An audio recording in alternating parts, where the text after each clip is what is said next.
All right, should be live. Hello, everyone. You are watching Lost in Law. I'm your host, Tim, and we're going to take you down a rabbit hole today, a real interesting rabbit hole. Now, I promised that I was going to do this last week. I ended up getting sick, and then scheduling problems made it not possible to do this video until now. But I had teased that we were going to do a walkthrough of the Manitoba provincial leaders debate. Hello, Debbie. How you doing? Good to have you here. And I titled this video "The Art of Catching Liars Part 2" because the inevitabilities of the universe, death, taxes, and politicians will lie to you. So if you recall from my last video, we looked at some of the techniques that cross-examining lawyers use to get you to admit that you're lying, or to at least make you look bad in front of the jury. Our case study was the cross-examination of Dr. Spiegel in the Amber Heard and Johnny Depp trial. I will do a follow-up video at some point because I also want to look at the Gage Grosskreutz cross-examination in the Kyle Rittenhouse trial, because that was one of the alleged victims. Well, I guess not alleged. The crime occurred. It's just Kyle had a defense and was therefore excused from criminal culpability. But the act still occurred, and so yeah, Gage was one of the victims of those acts. But the difference between cross-examining just your usual citizen versus cross-examining an expert witness will show up real nicely when you compare and contrast those two.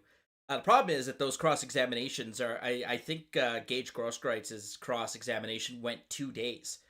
Or if it didn't, maybe direct, cross, and then redirect went like a day and a half or something. It was a lot of hours. So squeezing all of that into one video probably is the best way to go about that. I hope to do that as the follow-up to my Art of Catching Liars series. But today, let's talk about what we're doing today. So, today we're going to talk about... we're actually going to watch, I'm going to commentate over the Manitoba Provincial Leaders debate that was held last week. I've got a recording here from our state broadcaster, known as the Canadian Broadcasting Corporation, or CBC News. We will talk about... I saw Rakeda covered last night on his show that we honored a Nazi in our parliament. So I will cover that once we're done here. I'll go through what happened and sort of the role of the Speaker of the House. If you're familiar with the role of the Speaker of Congress, the Speaker of the House of Representatives, their role is not unlike our Speaker of the House.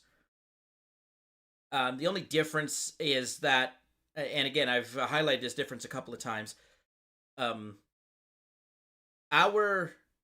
head of our executive branch of government, which is our Prime Minister, also sits as a legislator in our House. Our version of the House of Representatives is the Canadian Parliament. Our Senate is not elected; it's appointed, and it just has a much lower profile in the grand scheme of things. I don't even think I could name any single Canadian senator, whereas I can name plenty of members of Parliament.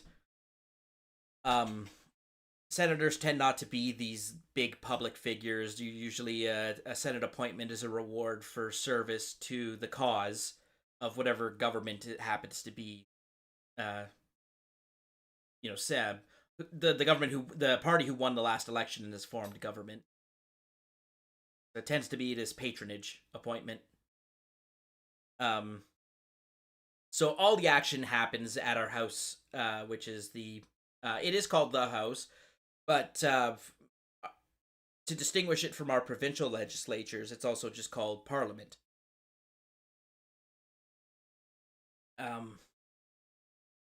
And so, yeah, it's the Speaker of our Parliament. Their role would be very similar to Speaker McCarthy in the House of Representatives.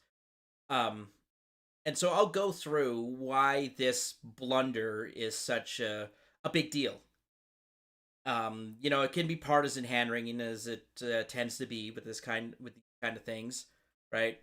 Um, because at the end of the day, the speaker is one of the members of parliament. They are elected, and they come from one of the major parties. Um,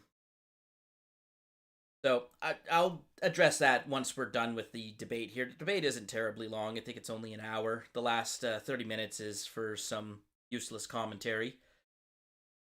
We might listen to it. We'll see how it's going. But the benefit of doing this video now is we can see how what we'll do is we'll watch and listen.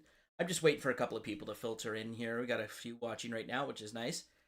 But we'll go ahead and watch the live stream of the debate.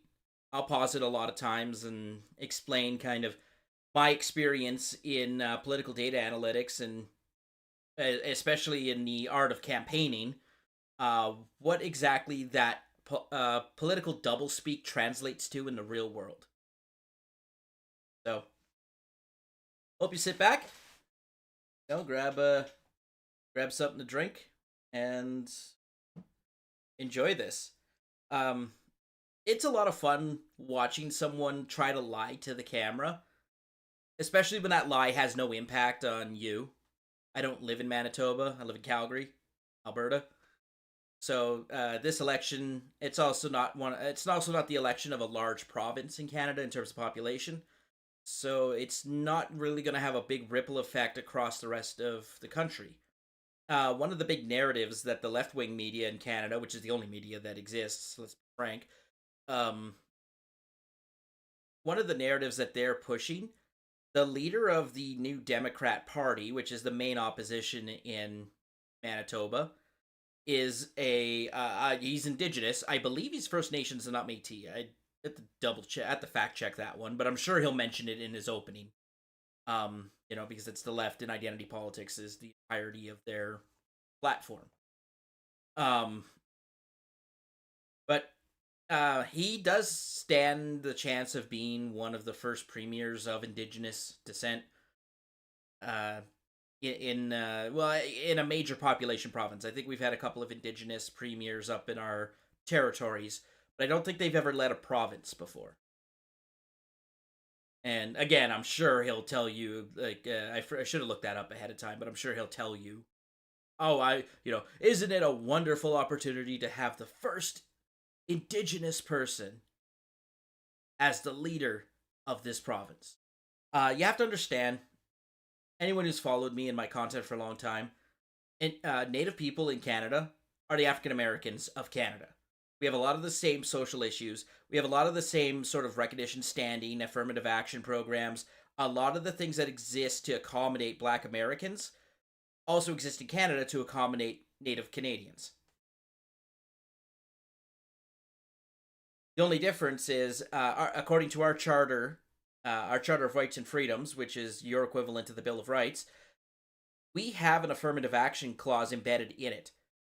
So we, there was the case of it was the Texas A&M, where admission criteria that was based on race was unconstitutional, violated the, equal rights, equal protections clause of the U.S. Constitution. We have the same provision in Canada, but then there is a temper on it that says you can use discrimination to right historical wrongs.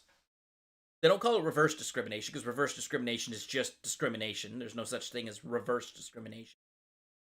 The language of the Charter uses discrimination is permissible when it aims to right a historic wrong. I could pull up the exact language if you see it, but that's, I think, secondary to where I'm going with this topic. But, simply put, you're allowed to discriminate based on being Native. It's not unconstitutional. It's protected by our Constitution, actually. As long as it's in the pursuit of righting a historical wrong, which means anything except straight white Black men. Wait, What?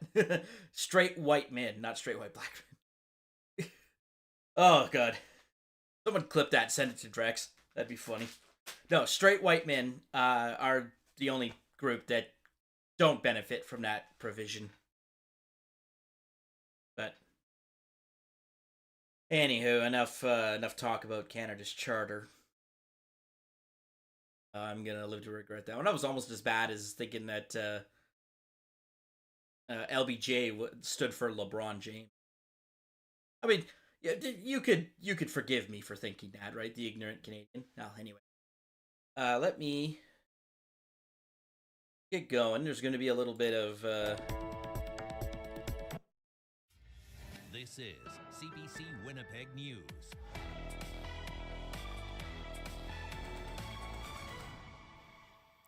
Good evening. Thank you for joining us. In just a couple of minutes, the provincial leaders' debate will get underway. But first, here are the day's headlines. Okay, we're going to skip that.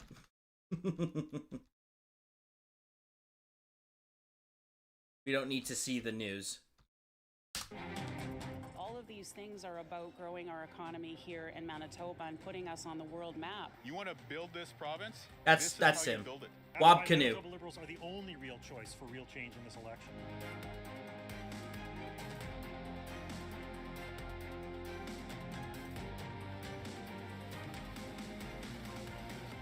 Manitoba's 43rd provincial election is just 12 days away. Tonight, the leaders face off in hopes of winning your vote. Welcome to the 2023 Manitoba Provincial Leaders Debate. My name is Mary Agnes Welch. I'm a partner at Probe Research. Let's get started by introducing the party leaders. First, New Democratic Party leader Wob Canoe, Conservative Party leader Heather Stephenson, and Liberal Party leader Dougald Lamont. I also want to introduce our three journalists. They are here to... So the first thing you'll notice is that they're only having the top three parties: the Liberal Party, the Democrat Party, and the Progressive Conservative Party. There is the Green Party, a couple of other kind of fringe single-issue parties are all running. There's, of course, independent people running. Typically, the way we do these types of debates is you have to poll at above a certain percentage to get on the stage. That threshold changes depending on the province or whether it's a federal election or a lot of other factors. In this case, I think the threshold would, at 5%, you would still capture all three of these people. The Liberals are currently polling at 10%, and then the other two are polling basically neck and neck in the high 40s. It's, I don't know. I don't know what to make of that. I mean, debates with only a couple of people tend to be a little bit more structured. You're not going to get this back and forth yelling. Like, I think that's kind of what hampers the Republican debate. And if you're curious of whether I'm going to address the Republican debate, I will not be addressing that today. I haven't had a chance to watch it. I'd have to get my hands on a recording that allows for my broadcast rights, because this is all public. CBC is public domain. So all of this stuff is public domain. I could just restream it, probably without commentary, and I don't think I'd get in a lot of trouble. I wouldn't be able to monetize it or claim it as my own. I'd obviously have to give credit to the Canadian Broadcasting Corporation. But I don't believe I have to transform it in any way to have it on this channel. I just can't make money on it. That, of course, is not going to happen here. I am, just by speaking over right now, I am obviously in transformative content. I'm not going to end up taking copyright law in my time in law school. I don't think. Maybe third year law, if I got a space in my schedule, I might be able to slot in copyright law. But I mean, fair use in Canada works almost the exact same way fair use in the US does.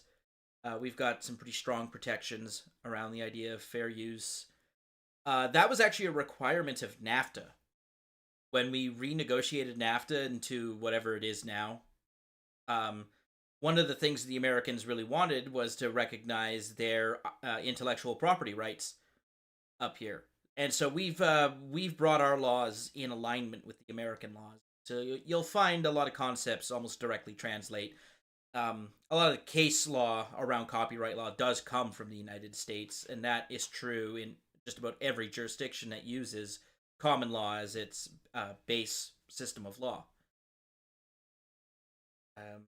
But yeah, those just so those are the moderators there. You can see those names up behind them are just the names of the towns in Manitoba. Brandon, I think, is one of the larger cities, and it's not very big at all. Winnipeg is the capital city, the largest city.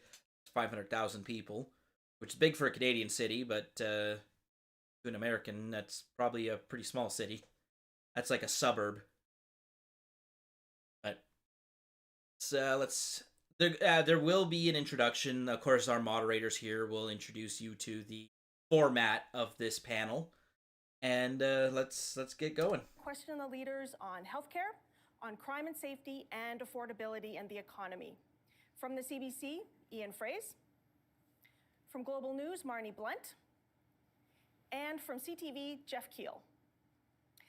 Here is how the debate will go. We will start with opening statements and then one-on-one questions where the leaders can interact. Then our three journalists will ask those big issue questions of each leader.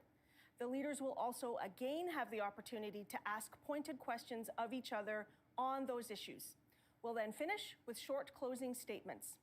Leaders, let's be respectful tonight. Okay, so the first thing... Oh, whoops. Of each other. I am so sorry I froze on that. There we go. Let's have a look at the way that all three of these people are dressed. So, you'll notice that Wab Kinew dressed in that dark navy blue attire, and Heather Stephenson is wearing the Hillary Clinton special, I guess, but she's in that PC blue attire. And then, of course, Dugald has got the red tie, but other than like a slate gray suit. That smile that Dugald Lamont is giving is a little... It's like someone took him into the back room and like used a rivet gun to just like, or a staple gun to just staple his face that way. That looks like such a forced smile. So that Manitobans can really hear your ideas. And then, of course, Wab Kinew's smile. 1 minute opening statements. We're Canadian. We're polite. Wab Kinew will go first. How do you do? I'm Wab Kinew. Oh my god. How do you do? I'm Wab Kinew. You know what? That actually works on people. We gotta do, I'll get someone who studies social psychology, but if it rhymes, you have won the night. This election is about healthcare. We need to change the government in this province so that we can fix our healthcare system. I think we all know that the folks who broke our healthcare system will not be the ones to fix it. The worst thing that Heather Stephenson and the PCs did to our healthcare was to close the emergency rooms. I don't think too many of us understood how having to drive further was going to get you seen quicker. We have a plan to fix it. Let me be clear, this is going to be hard work. It has to start with staffing up the healthcare system, and then, once the staffing is stabilized, 2 years from now, we put shovels into the ground to build a new ER starting in South Winnipeg. This is why I'm asking for your support this year. You can vote to change the government. You can vote to fix healthcare. And it's with the greatest of humility that I'm asking for you to vote for the Manitoba NDP. All right, well, right off the bat, I'm surprised he didn't lead with "I am an Indigenous man." But it is very clear by looking at him what his racial heritage is. I feel like we could be distant cousins or something. Got the same skin tone and dark hair as I do. I don't slick my hair back like that, though. That kind of concerning. But his first election promise zeroes in on healthcare, which has always been a staple of the left here in Canada. Tommy Douglas, the hero of the NDP, created Canada's universal healthcare system. So this is the vaunted we don't pay for healthcare out of our pocket kind of deal. What you're going to hear is everyone arguing about the bad side of that system. So you heard he made a claim that the PC government closed down ERs. But you typically close down things that are underutilized because they're a waste of resources. So I'll let Stephenson address that if she does. I'll let her address that when we get into the healthcare policy debate.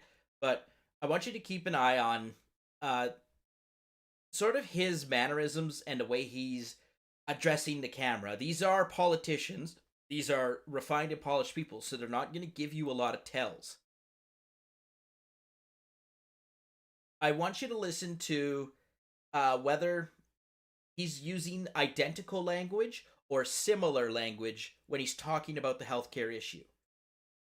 So a good example was in the Alberta election. You heard on the radio over and over and over and over again, a regular checkup to your family doctor, is that something the government needs to pay for 100%?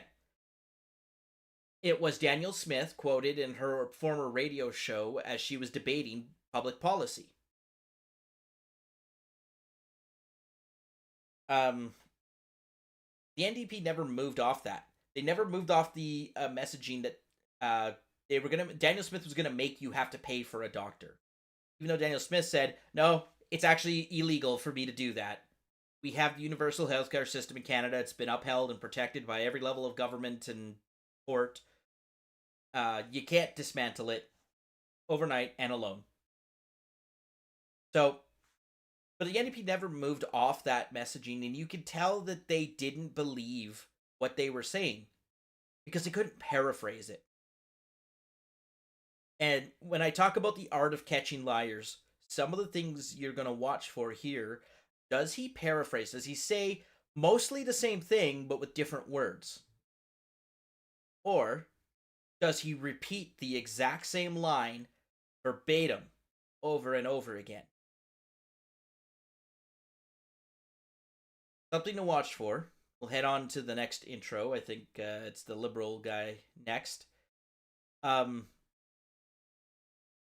the healthcare debate has been raging on in Canada for as long as Canada has existed as a country.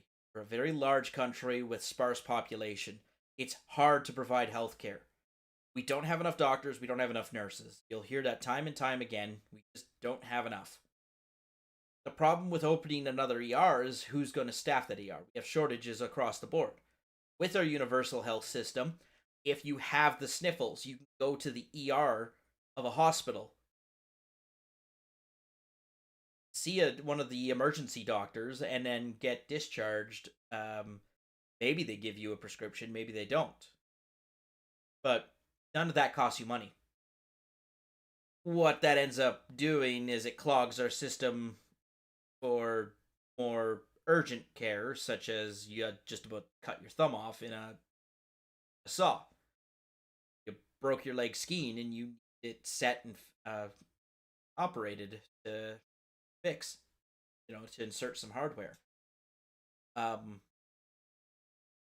Yeah, and typically because we have the universal system, as long as you're a citizen or a permanent resident or a refugee of any of the provinces.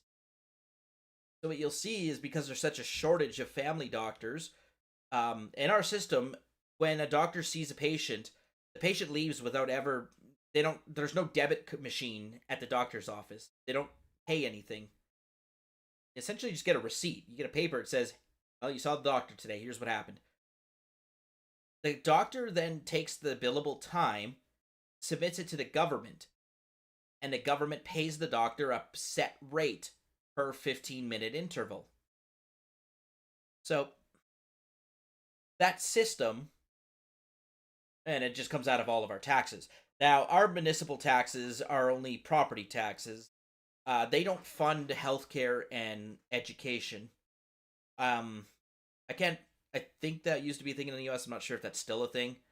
But education healthcare is funded at the provincial level. So that's where this debate is going on. Property taxes I think they tend to be lower Canadian cities. But they also only fund a lot. They fund a lot less things. They typically fund infrastructure and transit, as well as the city program, um, administering city departments. So this is the forum where you're going to hear, and I didn't hear education as one of the topics, and we'll see if it comes up at all in the debate. We, of course, have this firestorm raging in Canada about the whole parental rights thing. We're, again, very closely aligned with the U.S. on that. Our charter makes no mention of the right of the government to intentionally keep parents in the dark about children's gender status and things like that.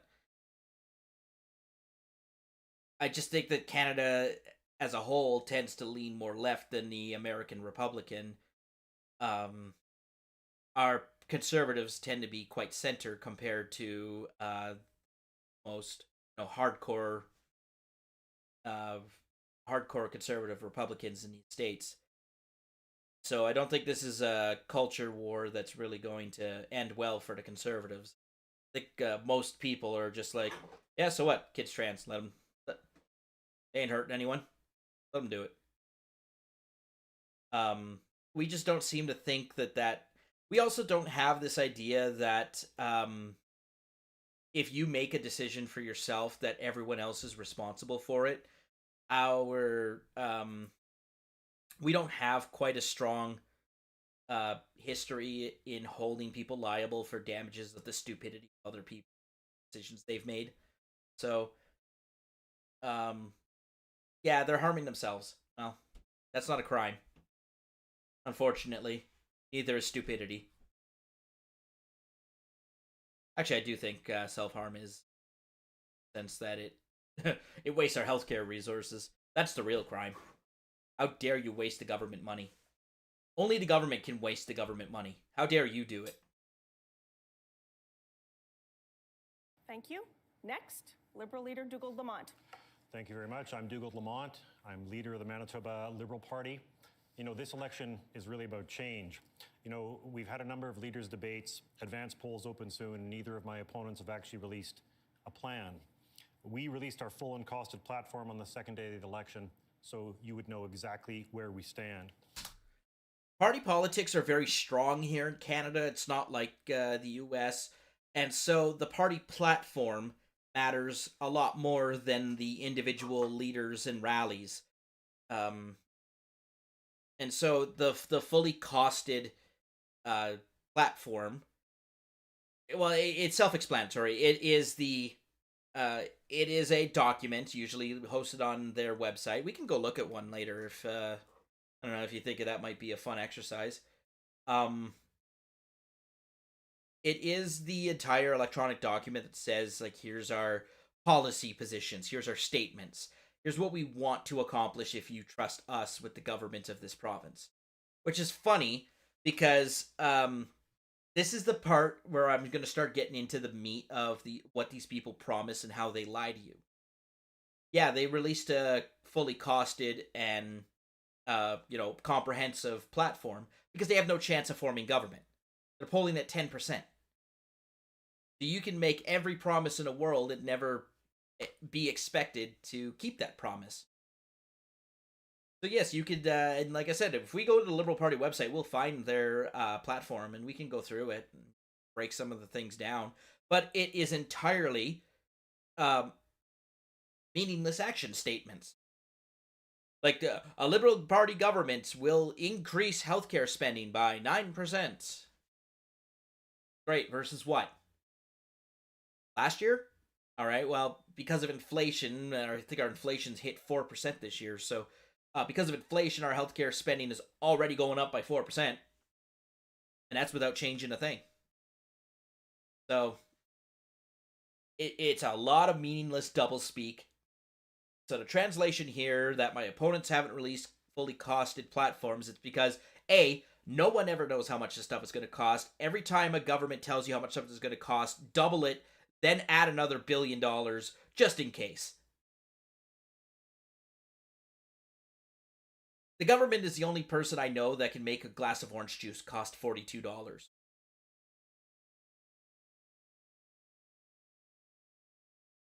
Uh, so the reason the other parties haven't released theirs, like I said, A, no one knows what anything costs. And B, because they have an actual realistic chance of forming the government and are held accountable to the promises they make. Maybe they're being a little bit like, okay, maybe we should be pragmatic with our approach here and actually promise things that are realistic and that we're capable of delivering on. So, And our platform has been described as the only fiscally sane plan. The other parties aren't really... Who described it? Yes, you're the person who wrote it. The government investigated itself and found no wrongdoing. Dugald Lamont looked at his own plan and said it's the only sane fiscal reality plan. Now, because the NDP is so powerful in this province, the Liberal Party tends to be our centrist party. I think you'll find that they're socially progressive. They're going to have similar stances on social issues as the NDP, the New Democrat Party. I think you're going to find that fiscally is where they'll show off a little bit of restraint and conservatism. Excuse me. In that they don't run massive deficits, that they'll try to keep the taxes reasonable. It's a lesson of moderation. So, yeah, that one really gets me. Well, people have called our plan. Who? Objection, Your Honor. Facts not in evidence. Who called your plan? Really fiscally conservative or even fiscally responsible. They're more fiscally delusional. Because the Canadian Centre for Policy Alternatives has said if these two parties keep their promises, they're going to have to cut. After 7 years of cuts and freezes... Okay, so that probably is who said it, the Canadian Centre for Policy Alternatives. All right. The Canadian Centre for Policy Alternatives, I think, is a anti-government left-wing think tank. We can go look at them later, and you can always tell. You can tell a lot about these third-party organizations. These are organizations, by the way, that they get paid. They essentially get paid to complain and endlessly complain about government policy and politics, propose solutions that are not based in reality, that are completely impossible to change. They're either illegal, unconstitutional, or you would have to make a dramatic overhaul to our the social structure and the government structure to implement these changes. And they fundraise on the back of these types of pie-in-the-sky promises, this utopia. These organizations, there's dozens of them in each province. Maybe I'd say 20 of them in Alberta, all fighting for the same thing, but they're just run by different people with massive egos. And all they do is they blast out an email to this mailing list and they say, hey, if you agree with us, chip in $20 and fund our operations. And that's a job, apparently. Of course, these are typically well-connected people, political operatives, former politicians. They're lobbyists. And I can get into lobbying in Canada in much more detail. That would make this video obsessively long. Absurdly long. The NDP and PCs are offering more of the same. They're offering to keep sending checks to billionaires as they objected to previously. And I know the main reason that... All right, classic liberal talking point. Conservatives want to cut taxes for the wealthy. Yeah, except in a province as small population as Manitoba, the Thompson family is Canada's richest family. I think they're based in Winnipeg. Cutting or increasing taxes just on the top 1% would have almost no impact on the budget for the province. There's just not enough of them. Also, billionaires enjoy high mobility. They don't like the tax regime in one province, they just pick up and move to a different province. Then they'll just buy a house and say, well, I reside in this other province that has good taxes, but I rent this house here in Winnipeg. So, but it's one of those emotional things that really captures people's attention. They like to foment this class warfare. That the rich don't pay their fair share, the rich don't pay taxes, and to some extent they they're the ones who can afford to hire lawyers and accountants to find all of the loopholes in tax code. Also, when someone is worth $1 billion, it doesn't mean that's what they have in a bank account. I don't think I have to explain this to people, but you'd be surprised. If you are a billionaire, it's because the total of the assets you hold, if sold and liquidated immediately, would amount to over $1 billion. Not all of your assets are liquid. And most billionaires, it's because they own a majority stake in a massive corporation. That's not money you can liquidate easily.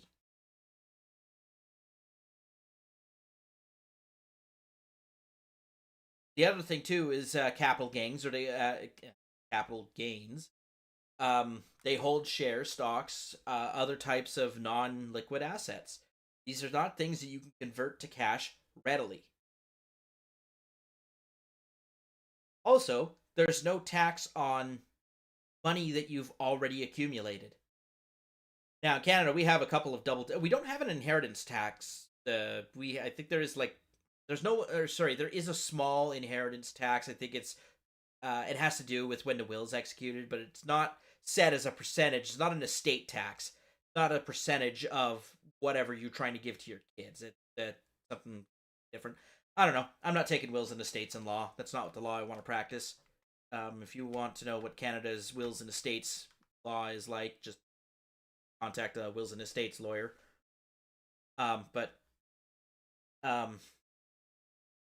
We don't have that same. Also, lottery winnings are not taxable because it is assumed that you pay taxes on the income used to buy the lottery ticket. You then paid the goods and services tax when you bought the ticket at the convenience store, and then there's a lottery tax on top of that. I think. Depends on the province. Some provinces have a lottery tax. Most provinces have what are called sin taxes. So there's taxes on top of gasoline, alcohol, tobacco, cannabis. Now that it's cannabis is legal in Canada, so there's a tax on that. The so-called sin taxes. There's additional provincial taxes on top of whatever the federal goods and sales tax and the provincial goods and sales tax. Tax regime in Canada. We get taxed to death. But yeah, so that's why the rationale behind not charging you on the winnings is that the presumption that you've already paid the tax in some other way when the money you used to buy the ticket was subject to income tax. So, this whole eat the rich, or down with the wealthy, just it's a poor policy from a reality standpoint, but it's great for whipping up the vote, great for whipping up anger, and anger drives donations. I think you have to understand that these parties couldn't do a thing unless they could sufficiently drive their members to get angry and open their checkbooks. Because a positive vision, hope, dreams, those are great. They're not, people aren't going to pay money for them. What people will do is, if I give you $50, you'll end this thing that I hate and rally and complain about all the time. Really? $50? I'd pay double that. Well, I mean, your tax receipt. We do have a generous tax receipt system here. And most provinces have banned corporate and union donations. PACs are a thing. They're making a surge here in Canada because of the ban of corporate and union donations. Political action committees. They don't have the same, there's not the massive super PAC that the US has. But I would say, the NDP is closely affiliated with the public sector union. Well, all unions. The public sector one's the most vocal. But they will pour money into these third parties that then advertise against a certain candidate or a certain position. We have laws that say you're not supposed to collude, but the only way you can prove that is if they're dumb enough to leave a paper trail. So, you'll find during Canadian election cycles that the unions will just purchase millions and millions of dollars of ads and say, "Oh yeah, make sure you stand up for workers' rights," but they're always attacking conservative-leaning candidates. So you want to eat the rich. I think that's where you start. People are considering voting either NDP and or PCs to stop the other one from getting in. This is still a democracy. You have a choice. You do not have to vote NDP to get rid of Heather Stephenson and the PCs. You can vote for Manitoba Liberals to stop both. Thank you, Mr. Lamont. Okay. So he addressed vote splitting there, which I should have said this beforehand. I forgot. But I thought he was going to address this because I had, when I was making my prediction video last week, I had mentioned that they are scaring, and I'm sorry, here, let me advance. Last statement goes to Progressive Conservative leader Heather Stephenson. There we go. Sorry. But, oh, what was I going to say? I forgot what I was going to say. Yes, about my prediction last week. People who don't like the PCs don't necessarily like the NDP. But what they're starting to do is they're like, I hate the PCs more than I hate anyone else. And so the only one who can beat the PCs looks like the NDP. So even though I didn't plan to vote for them, I'm going to hold my nose and vote for them. Because what would be even worse is that the win. So you're fine, and that of course hurts the third party, the Liberal Party, and the Green Party. Like any party that's not the main 1-2 party, they're gonna lose votes to one of those two sides as they try to stop the other. So you're hearing the Liberals address that. At some point, I think you're gonna hear Wab Kinew address vote splitting, which is the opposite side of that. The idea that Liberal and New Democrat voters tend to be quite mobile and fluid between each other. So, but we have a first past the post system. We divide our provinces into equal population representation zones. Now, in a place like northern Manitoba, where there's maybe one person per 6 square kilometers, those ridings are massive geographically. Ideally they have the same population as one neighborhood in Winnipeg, and therefore that one neighborhood in Winnipeg is also a riding. Each candidate runs in those ridings, and the one who gets more votes than any other candidate wins that seat for their party. The party with the most seats forms government. So that's how that works. The first past the post system just means that the person who gets the most votes wins. It is possible that you only get 34% of the votes and still win because the other two people got 33%. So it means that more people voted against you than voted for you, but because they split their vote among two other people, you're the winner with that 1 extra percent that you were able to get. And so that's what vote splitting is. If you remember, I think the best case of vote splitting in the U.S. would have been Bush and Gore, Florida. I can't think of any other time, any other U.S. presidential election where a vote split became a big deal. I'm sure they existed.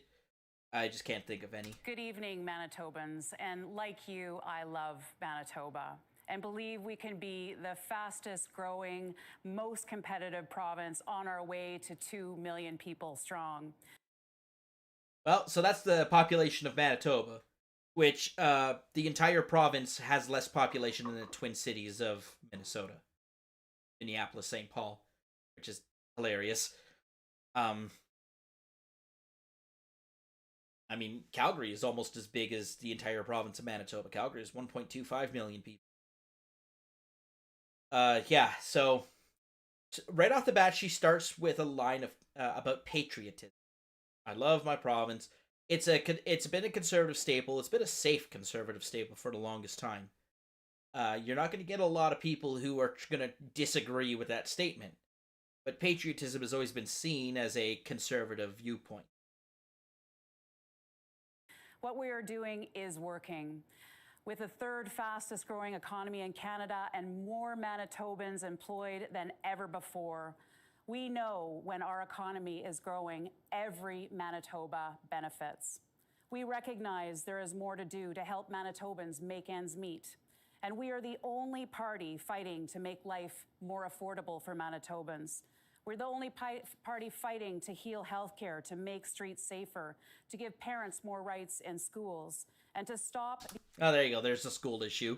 Yeah, just hitting all. If this was conservative virtue signaling bingo, she'd have a line already. Crime and law and order, crime, giving parents rights. These are all conservative mainstays. Notice too that she's making much less eye contact with the camera. She's looking down to her notes. Her hands are about as animated as Wab Kinew is, and I'm going to do a summary of all three of their intros in just a second when she finishes. The NDP Liberal carbon tax. Our stable, experienced PC team is fighting for you. We've made significant progress. Imagine what we could do with 4 more years. Let's keep the momentum going together. Oh boy. Okay, so, and now I'm starting to realize why she's losing this election. Her and Lamont had a couple of stumbles when they were speaking, which I don't think it's fair, but I do think that it does matter. I think people will watch that and be like, oh. Wab Kinew, I don't think I heard him stumble one bit. I don't even think he looked at his notes. He really did just maintain the eye contact. He seemed more confident. He seemed more refined and polished. I don't know if that's a good or bad thing. It might be neutral. That might be a neutral thing. It might move some voters just on looking. People do assess you on your looks. We really do have a low information voter in Canada. We also have low turnout at our elections. Sometimes our turnout goes down to like 54%. So when almost half the people are not voting, you end up getting some interesting results. Weird results. Anyways, you saw so Wab Kinew focused on healthcare. The Liberal Party went with their, don't worry about vote splitting, and something to do with his the sanity of his fiscal policy, which didn't make a whole lot of sense. And Heather's going with everything is great. Let's keep it going. Heather Stephenson. So I wonder, I gotta go find an opinion poll of how many Manitobans think that they are going in the correct direction. Things are getting better. Because when a politician says, hey, everything's great, you should be happy, and people are not happy, it's not going to go well for you at the ballot box. The last thing that any politician ever wants to look is out of touch. Just Trudeau notwithstanding, because he always looks out of touch. But politicians always want to, they want to identify with the common person. They're like, hey, I'm just like you. I'm just a normal average person, just like you. I also make $180,000 a year in salary, but don't worry about that part. I'm just like you. By the way, when I exit politics and get an amazing job as a lobbyist, I will then be a multimillionaire. But don't worry, I'm just like you. Oh boy. Oh, I gotta do a poll sometime. See how many of these MPs are these going to be MLAs, members of the Legislative Assembly. How many MLAs are lawyers? Yeah. The work for the common man. They're all lawyers. They had 7 years of education. Huh. Got it.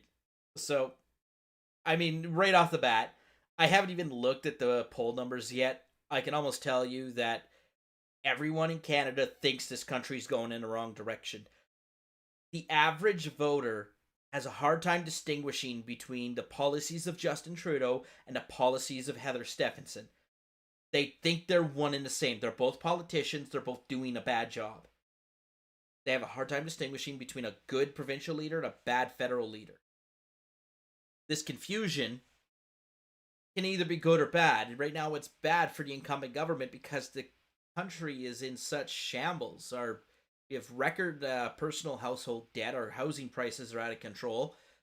Inflation is driving all our groceries sky high. And yes, our healthcare is broken. It always has been. It always will be. We don't have enough doctors. We don't have enough nurses. We don't have enough infrastructure. And far too many people are using it. Thank you all. It's time now for our first. Okay, so Wobb's writing a note to himself.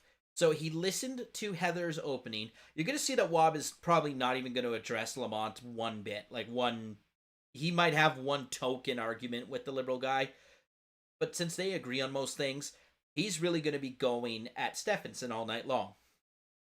And so what he's doing is the mark of a good debater is your ability to adapt, improvise, and think on the fly. So what Wobb is doing, and what any political debater should do, is take notes of what the other person said. You said this. Remember, when I talked about the art of catching liars, the greatest way to do it is to use their own words against them. And so I predict that Wobb is at some point going to say, and you said da-da-da-da-da-da. What exactly did you mean? I bet you meant, and go on his attack. Question and answer segment. This is the part where each leader can pose a question of another leader of their choice. So a question, an answer, and a brief rebuttal, all in 2 minutes. The first question comes from Dougald Lamont. Yep. Okay. I don't know. I'm not sure on the prediction on this one. I don't know what he's going to ask, but the question selection is just as important as the answer you get back. I'm not sure if the questions were provided ahead of time, and you'll be able to tell by the answers if they were. I have a question for Mr. Canoe. I think Okay. So this is the part before he even asks this question. It's going to the NDP leader. I think he's going to try and distinguish. How are you and I different? I'm the old grizzled white guy. This guy is, if I told a sketch artist, draw me a politician, this is who it would show. Just a middle to older aged white guy, glasses, in the most plain, neutral suit you could possibly wear. When you look at the last few months, your story keeps changing. You voted against the PC budget, and then you said you'd keep it. You said your party would never send money to billionaires, and then you said you'd keep doing it. You said you'd cut jobs at Shared Health, and then you said you wouldn't, and then you said you wouldn't, it would again. And you've changed your story on ER Timeline. So I believe in second chances, but I also think that some things are disqualifying to being Premier of Manitoba, and your story keeps changing. So given your record, how can Manitobans possibly trust you? How can Manitobans trust you is his question. Oh. There was so much. This is the thing about polling at 10%. The donations reflect your polling level. And the donations are what's required to run party operations. And that includes hiring researchers, speechwriters. All those people want to be paid. I know that when I get hired to do political analytics, I want to be paid for it. These skills took years to acquire. And a lot of hard work. And it's a skill that not many other people can do. I don't know. I see patterns in a way that, I see patterns in election data that allow me to make predictions, and those predictions tend to be pretty solid. You need look no further than my appearances on Nick Rekieta's election podcast, election shows, to back that up. I do get it wrong sometimes. Yes, I think we all do. I can tell you exactly why it was wrong, because I know my methods, and I'm confident in the predictions I give. I will also tell you when I'm not confident in a prediction I give. Last week, when we were going over the polling data from the Manitoba election, I told you, well, here's what I predict would happen, but I'm not very confident because there's so much these two parties are so close to one another, and there's a lot of room for variance. So, not a good question. How can we possibly trust you? Look at the smirk that he's got. Look at the smirk that Wob Canoe's got up on the left side there. I think he's going to take this guy to the cleaners because he does look like a very confident and competent speaker. And, that's never been a problem for New Democrats. You know what? I criticize them for their policy stances. I criticize them for... Oh, I just realized my video is mirrored and I pointed the wrong way. I'm watching the replay, just monitor the stream. But, just about everything in the New Democrat Party platform and their policy conventions makes me angry. But they have an ecosystem that breeds the best debaters. They're very, very good at spinning narratives, using emotionally charged language, and they're second to none when it comes to believing their own bullshit, for lack of a better term. I guarantee you hear of these, people who would rather live under communism on these university campuses. If you sat them down and put them on a lie detector test, I'm pretty sure it would come back that they were telling the truth. They actually believe it. Then comes the realization that if they actually believe in what they're saying with conviction, no sooner will you convince them otherwise than you will convince a flat earther that he was wrong the entire time, or an anti-vaxxer that the pharmaceutical companies are actually developing these stuffs to try and save and better humanity. Think of the impossibility. And this is what you're up against when you are in this business. I've been working hard this entire election campaign to focus on what really matters. You, the people of Manitoba. We began our campaign by talking about lowering costs for you, the people of this province. Okay, so this makes me think that the questions were not pre-submitted ahead of time. Great freeze frame there.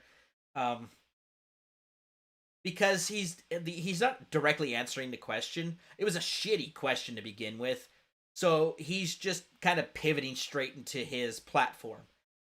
I can almost guarantee you he has said very similar or the exact same words at one of his rallies, his campaign rally. And our plan will see us deliver a cut to the provincial gas tax. That'll save you 14 cents a liter every single time you gas up. At the same time, we're going to put incentives into place to help you make the switch to a more climate-friendly future when you're ready and when you can afford to do so. Chief among these measures is our idea... Oh, that's cultural... Oh, wait, he can do that. ...idea of freezing hydro rates here in the province. And of course, in order to make hydro more affordable, we have to keep Manitoba hydro public. Then, of course, healthcare was next on our agenda. Yeah, so we don't have... some provinces have private electrical transmission operators. Others have public. Most have a mix of both. It's like private and public. The infrastructure is public, but then the generating stations are privately owned, and they sell to the province. It's really, really complicated. The reason why hydro rates are really high in Canada is the cost of transmission. We have some climate-friendly politicians who are kneecapping our cheapest supplies of electricity, but that's not the entirety of the story. We have plentiful hydroelectric power potential, but it's always in areas that are nowhere near our big cities. So the cost of transmission is very high. The cost of flooding these valleys, building these dams. Then you just have corruption. Canada's electrical grids are so rife with corruption and misuse of funds. It hits the news every couple of years that yet another person ran away with $1 billion from our electrical system. But, of course, we're also a cold climate. Some areas of Canada spend 8 months in winter. The majority of our population lives close to the U.S. border, but even considering that, you're still using your heating for 8 months of the year.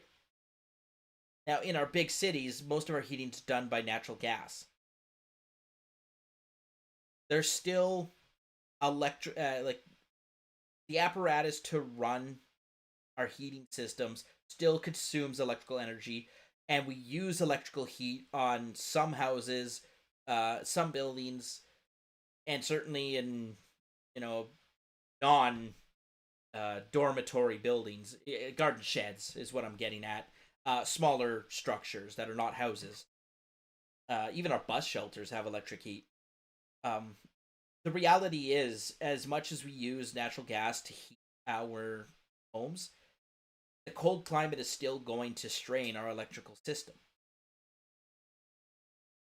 I guess the other thing to consider too is that, well, we plug all our cars in, and that doesn't. When we refer to plugging our cars in, people in the northern climates in the U.S. would know this, but if you're listening from maybe down south, where it's very rare that the thermometer ever goes below 32 Fahrenheit, or even less than that. I think you'd have to be like minus, 0. I'd say under 0 Fahrenheit is when you plug cars in, and all it is a very small electric block heater that just keeps the core of your engine not frozen. Oil is very thick when it's cold. It doesn't completely freeze solid, but it's very thick. And that makes it really hard for the engine to pump it and turn over when it tries to start. Same with fuel injectors and blah blah blah. Like it's all affected, impacted. So when you plug Canadian cars in, all you're doing is there is a small block heater and then an electrical cord that sticks out the front grille of the vehicle.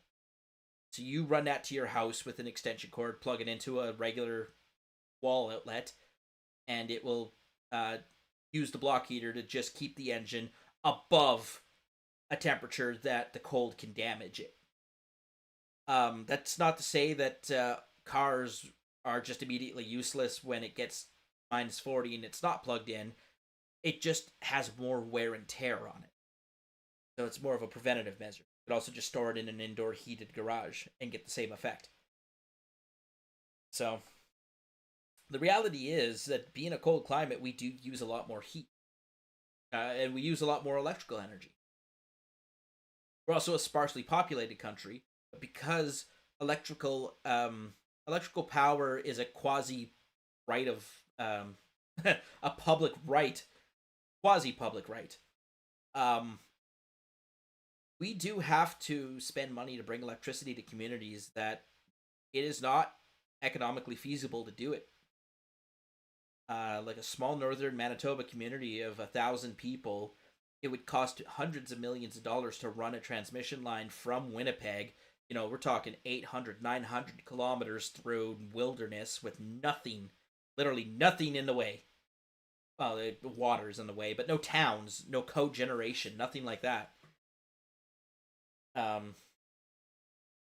So those realities make hydro a pretty big issue here in Canada. It's not an issue I've heard come up very often in American political debates. Then again, that wouldn't be the presidential jurisdiction, and I usually only pay attention to presidential. So let me know in the comments if you've ever heard of hydro being an election issue. I'm thinking it might be a municipal or a local issue, possibly a county issue. I've certainly never heard of it in the limited exposure I've had to state governor races. So, I mean, it could be proximate or secondary to some other issue. I know the issue of nuclear generation in New York State has come up maybe sometime in the past. Of course, the 3 Mile incident, nuclear reactor incident, that was invented. So, like, hydro proximate issues have come up in the past. And then, of course, the fight against coal and because they're highly polluting, coal power plants and climate change. But again, that's a secondary issue. Climate change being the primary issue, the coal power plant is the secondary issue. It has nothing to do with the fact it's hydro.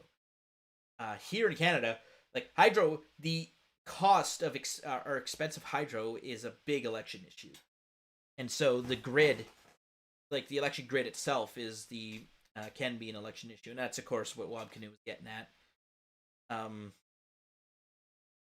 Yeah, like I said, I'm starting to think that these questions were not prepared ahead of time, given to the candidates ahead of time. So he literally did not even address the question. He's just going on. 300 more nurses to make up for the nurses cut by the PCs in Winnipeg over their time in office. And then we want to move to emergency rooms, new ERs to serve you and your family. Lamont reply there.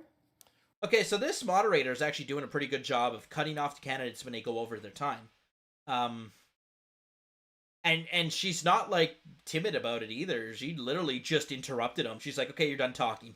So good on her. Very good. I think she's from Probe Research, I think she said, which is a polling research firm. So, and I know journalists are hesitant to kind of interrupt when someone's talking because they're taught that when someone is talking, just let them go. Sooner or later, they're going to say something that you know gets to the meat of what you want. And you could always edit or cut or whatever. So I see that when journalists are moderators, I don't see them as assertive when it comes to interrupting someone. So that was a nice change to see here. Look, it is difficult to rely on what Mr. Canoe has said simply because he's completely reversed himself, especially when it comes to sending checks to billionaires. We're borrowing $453 million just this year, borrowing it. And we're sending checks to places like Cadillac Fairview, to the Koch brothers, and I know that because that's what Mr. Canoe said, and all of a sudden he's in favor of it. Yeah, the Koch brothers are currently pretty famous here in Canada too. But it's the same thing, right? It's just it's the class warfare. It's fiscally irresponsible, and I cannot understand why the NDP are doing it. Thank you. Next question to Heather Stephenson. Mr. Canoe, I want to ask you about your position on the calls for a search of the Prairie Green landfill. The feasibility study states that there are... Ooh, this is a good... Okay, this is one that's really going to... This is a prickly issue. The history... We have a very long and storied history with Indigenous people in this country, and you're going to ask the Indigenous man this question. Boy, oh boy, that's a good one. I haven't even heard the background. Here, let me give you the background on what this issue is about, because it's not going to make any sense without the background or the context. We commissioned a study. Canada's Indigenous women are grossly overrepresented in rates of victimhood. And this is especially true with murders and abductions. We have a nickname for a highway in British Columbia called, oh, hey, Tracy, how you doing? Hey, maybe you can help me out with some of the subtle psychology that goes on in the background of this election stuff here. But good to see you. Good to see you. It's been a while. What was I gonna say? Oh yeah, so the missing and murdered Indigenous women was a commission studied by launched by our government to kind of explore what some of the root causes were and to make recommendations that the police services can be more proactive in preventing this type of crime. Unsurprisingly, the highest, the overrepresentation mirrors the exact same overrepresentation of Indigenous men in our prison system. So it doesn't take a genius to figure out what those two mean together. But, yeah, Tracy, if you can keep an eye on some of the body language in this video as I move the video along, I'll introduce you to the... I'm not on StreamYard right now, otherwise I'd just send you a link so you can call in, but I wasn't expecting to take any guests today. But if you can keep an eye on some body language for me and see if there's something that really sticks out to you or something you want to jump in with, can at least let everyone know in the video. But just to finish up on the background of the missing and murdered Indigenous, it's a pretty big issue here in Canada. the idea that there is a racial minority group that's targeted for abduction and murders, it's a stretch to say that that has any basis in reality.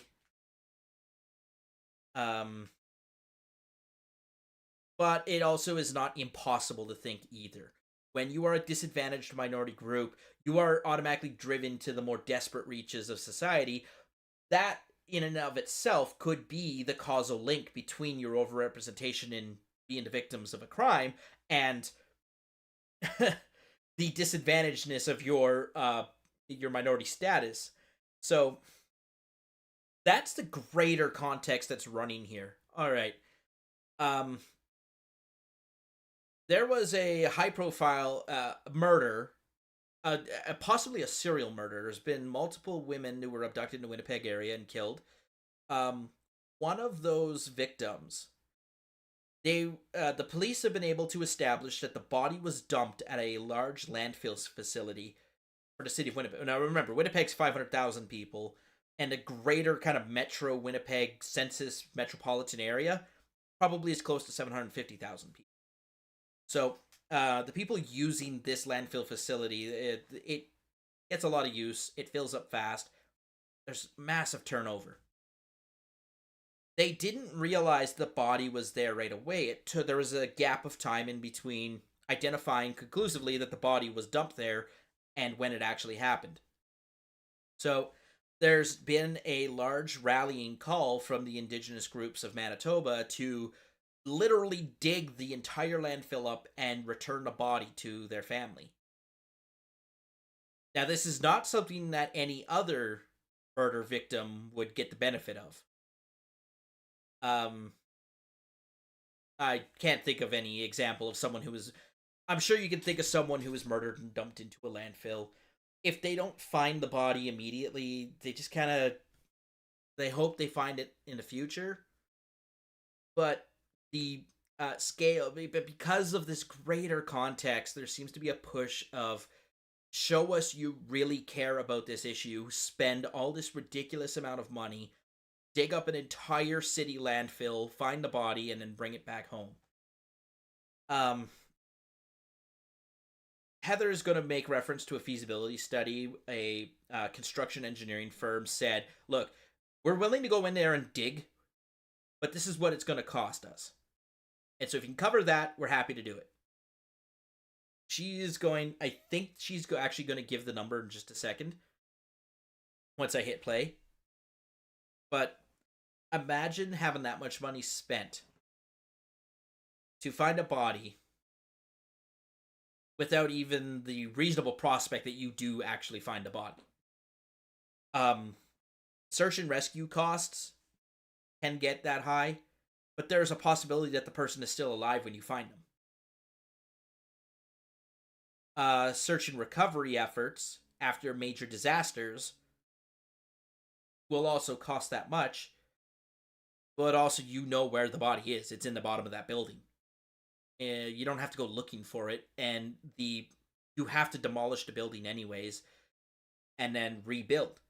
So it is in the best interest of society that the body not remain there.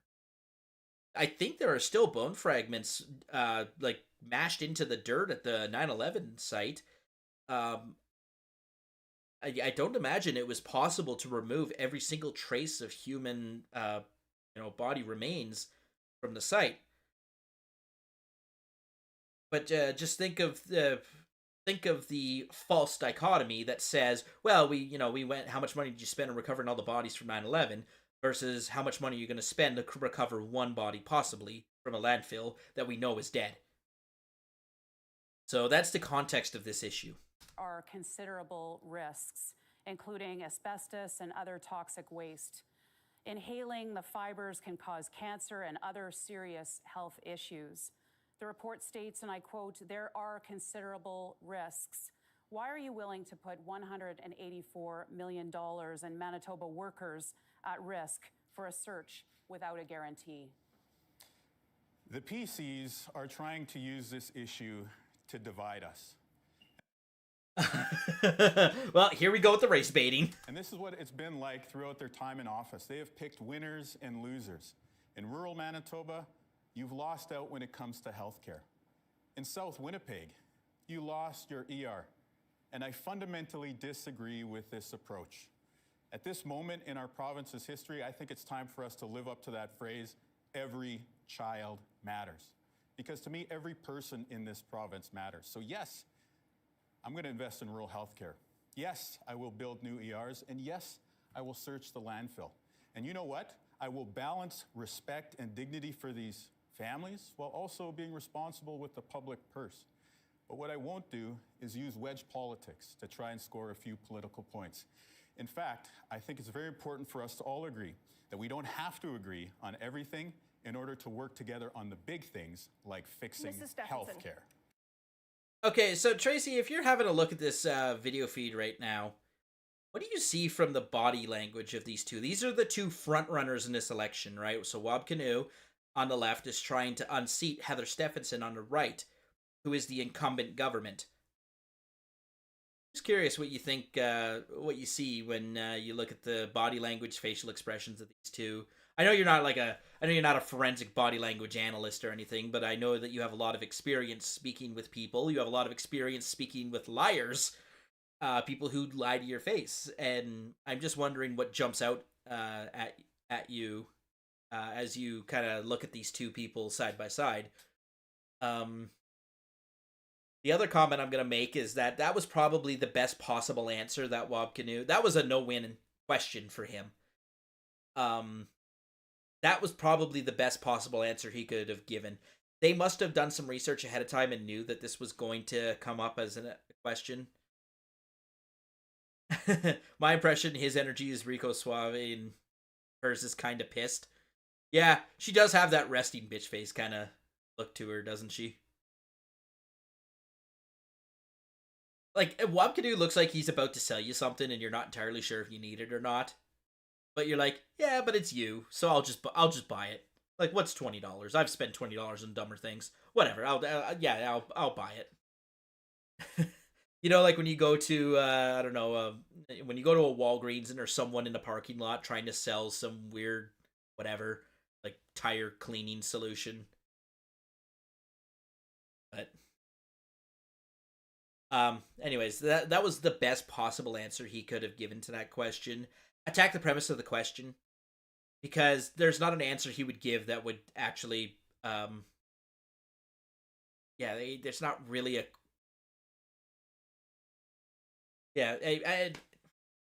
again, there's no winning. There's no winning in that scenario, but yeah, good on him to pivot.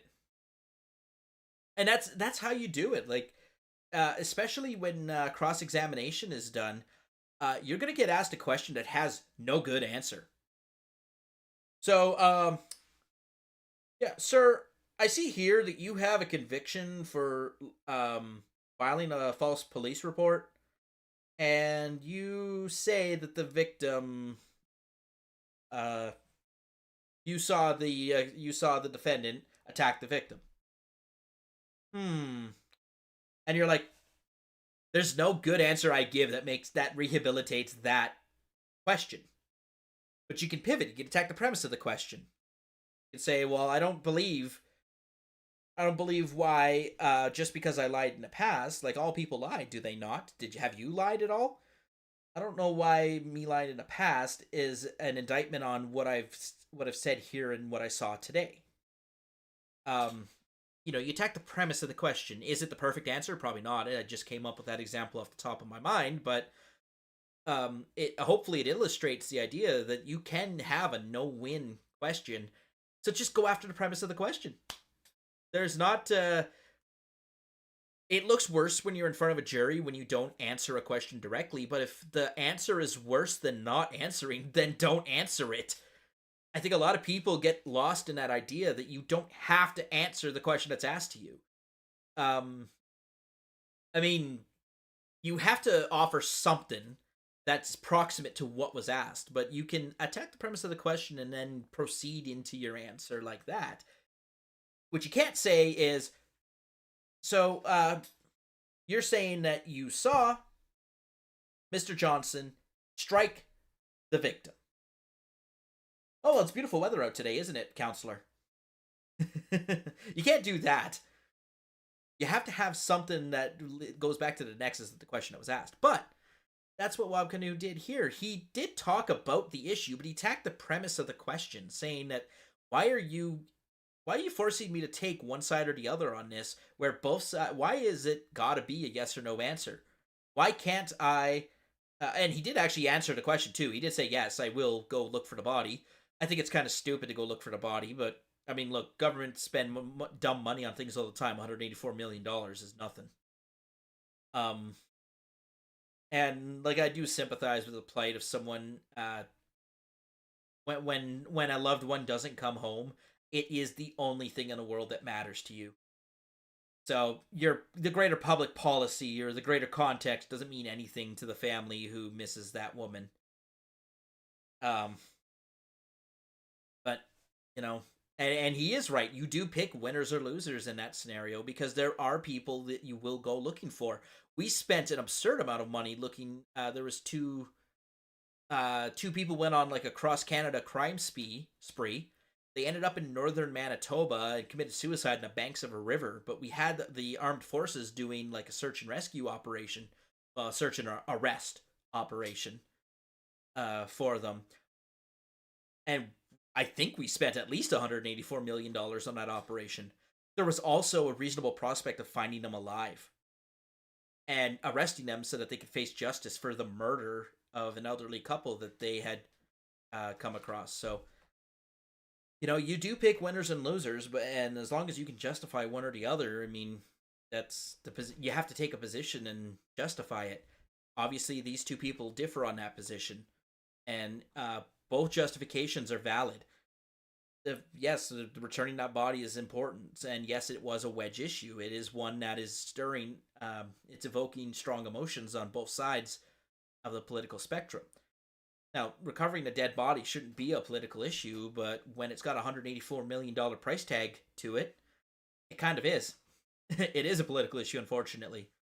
And I don't agree with people who say, well, you shouldn't politicize. No, everything's politicized. Like, you deal with the immediacy of the problem to those who are immediately affected by it. But then the greater policy considerations are always political. Anyways. As a leader and as premier, you're faced with very difficult decisions every single day. And that's what we are talking about today. This was a very difficult decision to be made, but this will happen time and time again. And in this particular case, the answer had to be no. And I think it's unfortunate that Mr. Canoe didn't answer the question today. He is avoiding answering this question. Thank you, Mrs. Stephenson. He did answer the question. He did say he would go look for the body. Which maybe she's getting technical and it's like, well, would you do this whatever. She seemed less confident in her rebuttal than he did in his answer. Oh boy, she came off bad on that one. Mr. Canoe, next question is from you. Well, we all know that this election hinges on healthcare. It's such a big priority in our province right now. That's why we've committed to building new emergency rooms, starting at the Victoria Hospital, once we have the staff resources to do so. People need them. Your family needs them. We know that the worst thing that Heather Stephenson and the PCs did during their time in office was close emergency rooms. We've all seen the impact since. I'm waiting on a question. There we go. My question for Heather Stephenson is, do you still think it was the right idea to close emergency rooms in Winnipeg? Listen, healthcare didn't break overnight, and healthcare won't be fixed overnight with simple solutions that Mr. Canoe is talking about. Most of our challenges in our healthcare system have to do with human resources. And this is nothing new, nothing unique to Manitoba. It's something being faced right across the country. Everyone has challenges with this. But we've been taking action on this. $200 million and $400 million that we have invested in recruitment, retention, and training of healthcare professionals. We've already reached our goal of the 2,000 more healthcare professionals by the end of August this year. We recognize there's more work to be done, and we're continuing to do that work. We've added 400 nursing seats. We've recruited 300 international nurses. That's all going to be part of how we move forward together in healing our healthcare system. Thank you. Yeah, the pot calling the kettle black, or blue in this instance. She didn't answer the question. Do you still think closing ER was the correct decision? She is correct that all of our health problems stem from human resource issues. We don't have a technological problem. We don't have a research and development problem. We quite simply and very simply, we have a staffing problem. It's a supply and demand problem in terms of human resources with the demand for healthcare services. Now, there's two ways to fix that equation. You can either increase the supply or reduce the demand. Typically, the conservative approach has been to reduce demand and try to divert people out of our public hospitals by increasing private competition in healthcare. Unfortunately, with the universal healthcare Canada has, there's only so much you can do on that front. You cannot privatize the provincial healthcare system fully. You can partially privatize it. Alberta has done this to some extent. They privatize laboratory services. They do allow private medical practices, and you can absolutely cut the line by cutting a really big check. There are some laws around the idea that you can't be like a completely when you provide frontline medical care, so like a family doctor or OBGYN services, stuff like that, you're mandated to take anyone that walks in through your doors. You can't just say, well, we're a private clinic, we don't take your public healthcare insurance as payment. Doctors get leeway in, like, a doctor can only take so many patients, right? And so a clinic or an office will only accept so many new files before they say, sorry, we're not taking any new patients. But if someone walks into these private clinics and says, I want to see a doctor and I have Canada's public insurance that's going to pay it, they can't refuse it. So, I mean, it's not the perfect solution, but it certainly is better than just the strictly public system. There are, of course, public clinics, like there are... no, actually, that's not true. Most medical clinics are owned by the doctor that runs them, or perhaps a partnership of doctors, where they'll split resources, and then, on call, they'll rotate who's on call and who's not. But the services they provide, you can pay by check or you can pay by public health care. You can't combine the two, and you cannot refuse one in favor of the other.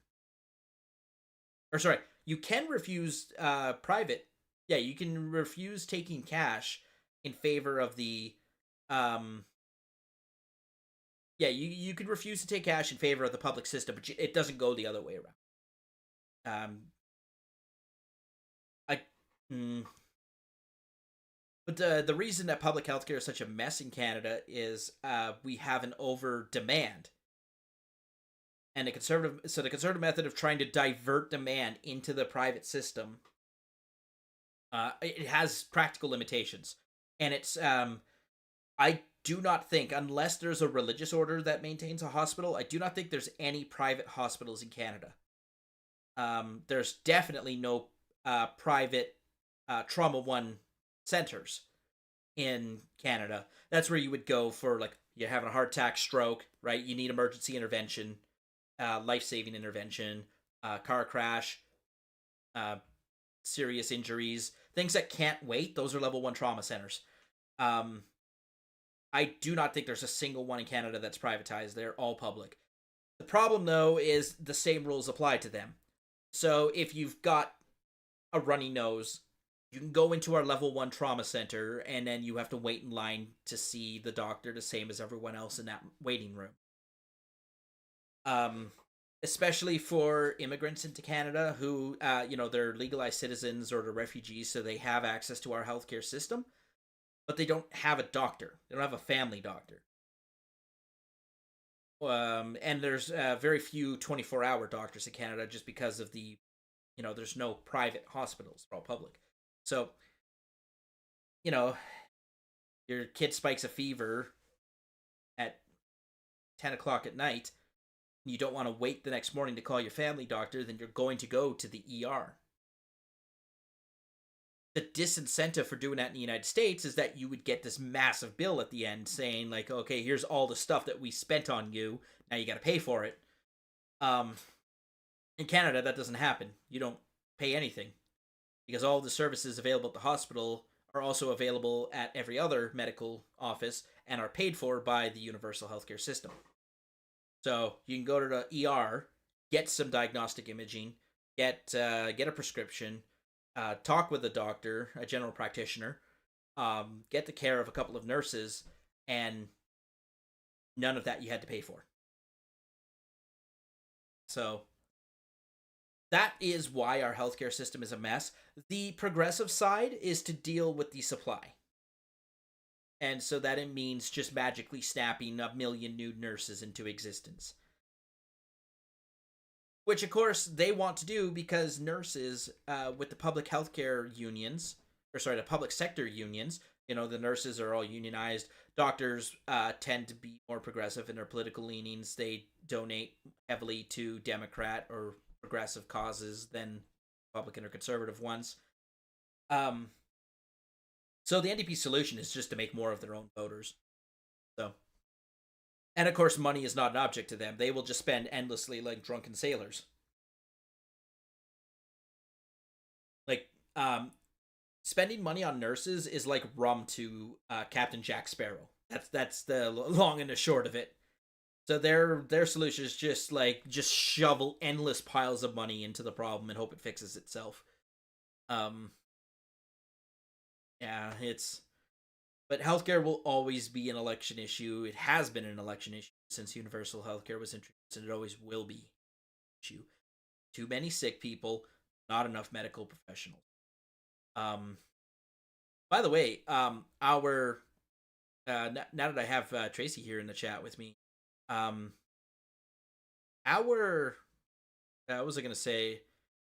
Psychiatric services do fall under that medical umbrella. It does not cost anyone money to see a psychiatrist or a psychologist, or a therapist. Again, you can cut the line through private practice, but the wait time to get in to see mental health professionals is astronomical, and it was a major political issue maybe last year, especially with the opioid crisis spiking up in COVID. That seems to the mental health crisis seemed to take in the backseat to the housing affordability crisis. But it wasn't that long ago where everyone was talking about how are we going to fix our broken mental health system, which is proximate to just our broken health system in general. Way too many people need the services, not enough people provide them. It's I don't know. I don't know how the U.S. works with universally funded, because the people who tend to need mental health services also tend not to have a lot of money, especially when it comes to addiction treatment, right?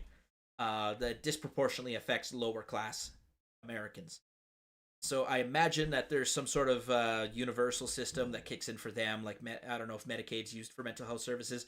I know VA services include mental health services.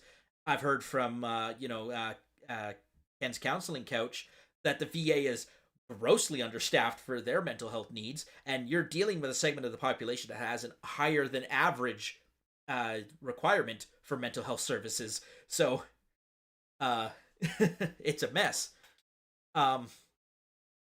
Could you imagine, Tracy, I want you to, if you think that the Canadian system would work in the US, could you imagine a system exactly like the VA but for every American, regardless of their income level, which would work well for poor Americans. But what do you think that would do to the average American who can afford family doctors, who can afford diagnostic imaging, can afford the occasional mishap? Or they buy medical insurance, which, I mean, after deductibles, after pre-existing conditions, the average American is able to get the healthcare services they need when they need them, and they're not that much far behind afterwards. Now, contrast that with the gross inadequacy of VA and tell the average American that they have to subject themselves willingly to that system so that they could soothe the guilty conscience that the poor, broke, illegal immigrant who can't get insurance and can't afford a doctor has to go to the emergency department to get cough medicine.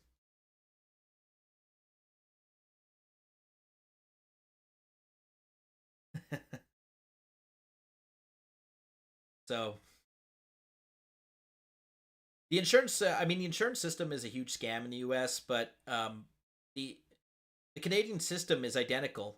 The only difference is that the insurer is the Canadian government. It's equally as corrupt, though. So anyone who says the Canadian system is superior to the American system does not know what they're talking about. At best, they are different. At best, they disadvantage a different group of people. But and there's no accountability.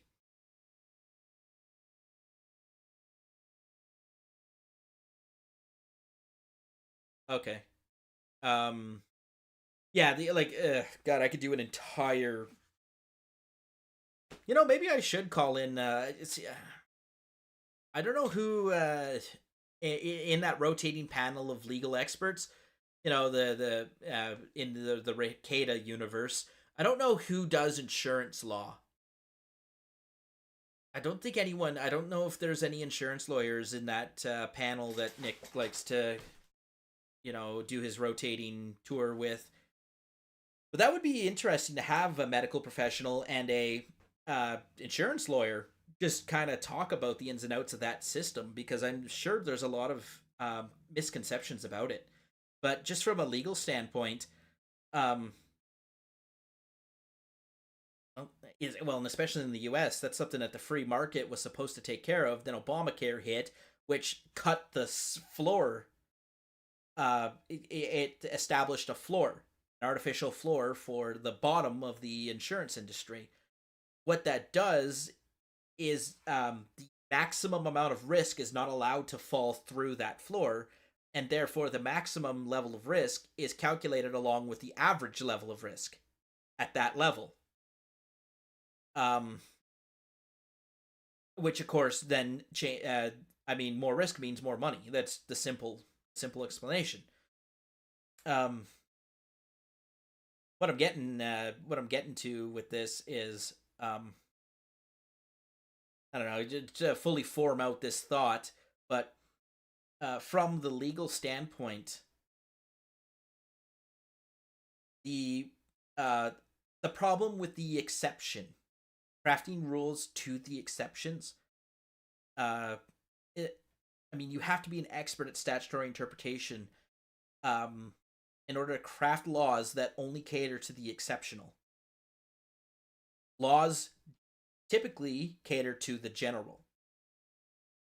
You then build in these kind of, subsections, let's go into this special situation and make an exception for it. You hardly ever craft the rule with the exception in mind. That's kind of the afterthought. You craft the general rule, and then you start dealing with exceptions as public policy dictates.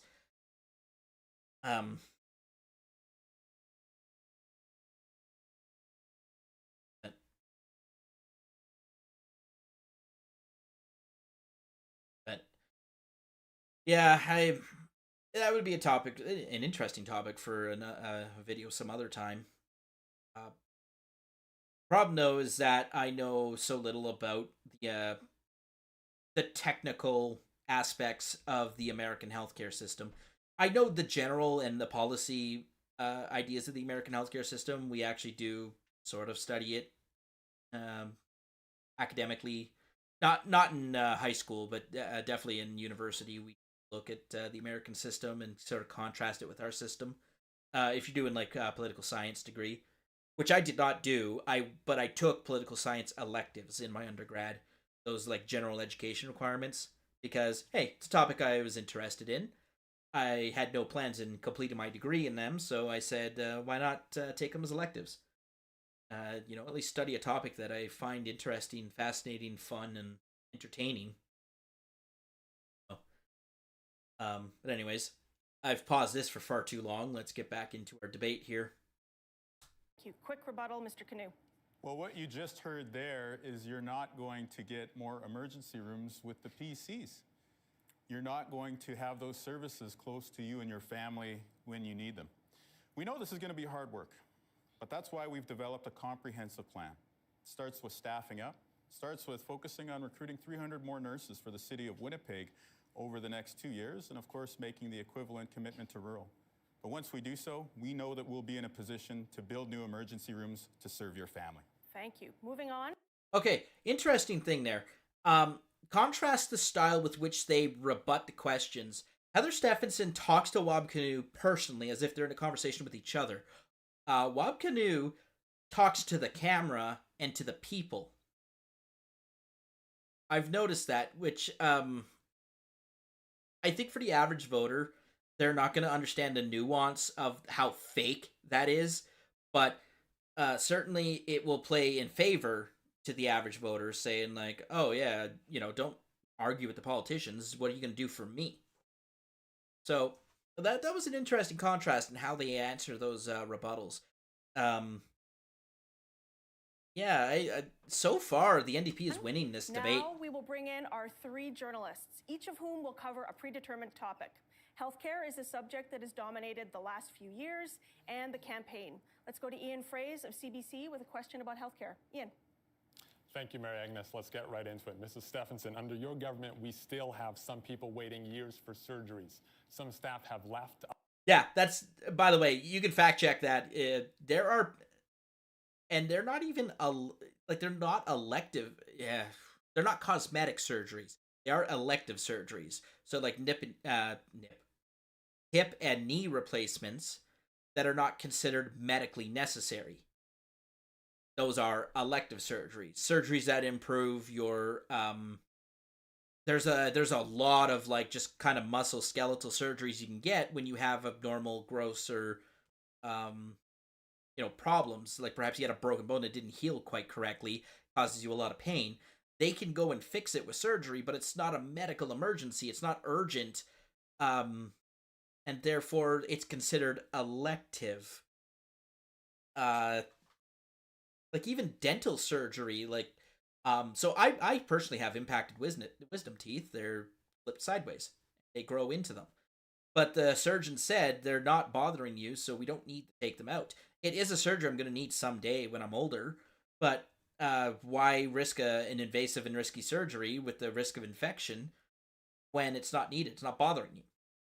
Those would be elective surgeries. There's still a reason to get it done, because impacted wisdom teeth can grow into your other teeth, causing them to like misalign and suffer from extreme pain. That's the kind of surgery that I would have to wait a long time for, because the urgent surgeries all come to the front of the line. I have heard stories of people waiting 18 months to get in for an MRI in the big cities. I had an MRI once. I told the story a long time ago on Drex's show that about my lung problem. I got into an MRI very quickly because they thought I was going to be dead in 24 hours. So I got to cut the line.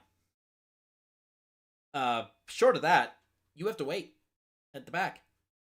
And yes, people do wait years for a surgery that improves the quality of their life, but does not extend their life, so to speak. I think that's an interesting distinction to draw. Surgeries that will extend your life, i.e., you're going to die unless you get the surgery. So transplants, any type bypass surgeries, all of that kind of stuff.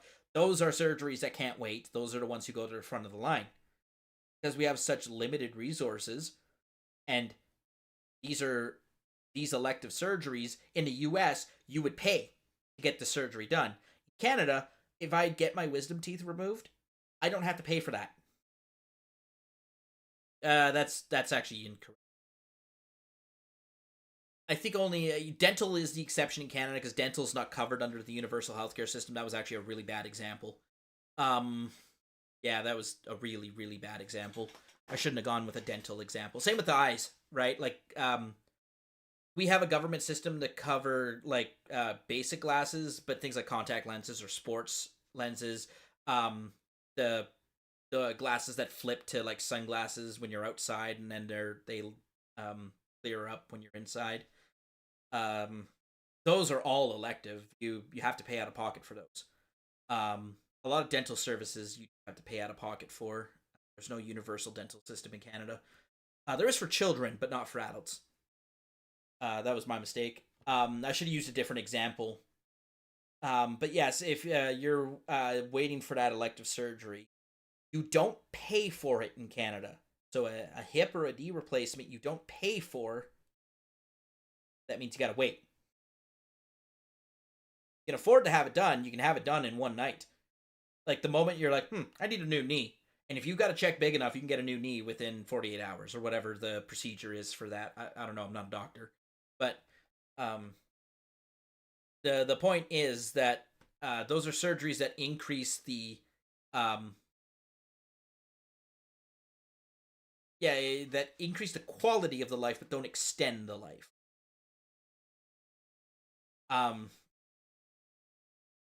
Medically unnecessary surgeries are also not covered by most insurance policies. I would imagine.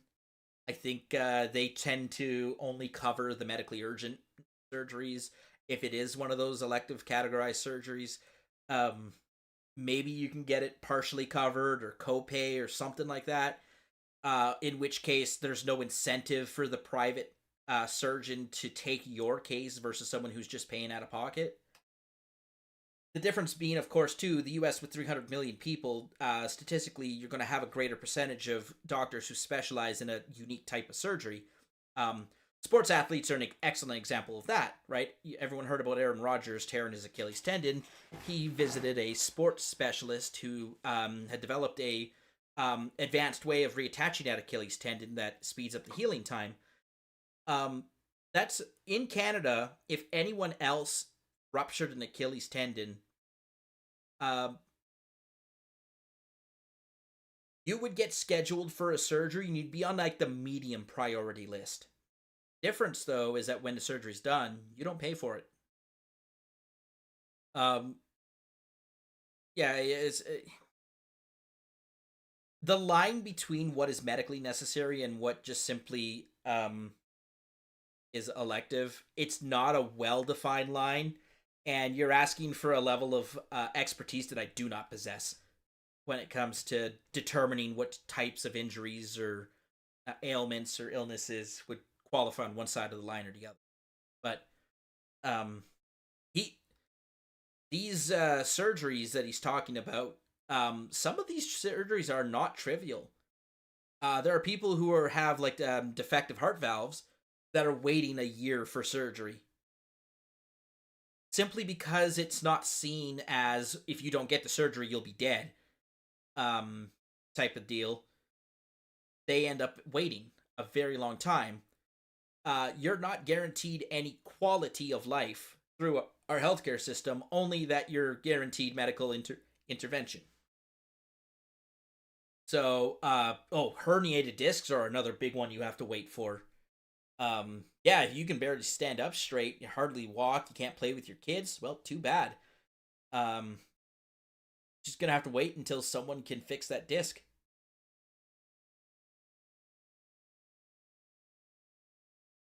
Others are exhausted and wait times in some hospitals are double what they were before the overhaul to the healthcare system.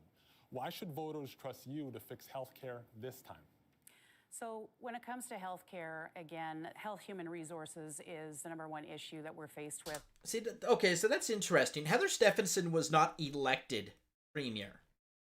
She took over for the previous elected premier, whose name I forget at the moment, but he resigned. He had been premier for many years. He just wanted to leave.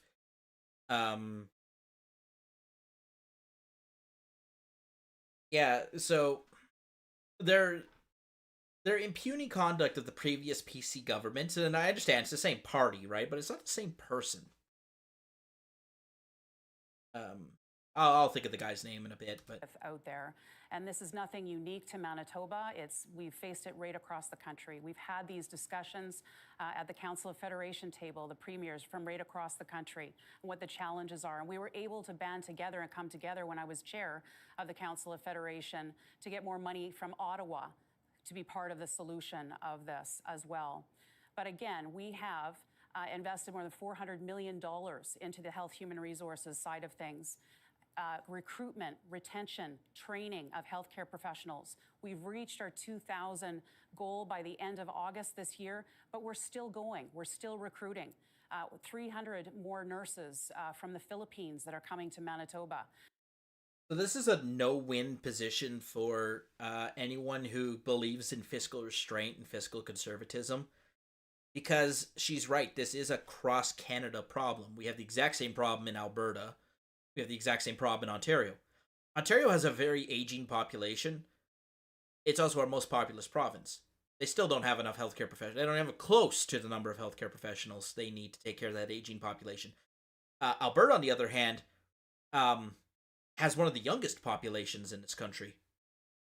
4 million people live in the province of Alberta. 1.25 million live in Calgary. You get world-class medical services here. We still have a shortage.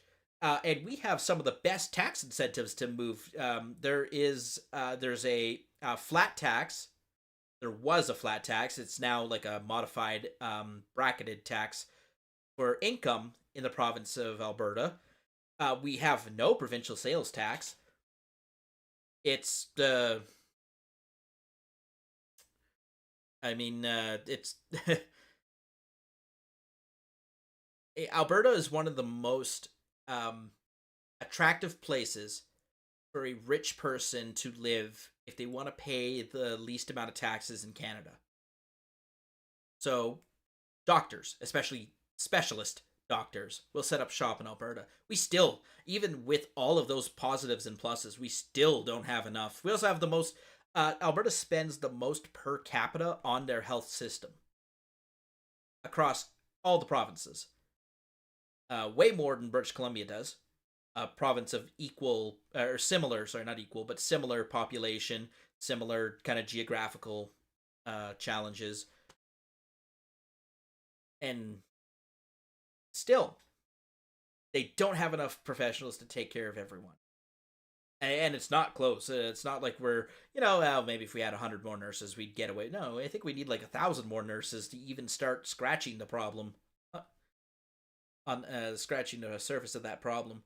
So this pitch that you make that I'm going to spend, I want to restrain how much money I'm going to spend, but I'm going to attract a bunch more nurses. Well, what is the incentive for them to stay in a province like Manitoba instead of move to a province like Alberta? They'd have to re-credential as a nurse, but that wouldn't be difficult. We have reciprocity across the country. If you're registered as a nurse in Manitoba, getting the registration as a nurse in Alberta is not very difficult. It will cost money, but what is the incentive to stay? Once you're brought to Manitoba, incentive to stay there? There is none.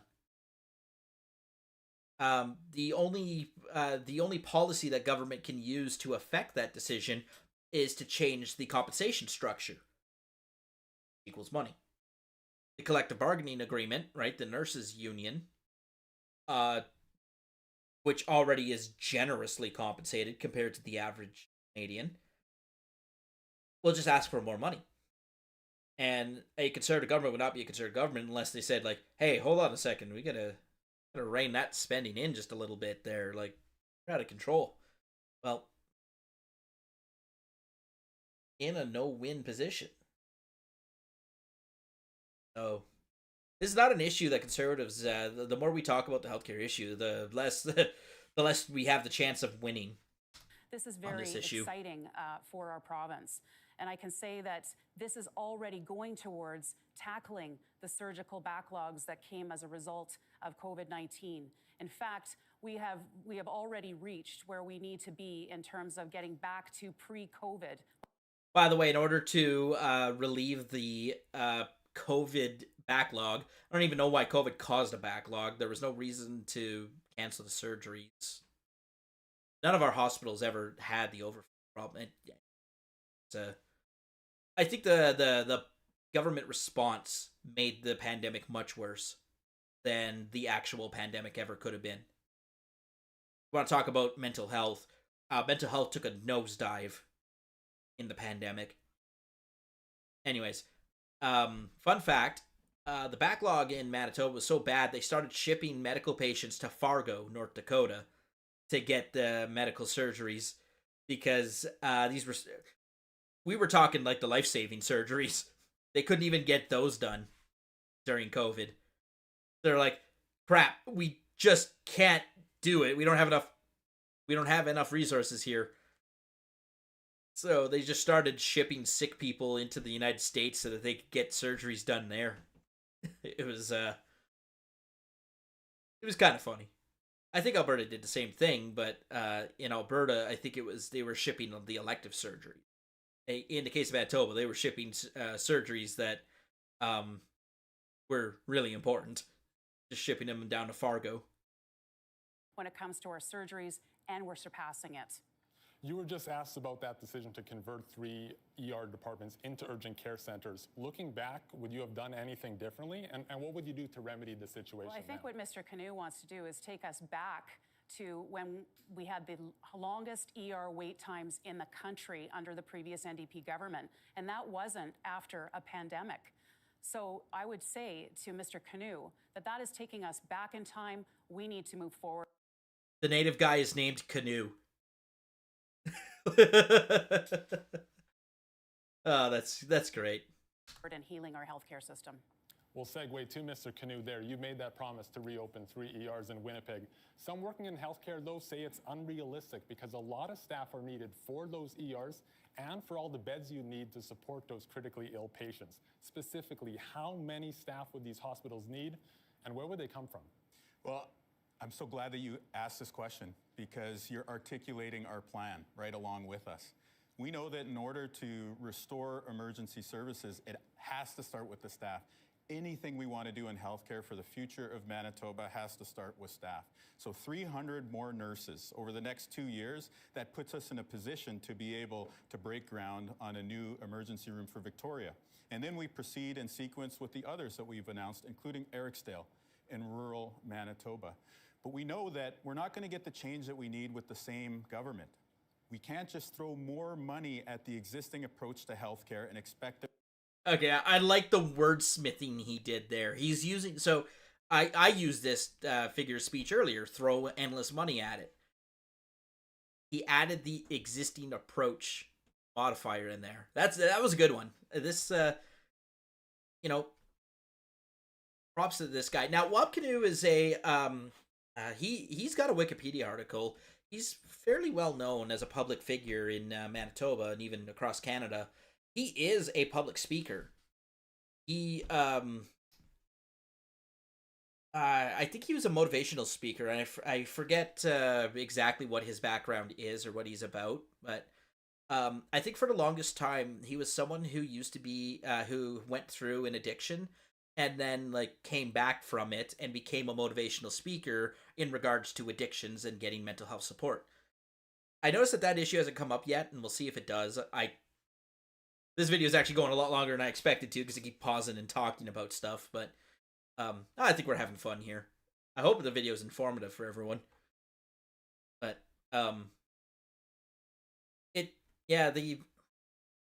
it really shows that this guy has a lot of experience in public speaking. I'm sure he'd make a great video host, podcaster, anything like that. Because he does seem to have a natural talent. That we're going to get the results that we need. What we need is a new approach. That's what our team is bringing. And chief among the innovations that we want to bring is a new culture in healthcare.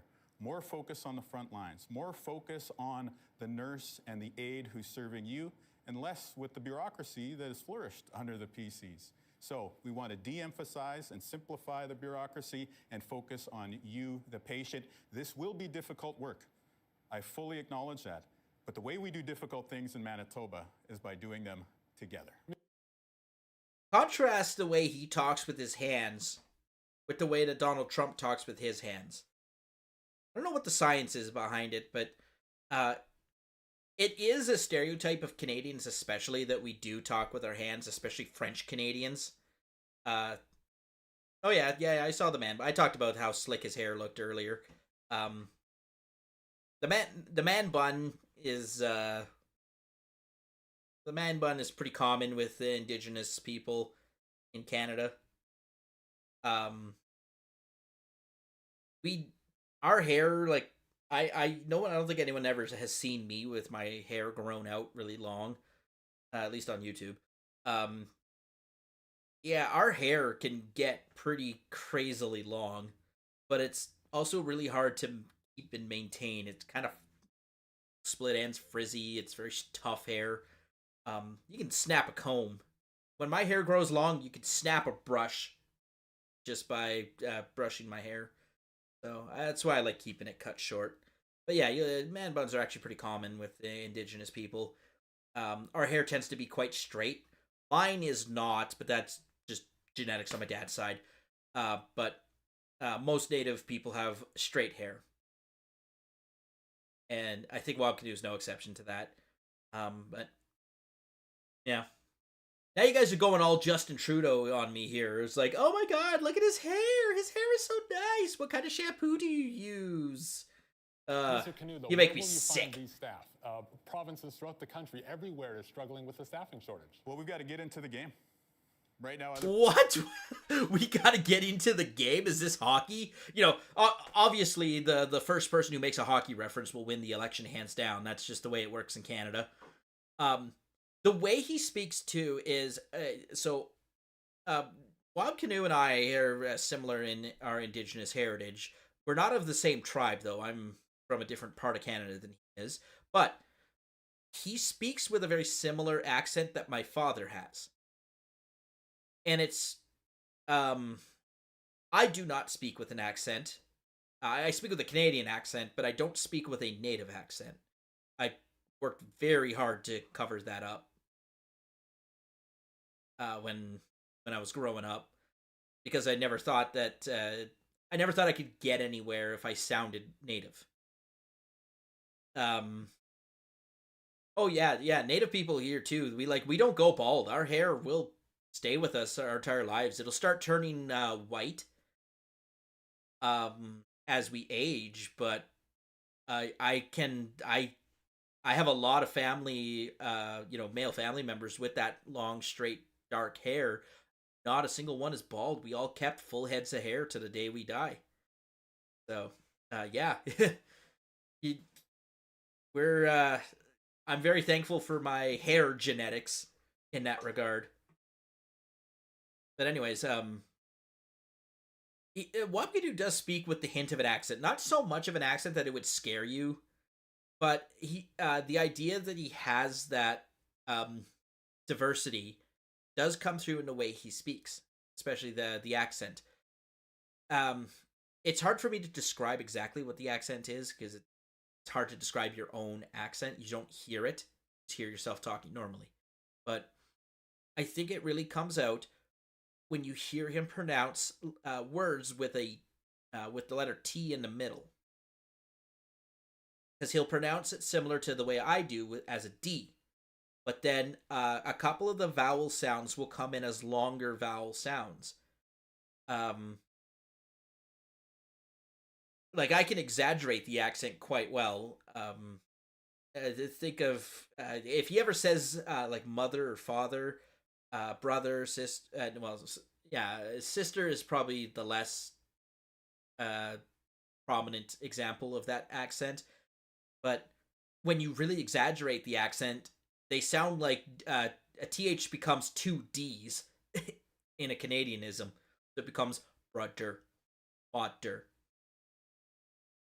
and that is the native accent. So, um, you can catch hints of it when he's talking.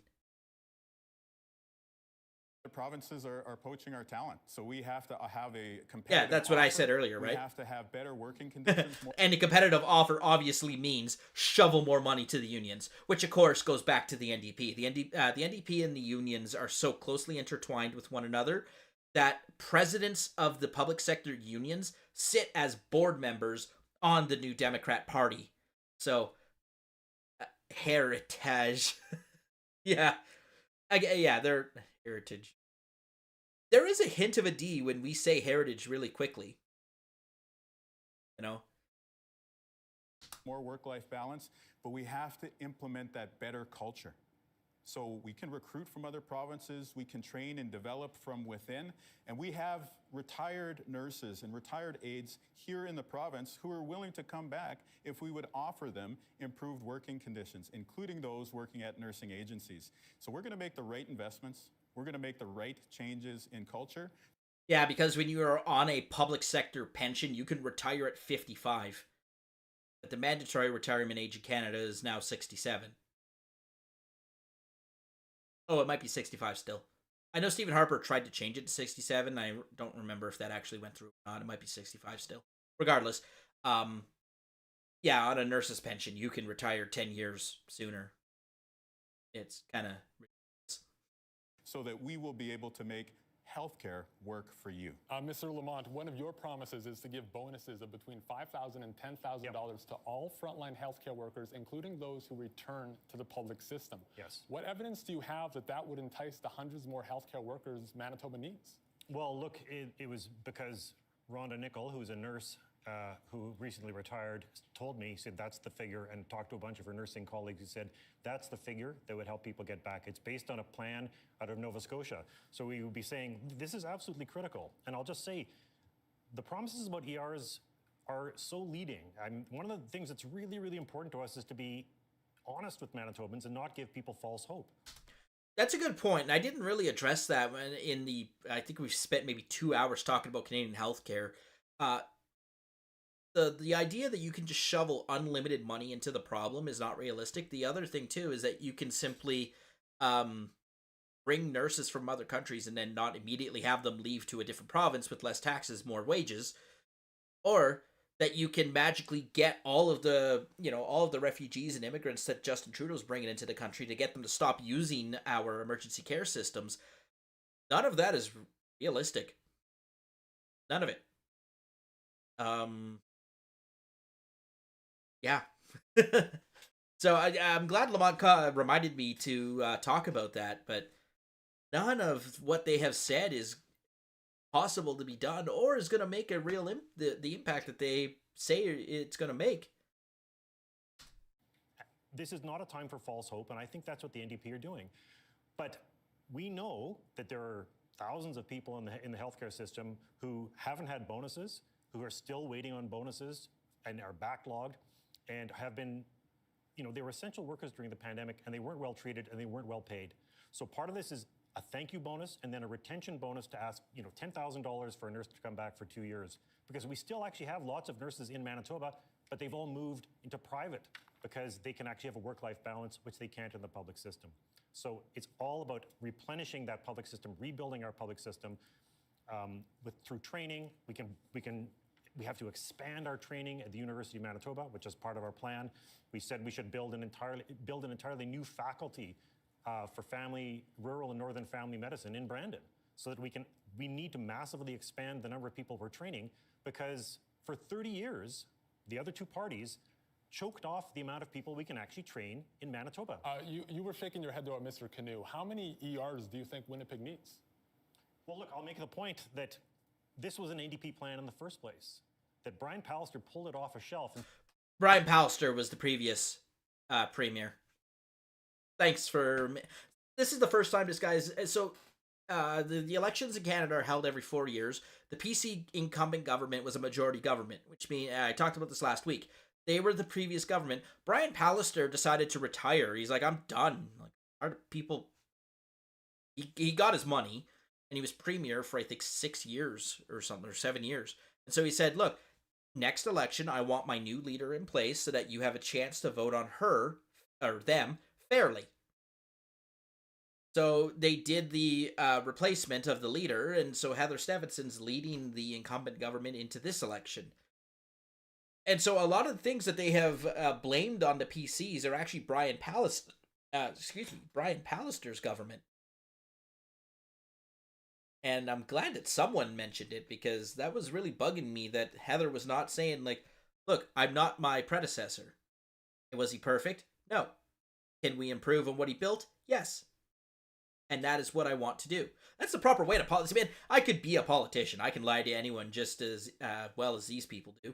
And said, well, look at this. The NDP are planning on shutting down a whole bunch of ERs. And they had completely neglected those other hospitals in the first place. What we need is, I actually think we should consider building mini hospitals. Can I just jump in? But no. Because I've been invoked. I would like You to got a finish. sec. You have a chance in a sec. Okay. Go ahead, Mr. Lamont, quickly. No, simply to say we need 3. I like that the moderator just shut him down. It's like, no, shut up. Let him finish. But we need to be focusing not on building crisis centers, but on keeping people out of ERs by providing care in the community. And that's Okay, practical. Because, look, go to any ER. This is a great way to, this is a great way to actually see the problem on the ground for what it is. Go to an ER and have a quick take quick look at the people who are waiting in the ER at some odd hour when the doctor's offices aren't open, like 10 o'clock at night, 11 o'clock at night. You're going to see addiction problems, right? ODs, mental health. Lots of mental health issues are going to be showing up at ERs late at night. And then drunk idiots that put like a glass bottle into their neck. Occasionally you'll get we don't have a lot of violent crime in Canada, so you might see one or two, people got into a fist fight or an altercation, perhaps some stabbing or something, and then the occasional car crash. So what's choking our hospitals are people don't have access to a family doctor visiting the emergency care or sniffles or fevers. A bottle of Motrin and a monkey could do that job, to quote Dr. House. And then you have people that ERs are not well equipped to handle with, right? Mental health crises and addiction issues. The urgent care center is not meant for that. So if you knock those 3 groups of people out of the urgent care system, suddenly we don't have a problem with wait times. So this is actually one of the few possible solutions that are actually grounded in reality. If we can divert those 3 groups of people out of the system, now 2 of them are a little easier to divert than the third one. The immigrant groups are the hardest to divert just because we don't have enough family doctors for them. Or in many cases, they just, they haven't had time to establish in a community. And so they don't trust a doctor. So then they just end up at the hospital. Hey, look, it didn't have to make sense, but that's the reality. And I could go on this forever. Safe injection sites are not the solution to the addiction crisis. I'll always take that as a policy position. We got to do something, but that isn't it. Giving them a safe place to take the supply of drugs that they got from God knows where. It is a myth that safe injection sites actually supply the illegal drugs. They do not. The only drug they do supply would be methadone, which just helps you come down from opioid highs. Heroin, fentanyl, morphine. Methadone is, I think, the only thing they can give you, and it's such a low dosage that you're not supposed to get hooked on it. Yep. Humans, they're individuals. Everyone reacts differently to something. The one size fits all never works, but ideally, the idea behind the methadone is that it takes the edge off the withdrawal symptoms, without having like all of the harmful side effects of the actual drugs themselves, the heroin, the morphine, the fentanyl. So methadone will take the withdrawal symptoms of heroin away, but it also won't stop your heart. No, the reason for the safe injection site is they'll give you a clean needle so that everyone doesn't have AIDS and hepatitis by the end of the night. And they have people with Narcan. They're nurses. They're trained. They can recognize ODs. They'll bring you back from the OD and then they'll ask if you need to speak to a professional.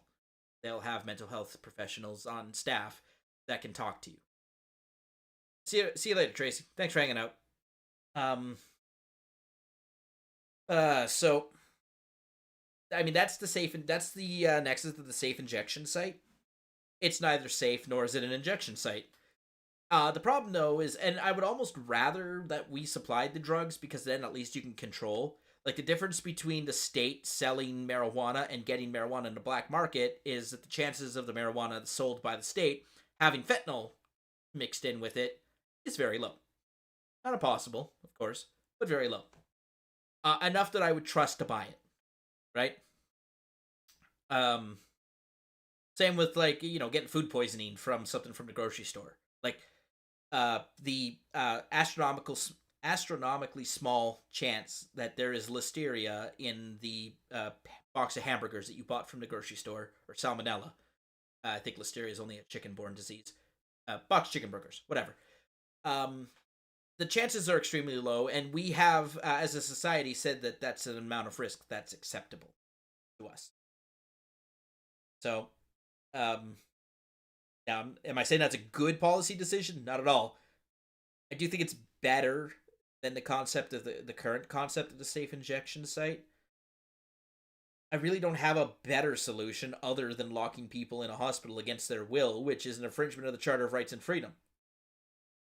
Like, there has to be an overwhelming public objective to justify the deprivation of an individual's liberty. So the current system we have, or you just, like, they're hotbeds of crime. People get high on drugs all the time, commit crimes, and they're not really liable because they're not in control of their body. From again, the contract we've made as a society is that we punish people when they have fault for the wrongdoing that they've done. You would never punish your kid for something that went wrong that wasn't their fault. Shouldn't punish a kid for that. And, as a society, the contract we made with our legal system is that, yes, we only punish people who have fault. Now, I gotta do a video on this sometime. My pocket criminal code isn't here, but this, my criminal law textbook back here, in Canada, we criminalized, so anyone who's watched any legal channel for a long time will know the concept of non-insane automatism, which is the state in which you're not in conscious control of your actions and you commit a crime.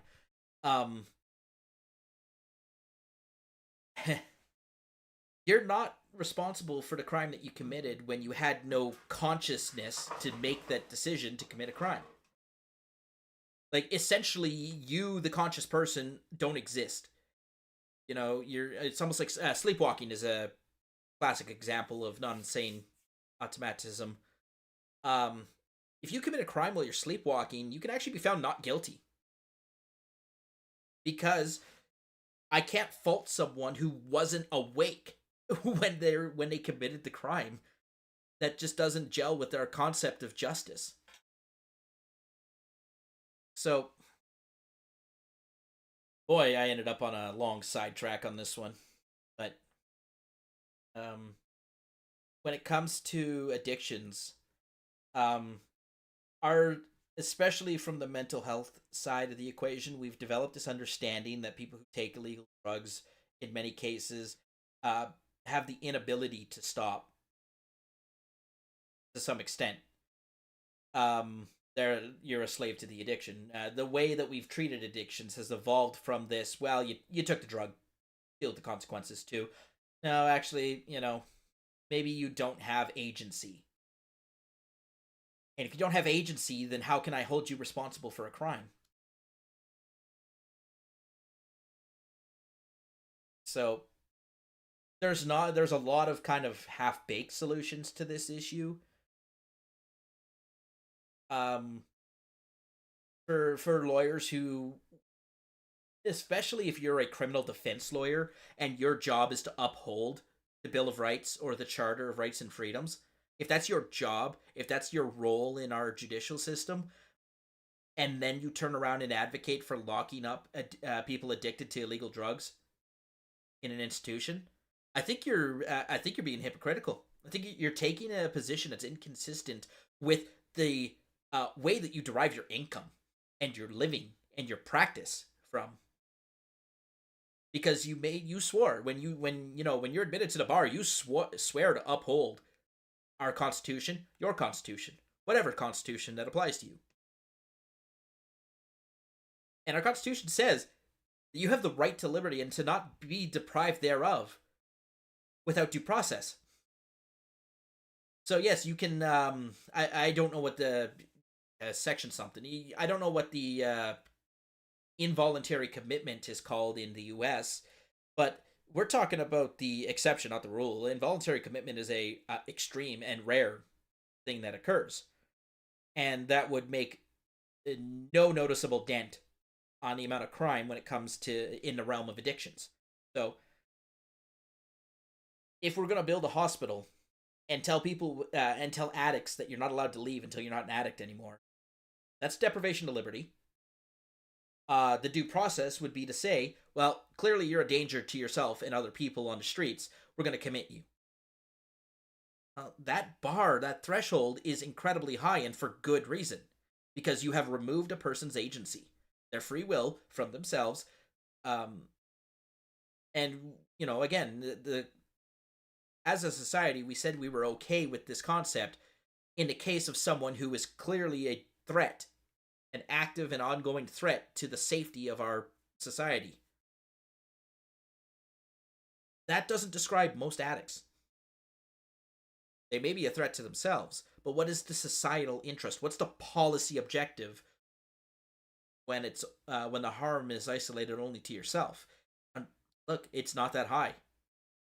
We have, go through your criminal statute someday and read the number of crimes that are inflicted upon someone else. Then contrast that with the number of crimes that are inflicted upon yourself. Yeah. That, the conclusion there is that the harm done to yourself has very little overriding policy objective. Which means that it becomes very difficult to justify the infringement of your rights and liberties based solely on the harm you do to yourself. And unsightliness is not societal harm. Maybe, I guess in the case of NIMBY projects it would be, but certainly the need to want your downtown free of addicts all over the place is not a policy objective that will override anyone's liberty. I'm pretty sure you couldn't override a dog's liberty on that kind of a shoddy footing. But rightfully so. Rightfully so. I think it should, the protections of someone's individual liberty and freedom should be powerful. It should be difficult to overcome it. I've arrested you for this crime. A crime is something you commit against society, against the people as a whole. That's why when you style criminal cases in the US, it's called the people v, right? The people versus the accused. Because your crime was against everyone. In Canada, we had the similar concept except the crown. Because the crown is the domain of the land, right? The kingdom, the empire, whatever. Viva Britain. A crime against any person is a crime against Her Majesty and all that she, or he now, the king, His Majesty, and all that he rules over, all of his domain. So, again, boy, did I ever get sidetracked on that one. But yes, Lamont is the only person on this stage who's actually made a realistic solution. The progressive conservative solution is not realistic in the reality of our they're trying to be fiscally restrained. That fiscal restraint will cause us to lose all our nurses to other more competitive provinces, or their nurses. Manitoba's nurses will get bled out to the other provinces for more money. It's not realistic to try and pinch pennies there. That is a function of the public sector union being so greedy in every other province. But again, you're not going to change that system. You're not going to fix that system. You certainly can't affect any other province. So you can put your pie in the sky all you want of fiscal conservatism. It's not going to work here. And then the same thing on the other side of the aisle. Shoveling the endless amounts of money will go wrong in a hurry. We're already having a big inflation problem. You're going to make it much worse. Thank you. I'll stop you there. Now the leaders will have a chance, as you're jonesing to do, to take the lead and question each other on this topic of healthcare. And Mr. Canoe, we'll start with you. 2.5 minutes for your question and answer segment. All right, Manitobans probably remember when Heather Stephenson talked about a hockey game in response to a question about the death of Crystal Musso. But what you may not remember is that the reason we asked this question is because Crystal deserved better health care, better patient transportation, better care in an ICU, and a government who would have listened to the physicians raising the alarm. So I'll ask the question again.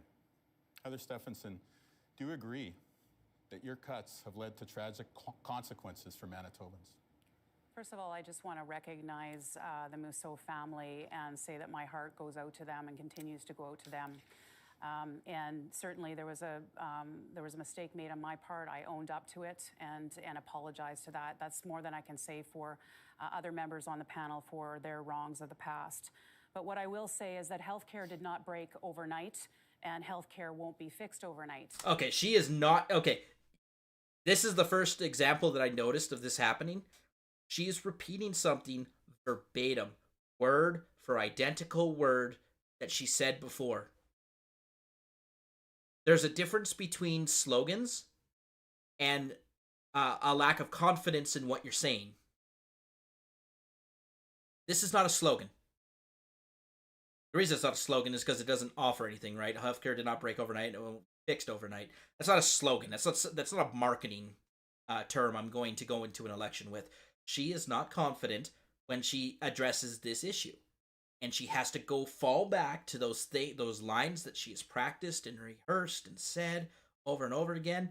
When you don't believe what you're saying, and this is a great way to catch liars when you're on cross-examination, when they don't believe what they're saying, ask them the question in a different way, and you should get an identical response.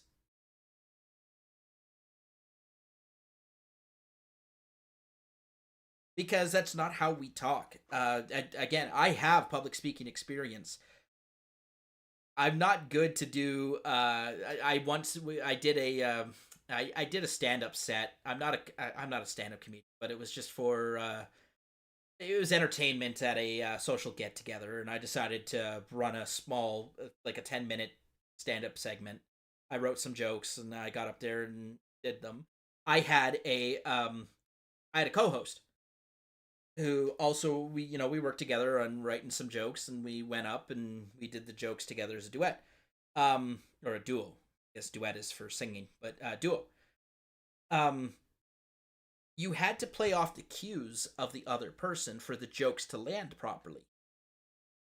And I discovered that when I speech write, I will write down notes of what I want to say, and then I'll say them, but I won't use the same language or the same words in multiple rehearsals.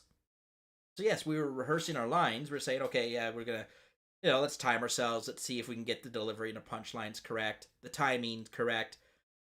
And so I'd say my words, and I didn't realize until like halfway through our set that my partner was using my verbal cues to know when to say her line.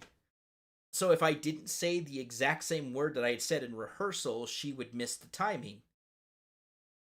Now, I mean, again, it's just a small small time social event, and so we didn't bomb. We got a couple of laughs off our jokes, and I think if we were in an actual like a comedy situation, like if we were at a talent show or we were trying to actually be comedians, um, that's probably something that we would have worked on ahead of time. But I kind of realized about halfway through that because um, the way that I perform public speaking has to do with my confidence in what I'm saying. I believe the things that I say, and I say it. And so it's very rare that I'll say the exact same thing with the exact same words. Because I can paraphrase. And that's the uh again, I don't know the science on this, but I know and I understand that when I go to talk on a topic and I say basically the same thing, but perhaps the word selection was different. Also, the other thing too is I'm not a good speechwriter, and I'm definitely not a good proofreader. What I write on the paper and what I say in the internal monologue will sound quite different when I get up onto the podium and speak it out loud. And so I improvise on the fly. Like those two words aren't going to sound correct together. It's going to be hard to pronounce those two words together. It's going to be hard to, say that word, then transition or pivot into the next paragraph without flubbing it. This was an awkward sentence structure, things like that. Because conversational, especially in the legal context, your oral arguments are not the same as your written arguments. They're not going to logically flow the exact same way, and the way that people speak is not conducive to the formality of legal writing. So yes, oral arguments. You don't go up there and say, "Yo, dog, what's up? This is Your Honor, but this is my argument." You don't go up there and say that, but there is a difference between the level of formality in your legal writing and your oral arguments, and there's an even wider gap between formal legal writing and doing this type of presentation on YouTube. So, one of the cues that I always look for is the exact repetition. It's not enough that it's close enough. And again, you differentiate it from slogans. The slogans are things you can repeat, right? If the glove don't fit, you must acquit. Those are slogans. And we use them in the legal profession, absolutely, because juries are people. Even judges are people. I said at the start, right? If it rhymes, how do you do? I'm Wab Canoe. I still remember that. We're like 3 hours into this video. I still remember the very first thing he said. How do you do? I'm Wab Canoe. Because that stuff works. This is not a slogan, though. Slogans have marketing in them. And they are... if you're going to attach a slogan to yourself, it can't be the negative like this, right? The healthcare did not break overnight and healthcare can't be fixed overnight. That's not a positive, that's a negative connotation. Never attach that slogan to yourself. You might attach it to someone else, but she's talking, first person about herself and her government's plan. So Heather, come on, you gotta fire whoever advised you to just repeat that line over and over again, because it's not a marketing phrase, it's not a slogan. All it does is sound to me like you don't know what you're talking about. You don't believe in what you're talking about. Yeah, and another example. Think of when you were going through elementary school, when you were learning to put sentences and phrases together, and you were given exercises in rephrasing. We even get this in legal education. My first year legal writing my first year legal writing class, we were given an exercise in rephrasing and paraphrasing. One of the best ways to know that someone understands the material that was just dictated to them is if they repeat it back to you, but they change some of the words. you substitute synonyms. You understand that the meanings of those two words are close enough that they work together in this context, but that means you had to understand the context in order to use the synonym.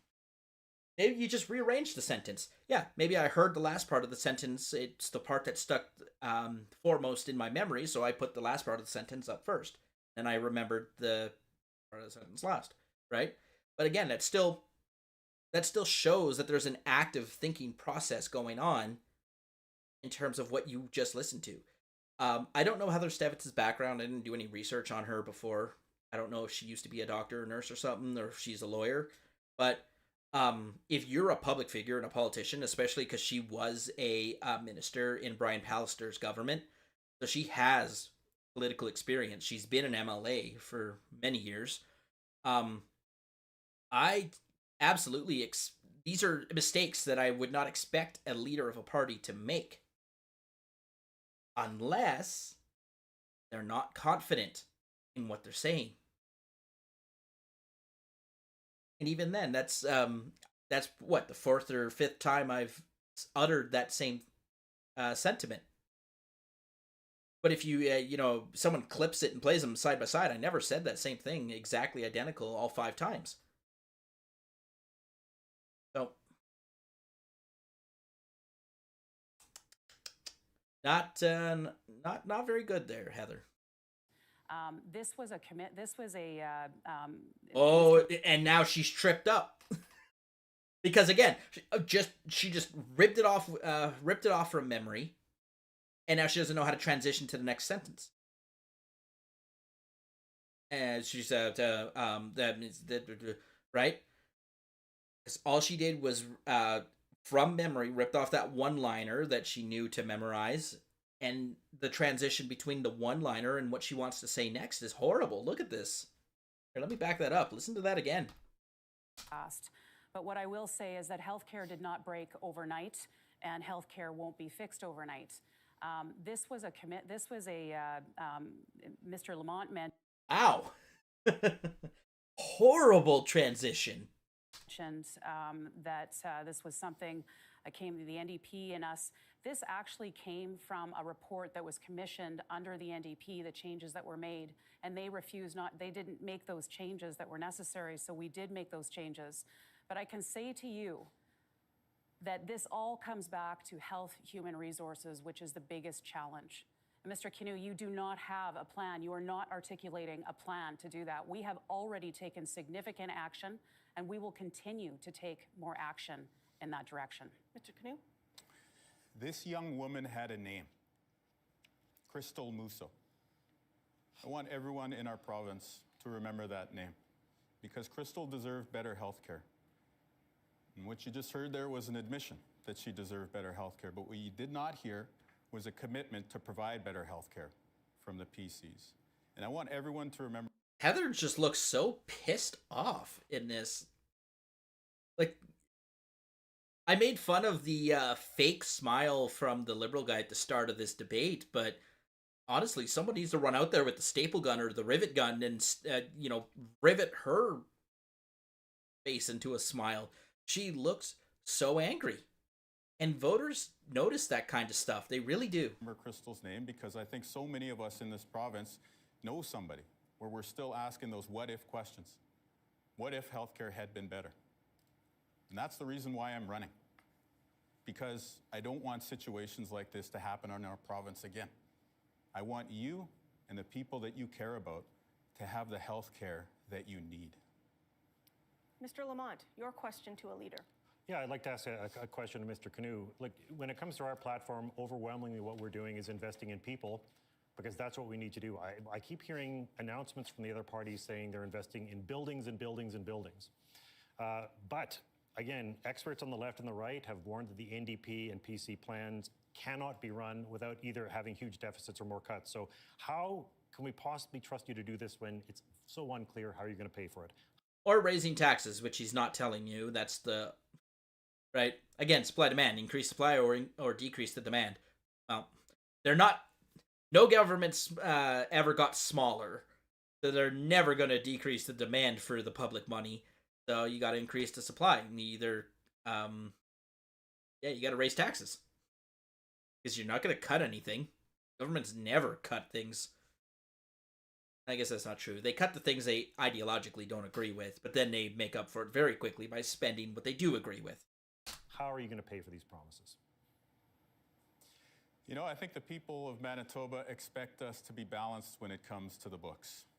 And that's why one of my first commitments on this campaign was to balance the books within a first mandate, should we get the great honor of serving you, the people of Manitoba.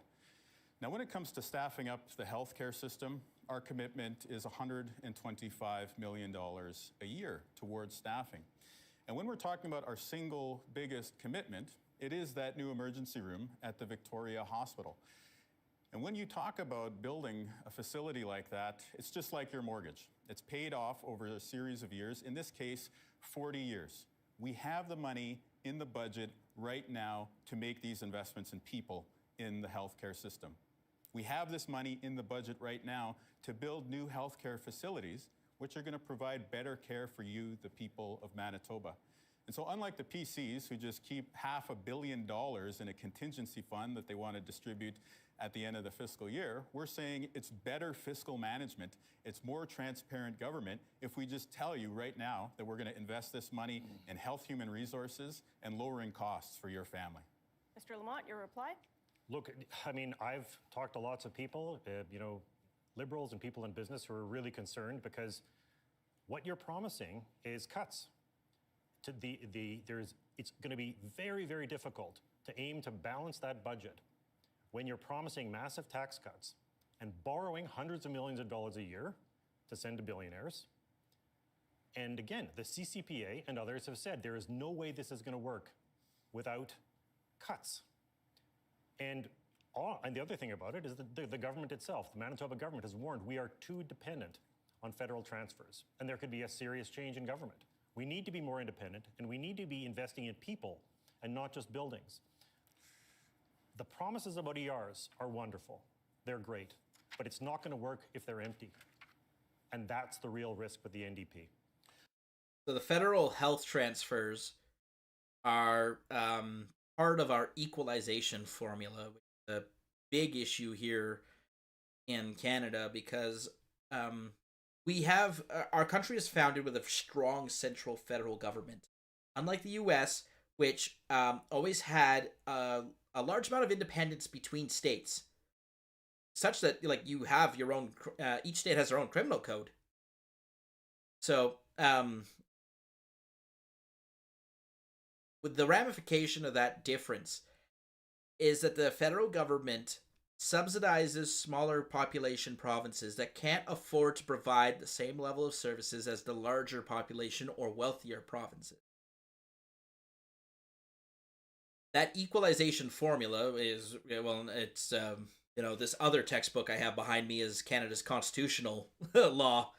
So, and you can see that it's much bigger than the criminal one.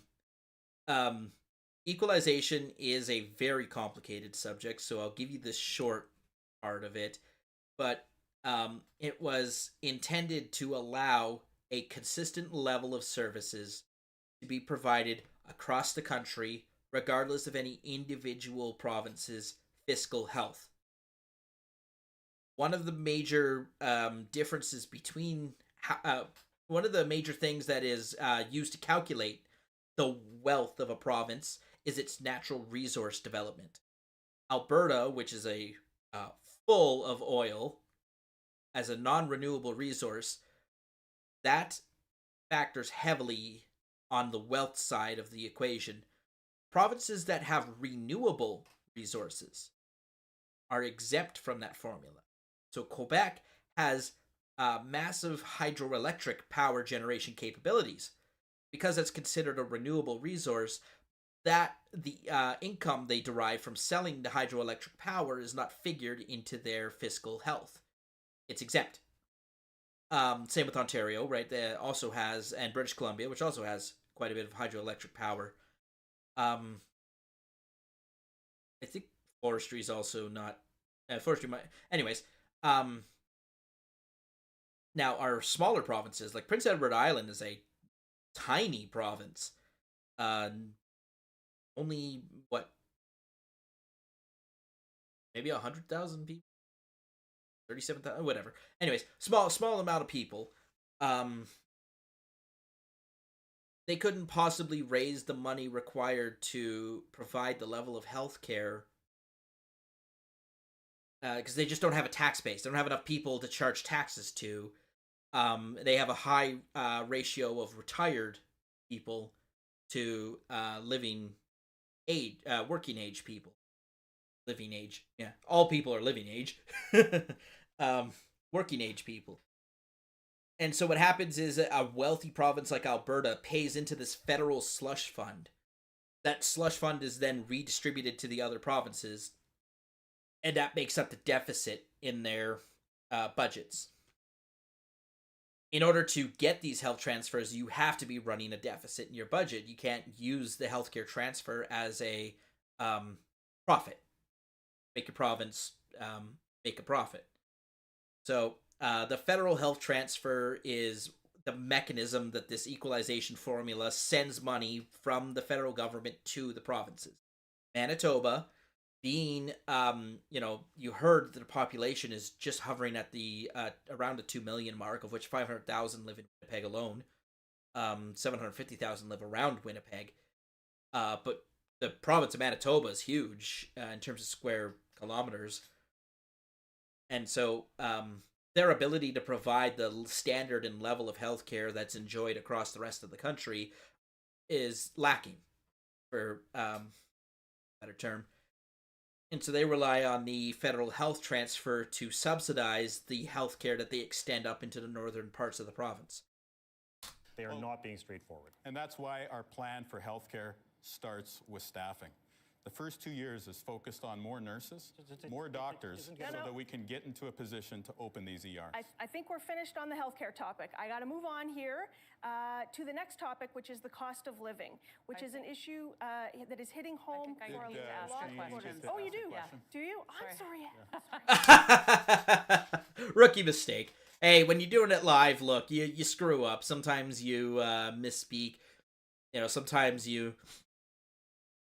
Go ahead. Good for you. Stand up for yourself. Yeah. Politely, I'll stand Thank up for you, myself. Mrs. Stephenson. Go ahead. In leadership, trust.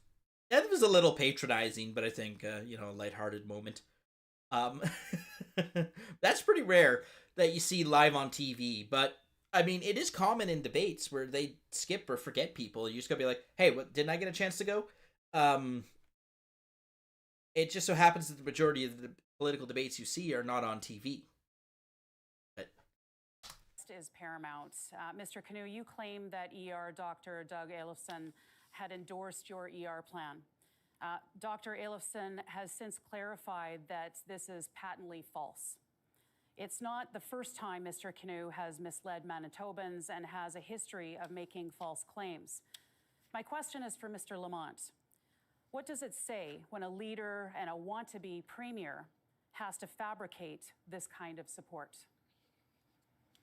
Look, I was shocked. I was surprised when Mr. Canoe said that that Dr. Doug Elifson, who's a friend and a Liberal and a very prominent emergency room physician, had endorsed it.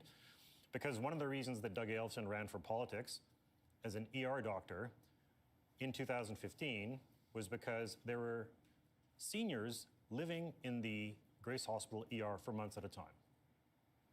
That's the kind of crises we've had in ERs under the NDP. There was also the case of Brian Sinclair. So one of the things that the NDP tends to do is pretend the world began in 2006.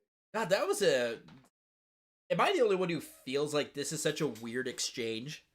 Where she just like, I'm going to talk about the NDP leader, but then I'm going to direct the question to the Liberal and just like let him take that and attack the NDP leader on my behalf.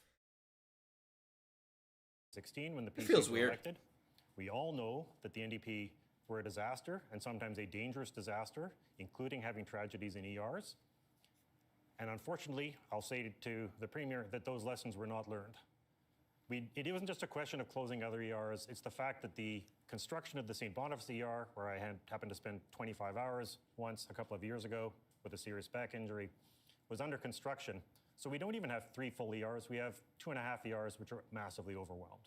So it's extremely frustrating because I simply to be outright lying in the middle of a leaders' debate is beyond disturbing. Thank you, Mr. Lamont. Mrs. Stephenson? So 40 we are seconds. talking about Can I the jump in? central core pillar of Mr. Canu's election campaign, and it is being debunked by doctors. So I would say to Manitobans, don't be fooled by Mr. Canu. It won't be fixed overnight. PCs have invested historic amounts in our healthcare system and have put the system on a road to recovery. And those are the facts. And I know my opponents, I know Mr. Canu likes to talk about the investments that we're making in healthcare. We're making record investments in our healthcare system. A 23% increase since we came into office, 9% last year alone. That's more investments in healthcare. Thank you, Mrs. I'd like to Stephenson. respond. Mr. Canu, I'll make it quick. Okay, I'm going to give you 20 seconds. Quick. What Dr. Ailson said is that closing emergency rooms was a huge mistake. And I agree with him. And so do I. That's why we're committed to opening new emergency rooms. But at the hospital where Dr. Ailson works this weekend, the wait time was 17 hours. You could drive to the Rocky Mountains and see a doctor there more quickly than one in your own community. All right. We got to I'm fix sorry. it. We got to move. Wow, that's a good. Okay. That's a good one. Yeah. I don't know if you guys know this. Canada is huge. It takes forever to get anywhere in a car. That's why flying is so expensive in this country. And I've actually I have driven from Calgary to Winnipeg twice and back. It's a very, very long drive. And Calgary is only 1 hour from the Rocky Mountains, so I think he's actually telling the truth when he says that you can get to the Rocky Mountains in 17 hours. I think that actually is truthful. Consider that, though. Manitoba is, it's on the Red River, and it's just, I think it's straight north of Fargo, so it's the border between North Dakota and Minnesota. And he's saying that before you see a doctor in your ER, you could drive from that location all the way to Glacier National Park. Have a look at that on your on a map sometime, and just see the incredible distance you would have to cover. And that entire time,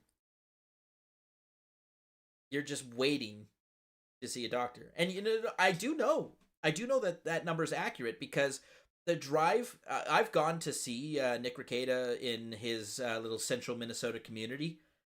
Little known fact, Minnesota is basically part of Canada, so you don't even need to go through a border checkpoint or anything. They just let you in. It's like, oh yeah, another, Canadian visiting fellow Canadians.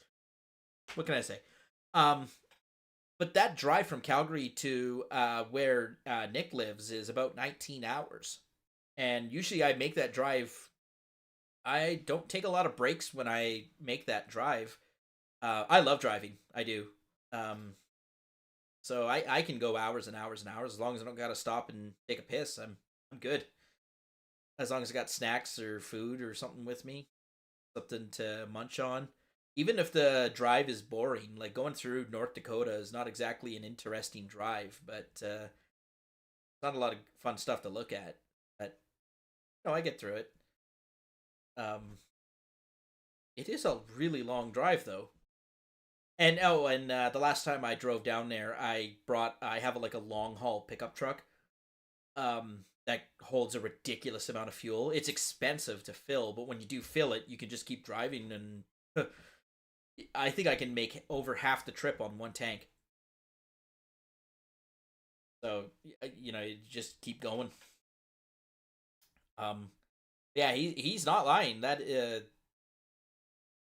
not only is that, it puts into perspective how long you have to wait to see a doctor, but the fact that you could drive to Calgary in less time than to wait to see a doctor in the emergency room is ridiculous. Move on. I'm sorry, Mr. Lamont. This is We got to also a move on breach to of the rules. next topic I here. want that to be acknowledged. The cost of living is an issue that I think we need to talk about here. It's hitting home for a lot of She's losing control. Oh my goodness.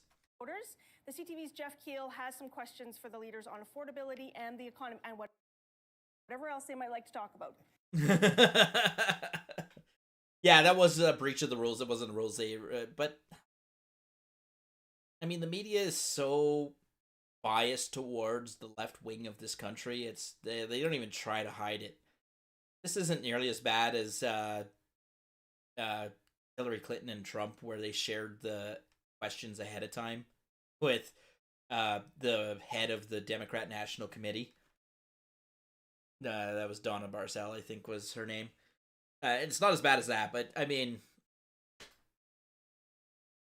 the way they frame that question, like, I understand why Canoe wanted to jump in, because they were talking about him. They called him by name, talking about him, and then didn't give him a chance to respond. So that was a poor execution on the question front. I don't think that the proper remedy was for the moderator to give 20 seconds for him to rehabilitate that damning fact, but whatever. I think 20 seconds are going to change people's minds, but Thank you, Mary Agnes. Mr. Lamont, Yep. you say you will renegotiate the carbon tax with Ottawa and use the money for a green fund. So what would happen with the rebates Manitobans are currently getting, and how much would Manitobans pay under your plan for a carbon tax? It would be exactly the same as it is, but we would actually, one of the things about taking back control of the carbon tax or the carbon levy, is that we would actually be able to provide forgiveness for farmers, for grain drying. The other thing about it is that $300 million green fund that we're using would go to investing in permanent cost reductions. So it would help people pay for energy retrofits, for rewilding. This is, I mean, lots of the time people complain about rewilding? You mean rewiring? the issue with the carbon tax is that it's just coming back. Or is that is that an agricultural term, rewilding? This is actually about using it as a green fund to permanently lower people's costs, because people would get grants for insulation, they would get grants to help green, and that would work as much for business, for First Nations, for municipalities, $300 million a year. There would still be some, but we're also offering a personal income tax cut for people who need it, which is very progressive and evidence-based. So we do have a very serious focus on affordability. And Progressive in that it's a progressive tax cut. That doesn't mean the same as progressive political policies.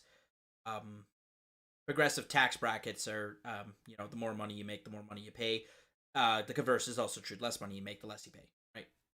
So progressive income tax, that's what that has nothing to do with the same named progressive social policies.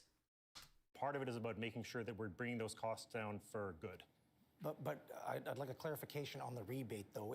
It won't be the same because you're going to be using that money in your green fund. What will it look like?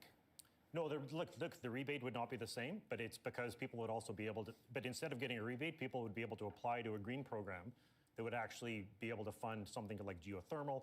It'd actually be, you'd have the possibility of much more generous rebates and lowering, and like I say, lowering energy costs for the long run. Heather Stephenson, my next question is for you. You're promising big tax cuts, including phasing out the payroll tax, taking PST off restaurant bills, and cutting income taxes, which, when fully implemented, will cost the government more than $600 million a year. And you say you'll balance the books by 2025. So how can you do all that and still pay for big ticket items like education, healthcare, and infrastructure? Yeah.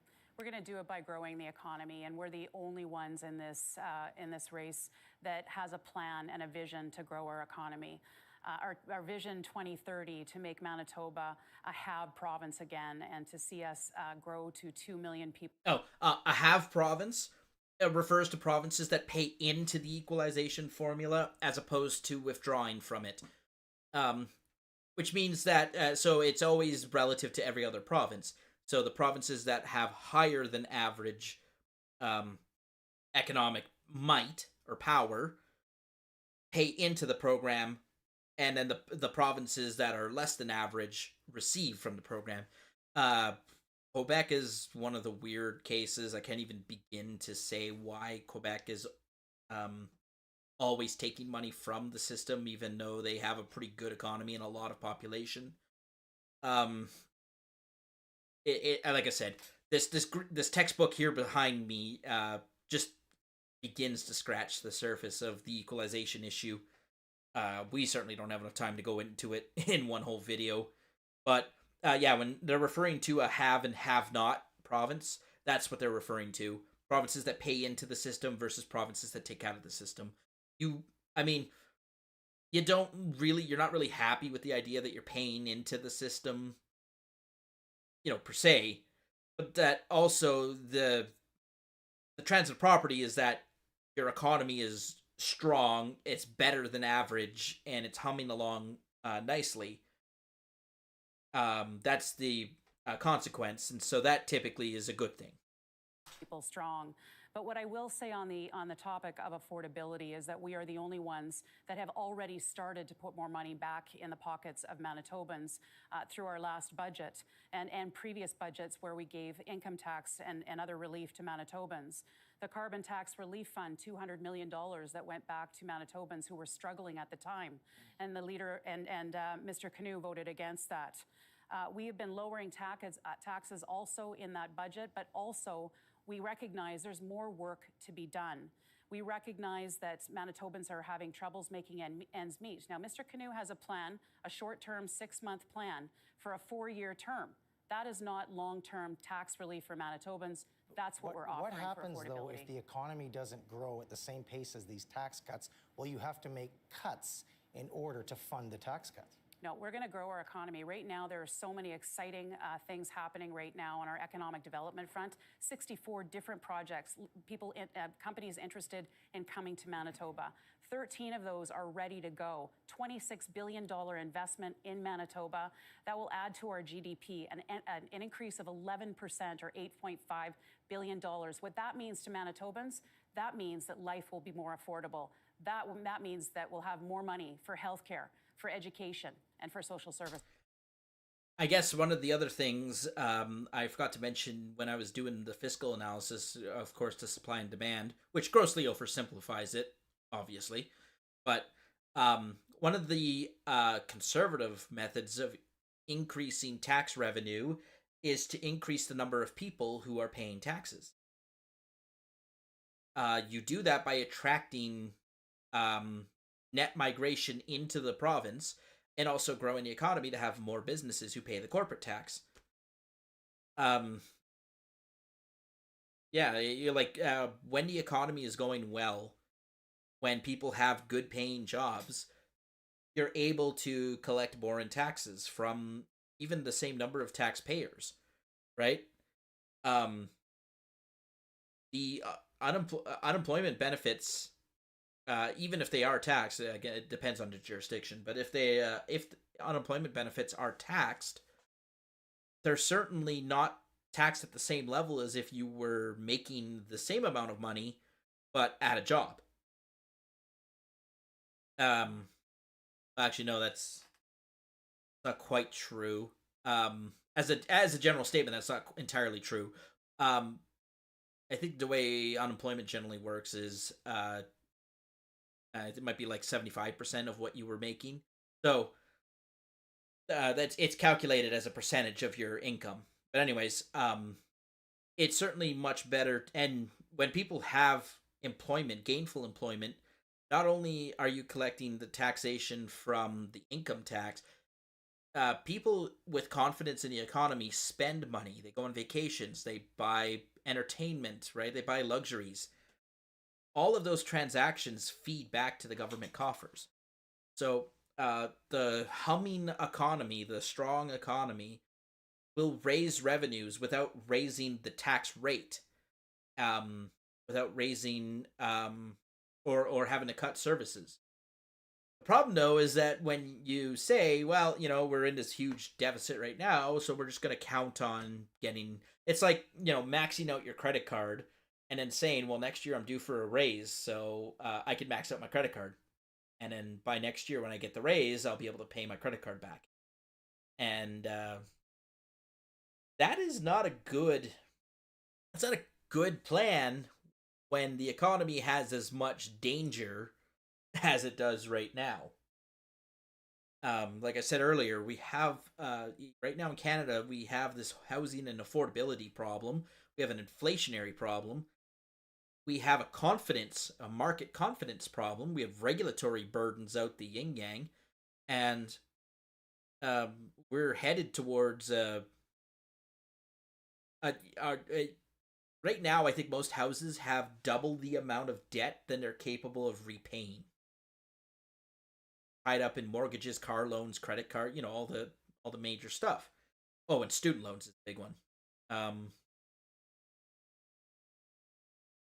I think a lot of Canadian households have much more debt than they're capable of paying.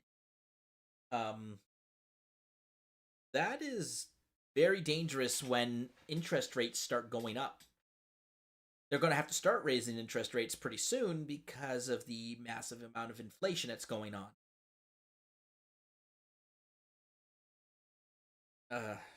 There's a lot of complicated economical stuff at work here, but I mean, look, we're the amount of money that we paid during COVID is coming to roost right now. All of that endless shoveling of the money out the door with no accountability. I don't think we know where half of it went. We are facing the reckoning of those decisions now because there was so much money pumped into our economy to and again, we wouldn't have needed the money if the government response to COVID didn't destroy and crash the economy. So this was a problem of their own design making, and the consequences are coming back now. There was so much artificial money pumped into our economy that made the money less valuable.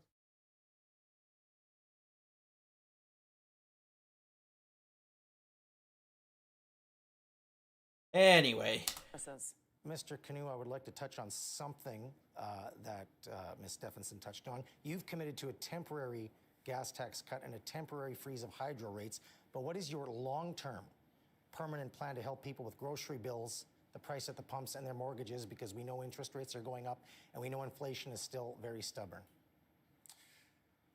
Yeah. like I just said, that's what's going on in this country right now.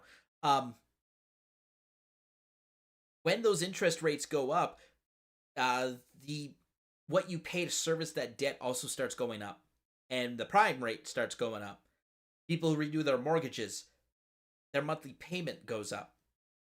So you might have budgeted your family for your job, saying, well, yeah, my mortgage is this much a month, and then we pay this much for groceries and electricity and incidentals, and yeah, we got a little bit of extra money left over for entertainment, the optionals. With this inflation and with the interest rates rising, that extra money you have left over at the end of the month is shrinking very fast to the point where there's almost none left, and now you're starting to bite into do I make my credit card payment or do I make the gas bill payment, right? Can I talk to the bank and maybe get a couple of months off my mortgage so that I can pay down this credit card, and then hopefully the payment on the credit card is low enough that I have the extra couple hundred to then give to my mortgage.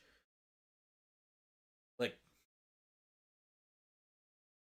we have, and I honestly, I don't know if this is going to be as bad as the 2008 crash. The 2008 housing crisis, and then of course the economic downturn that came with it. I don't know. I don't know if we're headed quite that far.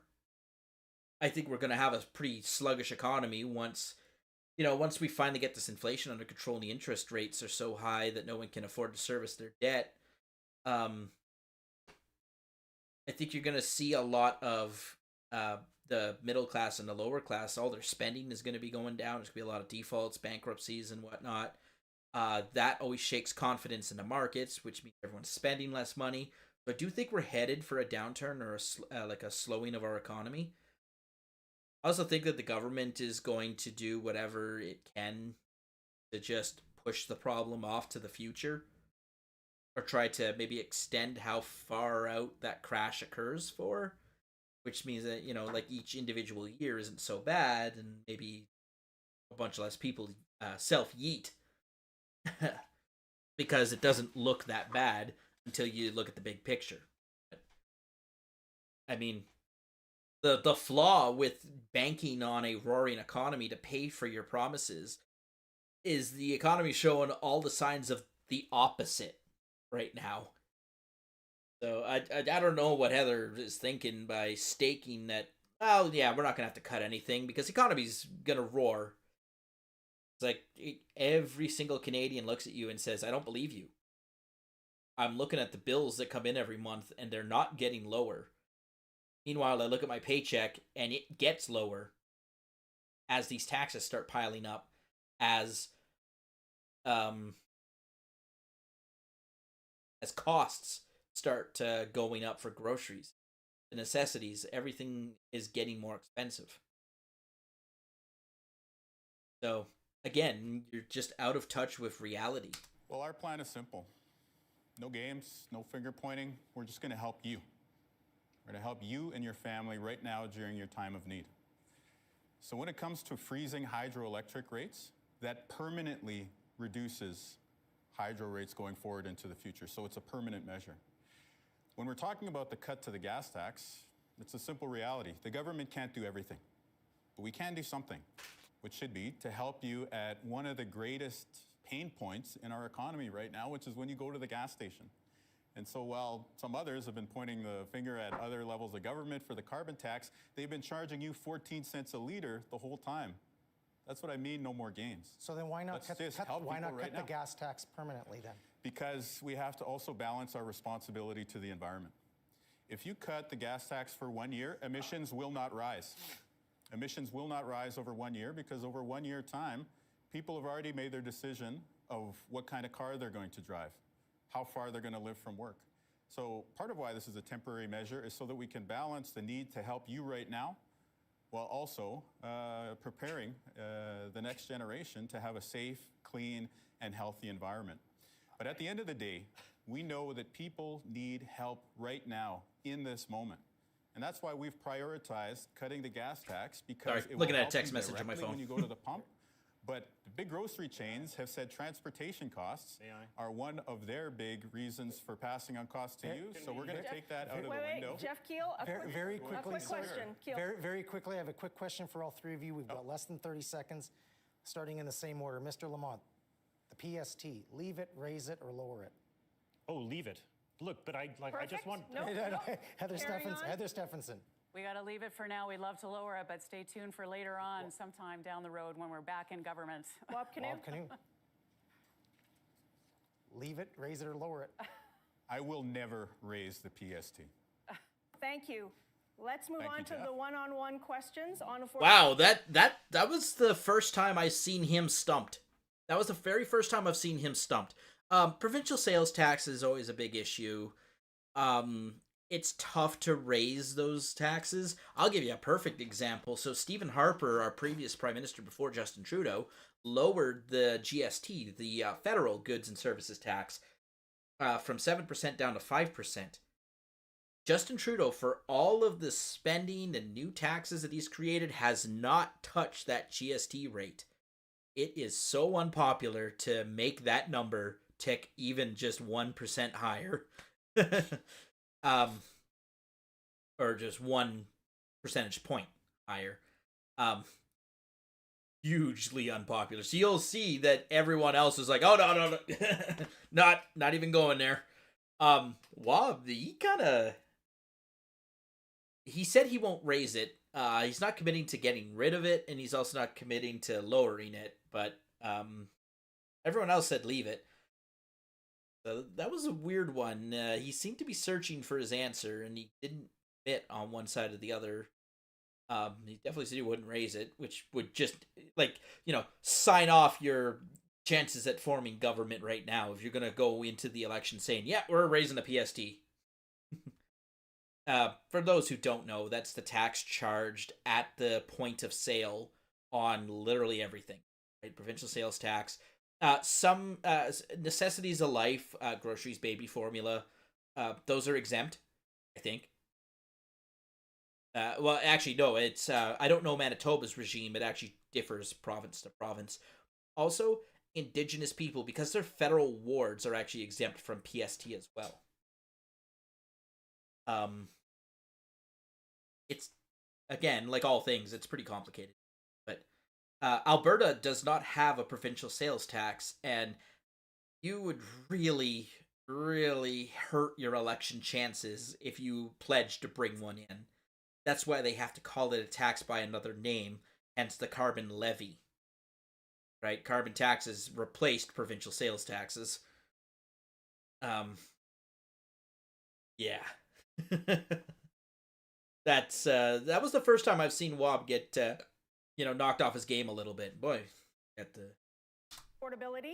Again, I feel like there's some questions you folks want to ask each other. Mrs. Stephenson, you get to start this time. Thank you so much. Go ahead. Thank you so much. She's pretty animated. Affordability, big issue right now in Canada because the price of housing is so high. I don't know, sometimes in the conservative Republican circles, you'll see you'll see points made about like Vanguard scooping up properties and farmland and foreign investors. In Canada, we have a couple of laws that are trying to address the foreign ownership of houses. We have a lot of regulatory issues with building houses. The Greenbelt is a good example of that. It's the parkland, the reserved protected parkland that surrounds the city of Toronto. It's our biggest city. The metro population of Toronto is like 8 million people. So it is actually comparable to a big American city. I think Toronto is the 5th largest city in North America behind Houston, Chicago, Los Angeles, and New York. So, again, it's a city that... it's a big city, even by American standards. Surrounding the city of Toronto is this green zone, this protected wildland park zone. Which means that the city... and Toronto has absurdly ridiculous housing prices. The joke about how like $1,000 a month will get you a broom closet in New York is the same joke we tell in Toronto. It's basically the same thing. $1,000 a month will get you not even a full bathroom. Get a stand-in shower in the toilet. Like you can reach the toilet from your shower just by squatting. So that's what you'll get in Toronto for $1,000 a month.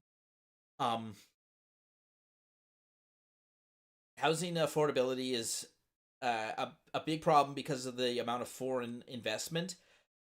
In the U.S., where there are 300 million people, right, there's a lot of houses, a lot of land.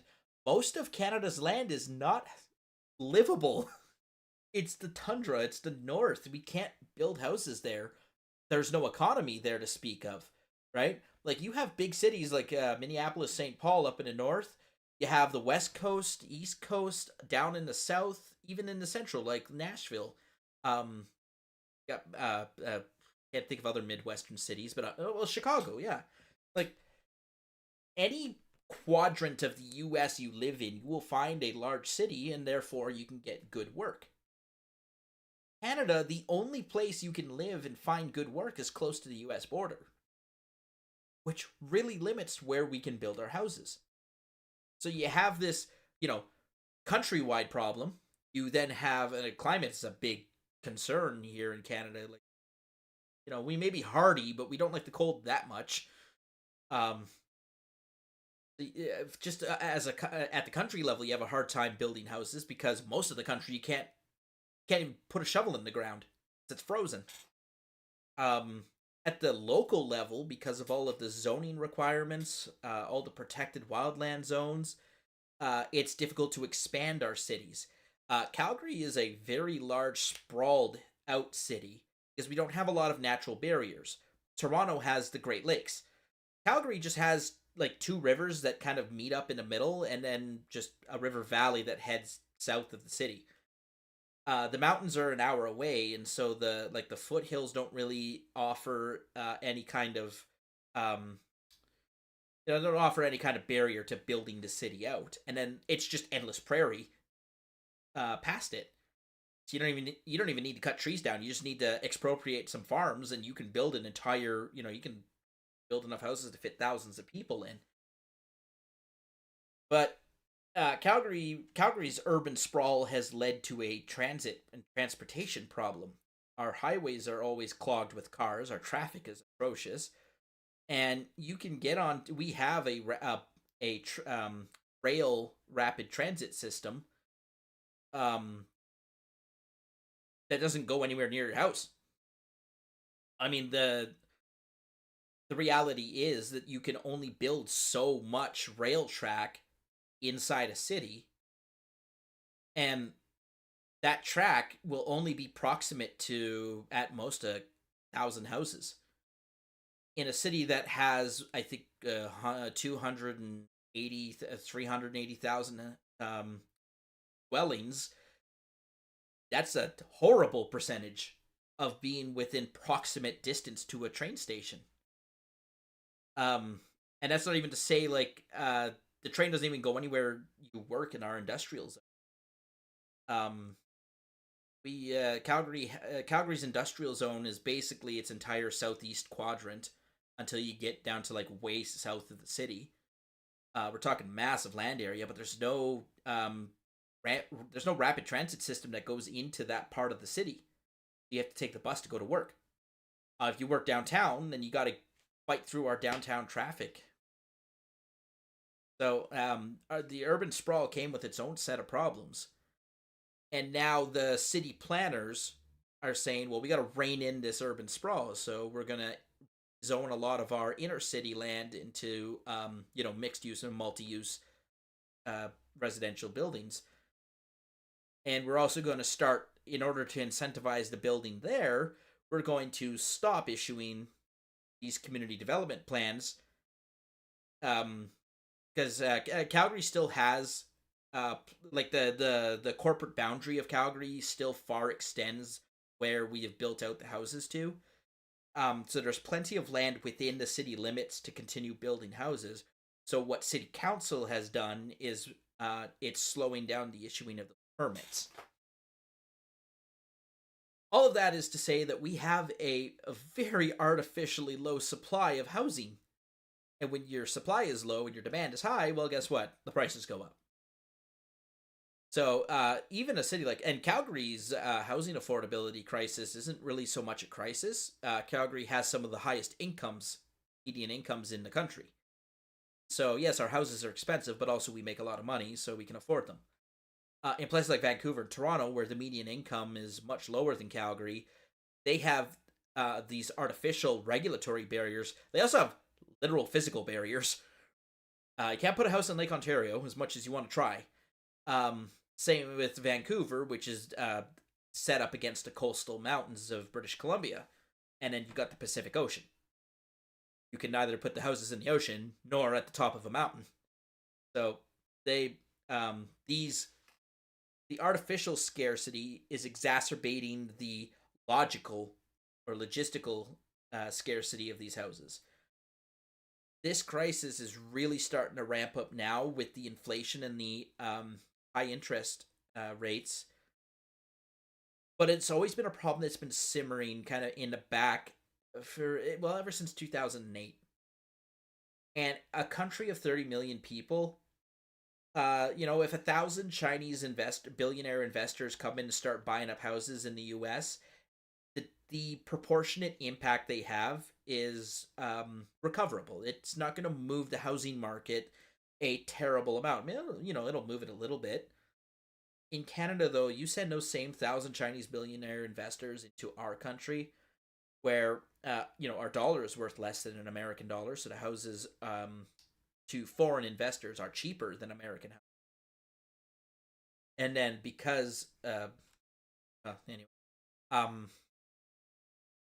But yeah, you take those same 1,000 billionaire investors into a country of only 30 million people, and they have a much higher impact as a proportion. So we're feeling that squeeze. Like I said, to the point where we're starting to pass some laws about the foreign ownership. Like British Columbia, I think, has or Vancouver. I don't remember if it's a city ordinance or a provincial law, but they have a foreign ownership tax. They have a foreign ownership house tax. So if you own a house as a foreign national and you do not occupy that house, pay a tax to leave it empty. Okay, that goes into the other part of that equation, because the rental market is just as bad as the housing market. Well, and they're one and the same, right? Housing includes rentals, but that all of what I was talking about was building houses that people can buy. Now, when it comes to renting houses, again, foreign ownership buys those houses and leaves them empty. So we have underutilization of the housing space. In the city of Calgary, we also have what's called illegal secondary suites. You can't convert your house into a basement suite without a government permit. So you have the logical scarcity, meaning this artificial regulatory scarcity, and it starts driving rental prices right through the roof. The governments are reacting to it in different ways across the country. I can tell you a lot of people are talking about capping. We already have laws that cap monthly rent increases to existing tenants, but very few laws actually cap prices for new tenants. There's been talk about introducing a housing cap or a market cap. That's not going to help, because all it's going to do is the people who own the houses are just going to take them off the market. And it's probably cheaper to leave it empty than it is to deal with being a landlord and then not being able to charge what I can get for the house. I know people that they just sit on the houses because the price just goes up for houses. Like people who bought a house 20 years ago are already reaping tens of thousands of dollars of profit. So the affordability issue and the housing crisis, these have been kind of simmering for a long time, but they're starting to really come to the forefront now into our collective consciousness. Yeah, and this is something where if government just got out of the way, it'd actually be a pretty fix. Mr. Canoe, your party's relationship with the truth is strained. Manitobans remember the NDP promising not to raise the PST, but you did just that. Now you're promising $3 billion in new spending. We know that the NDP's only planned to raise the PST. Mr. Lamont, do you believe the NDP PST hike would, to quote your colleague, break the backs of those that can least afford it? Look, I don't like the PST as a tax. It's, I mean, ironically, it was originally brought in by a PC government back in the 1960s. But the biggest challenge... Beautiful pivot. Good pivot. Again, she's doing this thing where she's like, I'm going to attack this guy, but then ask the question to the other guy. And then, of course, he pivots with, well, actually, it was your government in the 60s. Around it is that it's regressive. But I will also say that in choosing to cut it, the PCs borrowed money to cut it. So we added $300 million to the debt, and that exactly the same thing is happening when it comes to borrowing for property tax rebates. We have added to our debt by over $1 billion to send checks to places like Cadillac Fairview, to the Koch brothers, to CN, to pipelines, people who should be paying education taxes and helping us balance the budget. There's no economic benefit from it at all. But that's why we've decided to bring in progressive income tax cuts that'll actually help people at the bottom who are really, really suffering, and to make sure that we're raising a little bit for people making $300,000 and over. Mr. Stephenson, quick reply. So Mr. Canoe said earlier that he said he would not raise the PST. Well, we heard that before from Greg Selinger, another previous NDP premier of Manitoba, who promised going door to door to Manitobans. He promised not to raise the PST, and then as soon as he got into government, the first thing he did was he raised the PST to 8%. We feel that that was wrong. So when we came into power, we made a promise to lower the PST, and that's what we did. So don't be fooled by Mr. Canoe, who says that he won't raise the PST. We have seen it before from other NDP governments and other NDP premiers, and I can tell you that we cannot trust this moving forward. How is he going to pay for the $3 billion? It's going to be by raising the PST. There's no question in my mind. Thank you, Mrs. Stephenson. Wab Canoe, a question from you. A question? Yes. Okay. Well, I am working with a former NDP premier this time, and it's Gary Dewar. Gary Dewar, who balanced the budget 10 times in a row in this province. And Gary Dewar had a simple rule. Mr. Dewar said for politicians, don't raise the price of beer. And that's the school of politics that I come from. And don't. That's why I want to cut the gas tax and freeze hydro rates. Hang on, what did he say? That's why I want a beer. And that's the school of politics that I come from. And don't. That's why I want to. I can understand that. And freeze hydro And don't rates. something. Heather Stephenson has ruled this out. So my question for Heather Stephenson is, why are you denying this help to Manitobans at a time when they need it most? Am I missing something? Is Gary Dewar running for politics again in Manitoba? Now, I have a lot of respect for Gary Dewar. There's no question, but he is not going to be the premier of Manitoba after this election. So you're going to have to make some tough decisions if you get there. But I'll tell you, we're going to make sure that you don't get there. We have the only plan to make... Good recovery. It was almost a good one, and then she just flubbed it immediately after. That was almost a really good shot, too. But, yeah, good for her. She had a little bit of gumption there, and I think that's what it's going to take to win this election. That was a horrible flub. You cannot flub your one-liners. You only get one chance to just punch, punch your political opponent. If you flub it, all of the impact is lost.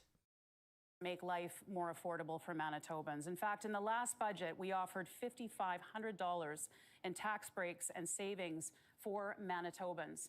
And Mr. Canoe voted against that.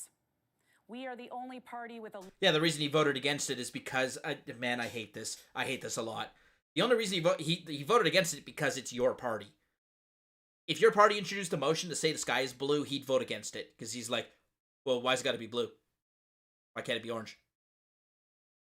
Which is their party colors. Blue is PC color. Orange is NDP color. I hate when they use that line, well, this guy voted against something that we introduced. Well, of course he did. He's your opponent. I'd vote against everything you did, too, if I hated you. Sometimes I'd vote against something just because you introduced it. I'd be like, okay, I'm going to vote against this, and I'm going to introduce something that's almost identical. I'm going to change, like, one or two words, like, hey, can I copy your homework? Well, sure, but make sure to change a few things so they don't know. Something like that. And then I'd vote for my own thing that I introduced. What do you want from me? Politics is petty. Long-term vision to make life more affordable for Manitobans. Think of helping young families buying their first home out there. We've offered to eliminate the land transfer tax for first-time home buyers, giving $5,700 back into those young families who are trying to start off their lives. We've offered property tax deferrals for seniors aging in place. We have taken the PST off of restaurant meals. We have offered more income tax relief in this election now as well.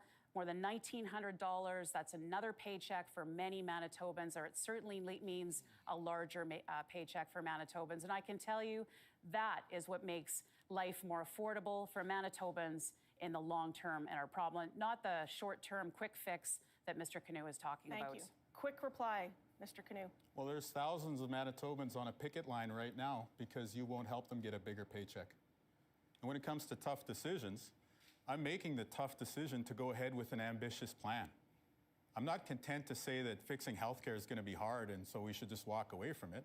Our team is saying, let's commit to rebuilding healthcare and let's help you with affordability along the way.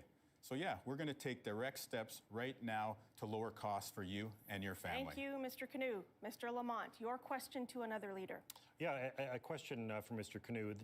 Today, the Manitoba Teachers Society released a poll saying 60% of Manitobans support getting rid of the checks for billionaires as he did prior a few months ago. Manitoba Liberals are the only party to commit to repealing that scheme. But on May 8th, Mr. Canoe, you asked the Premier whether she would abandon Brian Pallister's policy of giving handouts to billionaires who do not live in Manitoba. But 3 months later, you announced they would keep those handouts except move to direct deposit, blowing a $500 million hole in the education budget. How can you possibly justify this about face? So we are committed to ending the practice of sending checks to out-of-province billionaires. The value right now is $5 million. So when we move away from this program implemented by the PCs, that'll be $5 million that we can devote towards a province-wide, universally accessible nutrition program for kids in schools. You know, there's a great leader in our province who once said that the best economic plan is a good education plan. And I believe in that. And right now, That sounds like indoctrination. there are too many kids in our province going hungry. And when you listen to the Yes, because they have shitty parents.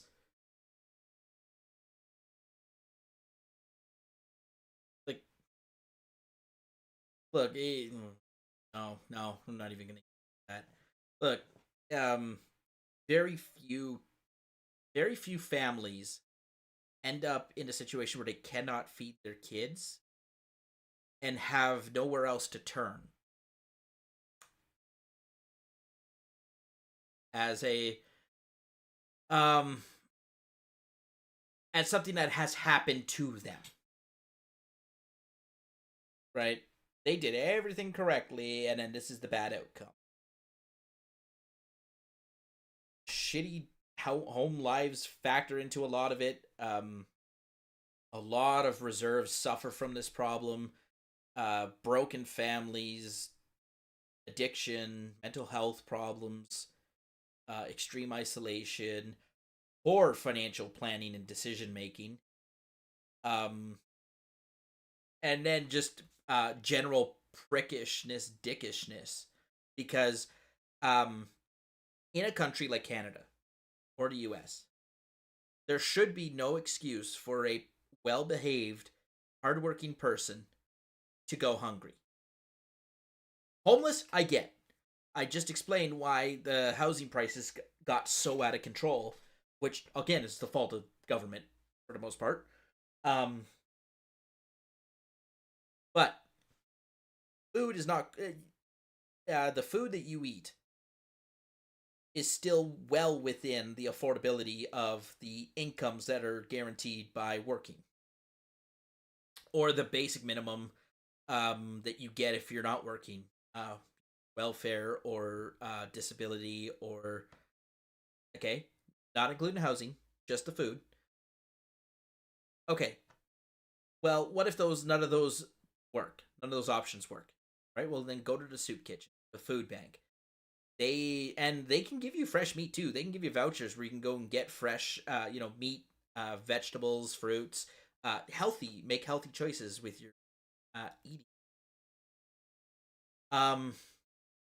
Okay, so none of those work. Then go to church. Oh, right, you got kicked out of the church because you were a dick last time you were there. And you don't need to be a member of a congregation to go to a church and ask for food.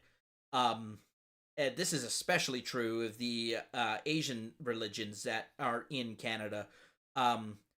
You go to any temple, like a Sikh temple or a Muslim mosque, talk to the imam there, and they will feed you. It's a core of their belief system, is that you help the less fortunate.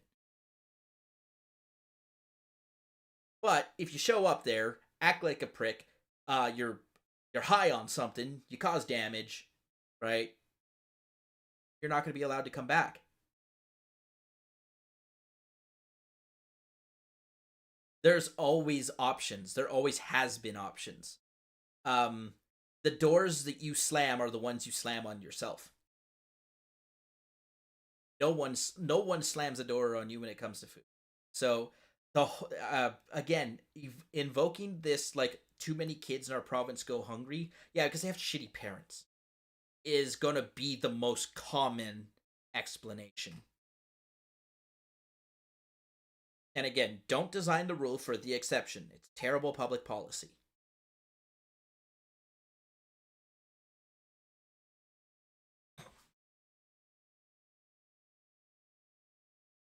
And sometimes you do need to throw on a pair of steel toe boots. But yes, my mother did too. I've been there. She worked hard, but we never went hungry. I should know. No, I'm I was a big eater. Oh, we never went hungry. Yeah, we were poor. Our living situation was great. I mean, it wasn't terrible, but it wasn't great. But food was the one thing that wasn't compromised. You can get the lights shut off, you can get the heat shut off. The food is the one thing you can't compromise. And I have absolutely lived on a budget of $20 for an entire week. It can be done. It requires a lot of self-sacrifice and discipline. You see me, you may have seen me tipping up a glass to my mouth here. Anyone who knows, I drink a lot of Coca-Cola. By the way, that bottle wasn't emptied today. I got the mini fridge down here underneath the counter. Pulled that out. I started drinking that last night. I did not go through an entire 2 liter just in the time I've been sitting here. No, this is one of the few times where government actually is not responsible for the problem. So I don't like the idea that Wob Canoe is using the evocative image of children going hungry to justify shitty election platforms. Because number one, government actually usually isn't responsible for this problem. Usually. Unless they crash the economy again and again. But that's the whole thing of like justifying constitutionally infringing gun grabs because of Sandy Hook or Uvalde. Like it's the same energy. It comes from the same place. You're trying to stir up the emotion with this idea that, well, if you just pay more taxes, then the kids won't be hungry anymore. No, shitty parents exist. They always will exist. There always will be hungry kids. That isn't even going into the idea of family planning. What are you doing having kids if you can't afford the roof over your head or to feed them? Or what were you doing sleeping with a guy that walked out on you? Like, I want to believe that for most people, when deadbeat dads walk out the door, they it shouldn't be a shock. It should be like, well, no, everyone in the community should be like, why did he do this? Makes no sense. That's not like him. No, he's probably a dirtbag before and decided to sleep with him. Like, I didn't even get into that whole idea of personal responsibility. Like, you need to take responsibility for your situation when, at the end of the day, to ask the government to come bail you out means you're done fuck. Does that mean that there are people who need to... I mean, why do we even need to explain this? Why do I have to caveat this and say, well, look, hey, I'm only speaking about the generality and not the people on the exception, which is probably you, who's like, well, that wasn't my experience. Like, why do we have to say that? It's such a backpedal and a dither on the issue. The issue here is that when kids are going hungry, I want to say that it's most of the time due to shitty parenting. Bad luck maybe factors into some of it. Definitely not the majority. Nowhere near all of it. So the idea that government can then intervene to fix it is false. Teachers, you talk to the Manitoba Teachers Society, they'll tell you if you want to improve reading and math, that you need to help young people deal with the barriers that they're facing even before they get to the classroom. Issues like hunger, issues like poverty. Issues like that drag queen's genitals dangling in between their legs.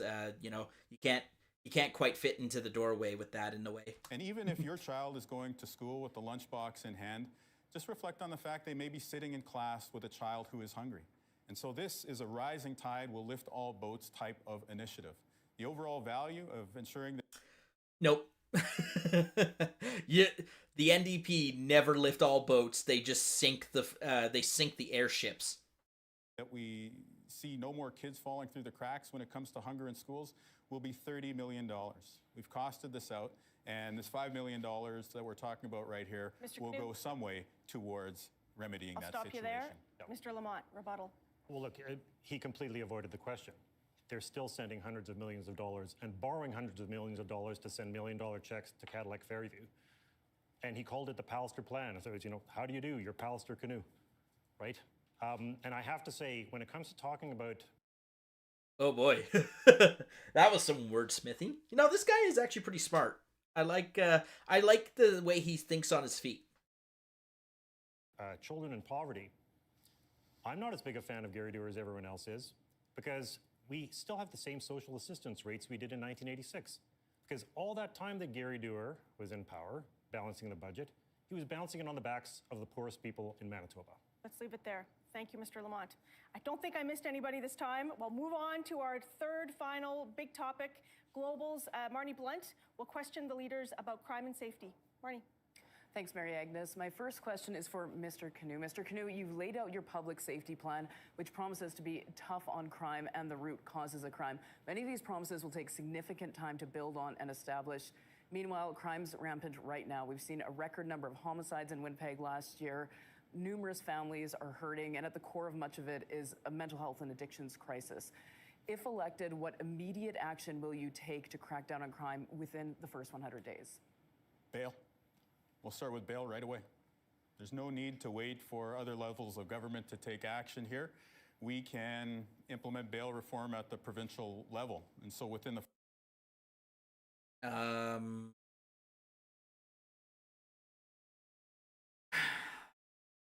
Of course, so this is the area that I'm learning a lot about currently. Bail and our criminal code are federal jurisdiction. However, the implementation and oversight is provincial jurisdiction. Not entirely wrong that they can do bail reform in the province. I'm just wondering what measures, and hopefully he'll get a chance to say it, what measures can they affect on bail reform to lower crime? The first 100 days, to your question, we will direct the Ministry of Justice to implement stronger conditions on bail to keep you safe in the community. Okay. So it would be a ministry directive. So the one of the oversight functions of the province is that they run the Crown Prosecution Service of each province. Okay, so he wasn't talking about actually changing the law, which confused me for a second, but so yeah, this is going to go to the actual implementation. Rather, just take the existing tools and apply and use them better. So, stronger release conditions. We have a list. I wish I had my pocket criminal code with me. It's just out of reach, and I don't want to go get it. But bail is a right. I think the U.S. has the same thing. And you're all good, Debbie. Don't worry. It's not a personal shot. It should never be taken as a personal shot at someone. I speak in generalities because that's my audience. Generalized. And multiple countries. What was it going? Oh yeah, bail reform. Man, I get sidetracked so easy on this. If I could just imagine what would happen if I did one of these streams and I had maybe 60 people in here all chatting. This stream would be like 18 hours long because I'd get distracted by the chat constantly.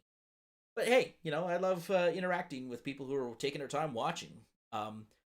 If the video is overly long, you can always watch the debate. Maybe I should leave a link raw debate itself. Or if you think I pause too often, well, skip button's an option. But I love having these conversations, interacting with the chat.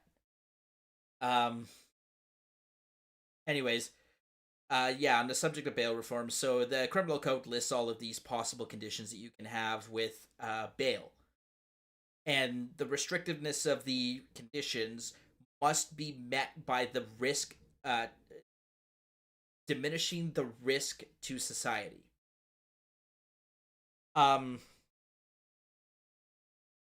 Release conditions tend to, they're not proactive, they're typically reactive. Like, even if you have an ankle monitor, it can take a lot of time for the police to respond to an abnormality in the signal, because they just assume that the first thing they assume is not that you're trying to skip your bail. They assume that the device malfunctioned, or that you're trying to test it, or it's not for an overreaching nefarious purpose. You're simply flippant or dismissive of the release condition. And so that call on their priority list kind of tumbles down a little bit until they get the 911 call. It says, oh yeah, the guy with the ankle bracelet just broke into my house and started beating the baseball bat. Then they start moving. But other release conditions, like no contact orders, no curfews, drugs and alcohol, keep the peace, those are pretty typical and standard. You'll find similar bail conditions in the States as well. But they're never, a release condition can't be a government policy to make them stricter without convincing the judges that to do so is to increase the safety of society at large. So it's a great promise on paper, but we're talking about the art of catching liars. So to bring it back to the title of this video, this is one of those types of lies that is almost impossible to implement in practice, but sounds good on paper. Oh yeah, we're gonna get tough with criminals, and we're gonna make bail conditions stronger. Well, actually, no, because the theory of law is that the bail conditions are individualized, tailored to that specific fact scenario, and are the least restrictive while still having the appreciable risk of reoffense or the safety of society. Bail is a right, and it's presumed that you will get it until someone convinces you not to get it. So the way that judges work bail conditions, they take arguments from the Crown prosecution and from the defense. They'll say, this condition is appropriate, this condition is appropriate based on this evidence and that history and whatever. And the defense will say, well, this person has this support in the community and this mitigating factor, and so these conditions would be less restrictive and would not bring the administration of justice into question. Theoretically, and the way the law is supposed to work, is a judge selects the most appropriate restrictions for that individualized case. So then to go with the government policy that we want stronger conditions implies one of two things. Either the judges are not following the law and giving less restrictive conditions than what the case should normally call for, which is their discretion. Remember, this is judicial discretion. Or the moment you go to implement it, it's going to get challenged as unconstitutional. So, let's again, this is someone who you have the idea in your mind that this is going to play well with the public, but I have a funny feeling he knows that there is no realistic chance of implementing the solution. And so, yes, we are committed to being tough on crime and tough on the causes of crime. But I think we all see that what's happening right now, because you mentioned addictions right now, that things are worse than they've ever been. They certainly feel that way, and many of the statistics back that up. So we know that we need to tackle this issue. And when we move to the causes of crime, here's where I want to make a direct commitment to you, the people of Manitoba. I am committing, should we get the great honor of serving, that we would, over 2 terms, end chronic homelessness in Manitoba. We have to bring the business leaders together with the not-for-profits, with the various levels of government. Wow. Talk about pie in the sky. And 2 terms. So he's saying 8 years. In 8 years, they will end chronic homelessness. I just went into that rant a minute ago. Go look at the homeless people on the streets. It's not a failure of society that put them there. It's their own decision making. Addictions play a really big role in that. Sometimes domestic violence is a big factor. We just don't have enough shelters for everyone. These are not things the government can fix. They definitely can't fix the addiction issue. Where are you gonna put them all, Wob? These are people that don't want help. They don't want to. Like okay, so I know someone who suffers from fetal alcohol syndrome, and he's homeless, street. He grew up in a foster family, and his foster father has said he's welcome to come home whenever he wants, but you got to kick the drugs. Can't be smoking. Can't be smoking whatever he smokes, probably meth, whatever. Can't be smoking that crap in my house. When you're in my house, follow my rules. Well, he doesn't want to follow the rules. So he chooses to be homeless on purpose. The fetal alcohol syndrome means that it's really hard for him to hold down a job.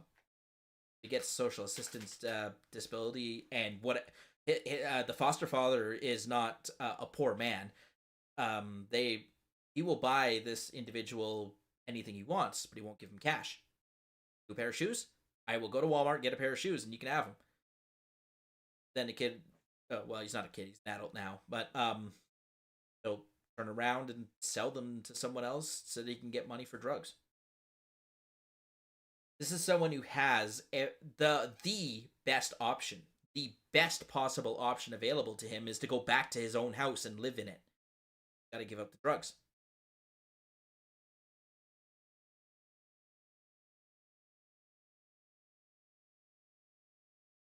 I know addiction leaves you powerless. I know that addiction removes your agency to resist getting high, but government can't fix that. Government's not going to make you want to go get high, or government's not going to be able to stop you from wanting to go get high.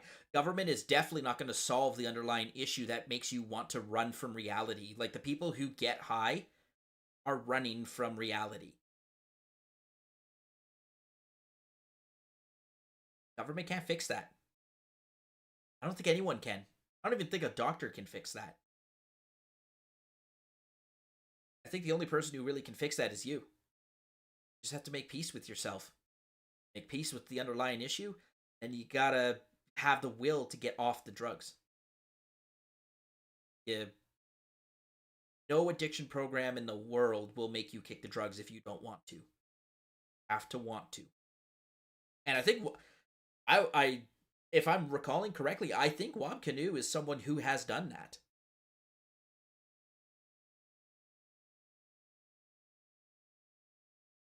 So, yeah, I don't know.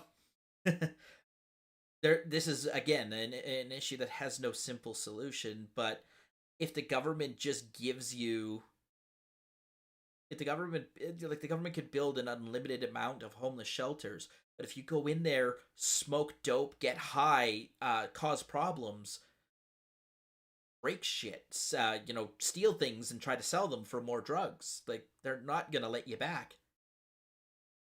So you're homeless again.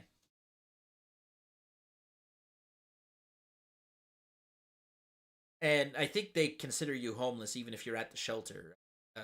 Yeah, so again, you even the shelter doesn't fix the problem. And if if we can't trust if we can't trust these people to behave themselves inside a shelter, giving them a house is going to be the worst possible thing. And you're just going to get drug houses. Hey Sharon, how's it going? Yeah, we've been going a really long time here. It's been fun. I think we're only about 14 minutes away from the end of this, and then the last 30 minutes is commentary from the post debate commentary, because this is the last topic, and then they're gonna do their closing statements. This the idea that government has the solution to homelessness, the addiction crisis. I mean, I guess they do in the broadest sense that the government's what created this highly depressive situation that makes people go to addiction, turn to addiction. If everything was great, if the American dream was still alive, if hard work was the only thing it took to get rich, then I think there'd be a lot less addiction. But you do need to numb the pain. Because look at the world, it sucks. Horrible. So you go and numb. Gone is the time where your worth and your value was the sum of everything that was the sum of your actions. But then we're so obsessed with everyone's credit scores, which is way more than just the sum of your actions. Oh no, what I'm talking about is a complete overhaul of the way society works. Like, first of all, government should shrink to about 1/10 the size it is now. That would be a great start. See it happening. Half the things that are illegal shouldn't be illegal, and the tax code should be about 16 pages long. You make money, we're going to take this much from you. You're going to be okay with it. These exceptions, none of these weird subsidies, codes, loopholes. The entirety of the tax code probably could be printed on one page. And it is 10%. Whatever you earn, government's going to take 10% of it. Well, what defines earn? Nope. Just leave it up to the court. Take it to tax court if you want to question what the word earn. You make any amount of money, we'll take 10%. The flat tax. But tell me I'm wrong. Tell me that the entire complexity of the relationship between society and government would be turned completely on its head if we defunded the government. You know, they talk about defund the police. What if we just defunded the government?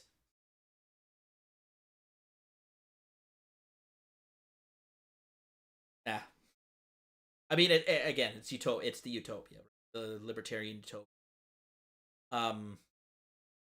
It's not feasible. It won't work. It never will work.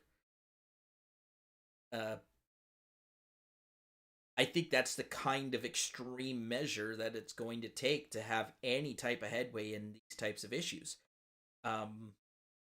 It's a good thought experiment. It's a good academic exercise. It has no value as public policy or in the real world. Which means I don't want my politicians talking about it. But anytime we see a bus shack or a bridge or an encampment, we know we can do better. It's time to end chronic homelessness in Manitoba.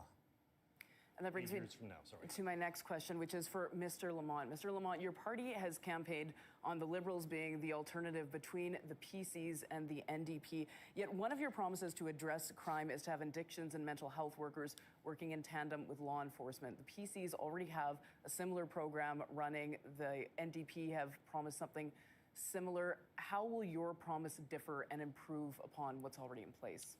Well, I actually want to address something that Mr. Canoe said about homelessness. His party is promising to end homelessness 8 years from now. There are hundreds of people who live on the streets of Winnipeg. Over half of them used to be in the Child and Family Services. As a result. Okay, yes. So Child Family Services is our foster system. And that's why I said the whole thing about kids going hungry. It misidentifies the issue. I guess technically until you turn 18, you're a kid. But some of these people choose this on purpose. They make a choice that they're going to be homeless, they're going to get onto drugs, and then of course they can't afford food. I mean, it's kind of technically still shitty parenting, but it's also it's cruel to blame a foster parent when the kid goes sideways because it's not their fault, not even close. But then who else do you blame? I guess the conditions that made the kid a foster kid to begin with, but that's not really a satisfying answer to that question. Right. That statistic, and I forgot about, again, this Lamont guy seems very intelligent. I totally forgot about that statistic. The people who have spent their entire lives living in a homeless situation, a lot of them start from the day they left their parents' house, whether that was foster parents or their actual parents' house. And there's a lot of reasons for that. Abuse is only one of them. Sometimes your head's just kind of, you rip the threads when they screwed your head on. Messed up the threads. Again, what government policy can fix that? Now, the foster system has its own host of problems. But in many cases, it's better than the alternative. Only marginally. And usually the alternative is death.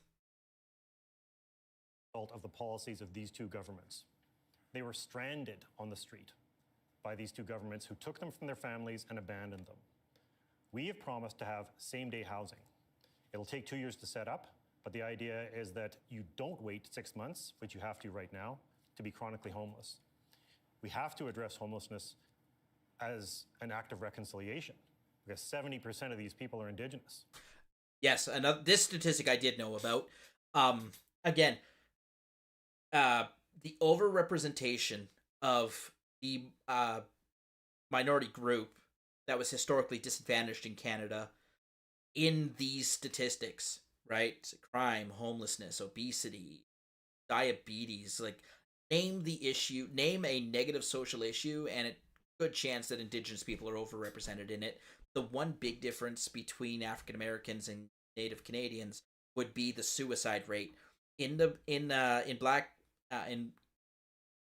black community, suicide isn't as big an issue, or at least a prominent issue, as it is in Indigenous communities. I've advanced a theory as to why I think that is. You have to. So I've always compared Indigenous reserves to the ghettos of Canada, right? Take the worst ghetto of the United States, and it's about half as bad as the worst Indigenous reserve in Canada. What makes them more worse? Ghettos are always a part of major cities, which means that when you want to leave the ghetto, you go grab a bus ticket and you just go uptown, downtown, out to the suburbs, random strip mall, arcade. There are a lot of places you can go to just leave that life for temporarily. It's temporary, obviously. You can take a break. You can head to the waterfront, right? If you're in Englewood of Chicago, or like 8 Mile area where Eminem's from, of Detroit, you can go downtown, go up to the waterfront, sit on a bench, and maybe for an hour or two, all of the world's problems aren't there. Just relax and enjoy it. Looks clean, air smells good, water's fresh.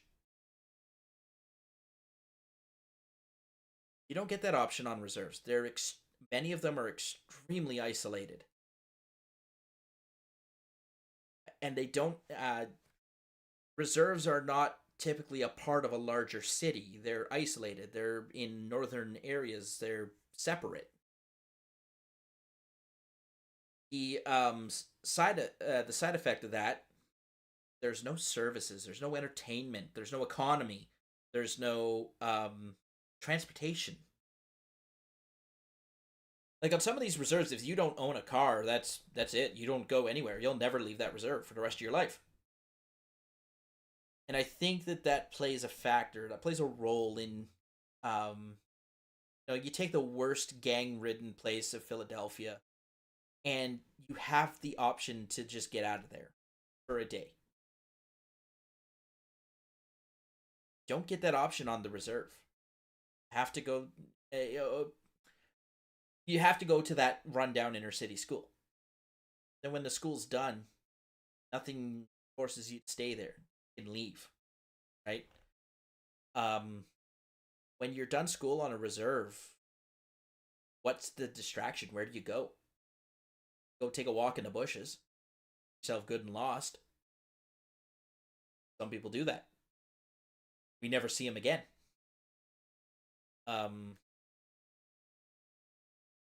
It's tough, man. It's really tough living in those areas, growing up in those areas. You take all of that, and finally you go to the big city. Go to the big city, and well, you can't make it. You don't have any job skills. You can barely speak English. And you have an addiction or a mental health problem. Up on the street in the city. Not in much better position than the reserve. But so now, of course, take those conditions on the reserve, and then throw kids into the mix. Because Native people breed like rabbits. Like the families are huge there. They're almost as big as Muslim families. Throw kids into that equation. And then, of course, we're just talking like the average family will get by day to day. They have their issues. But then move off the average family, start going the other direction and say, okay, well, what about the families that have rampant physical abuse? What about the families that have sexual abuse? What about the families that, mom and dad are both passed out on the crack pipe, and the little toddlers are just kind of running around figuring out how to make, craft dinner without any milk. So what the government will do is go and take those kids away, give them to the foster services. Well, there's not nearly enough foster Indigenous parents to cover all of the kids that are taken by the family and child services. And so now they're sending the Indigenous kids to white families. And that doesn't always go well. It's not really anyone's fault. But again, it's something that government can fix. No, I don't think so. And for the NDP to say they're going to take 8 years to address homelessness, when we could be doing it now because they don't have the money and because they want to balance the budget faster, means we're sacrificing people on the street instead of rescuing them. That's what we should be doing. And a lot of what you're talking about has to do with prevention and preventing crime happening.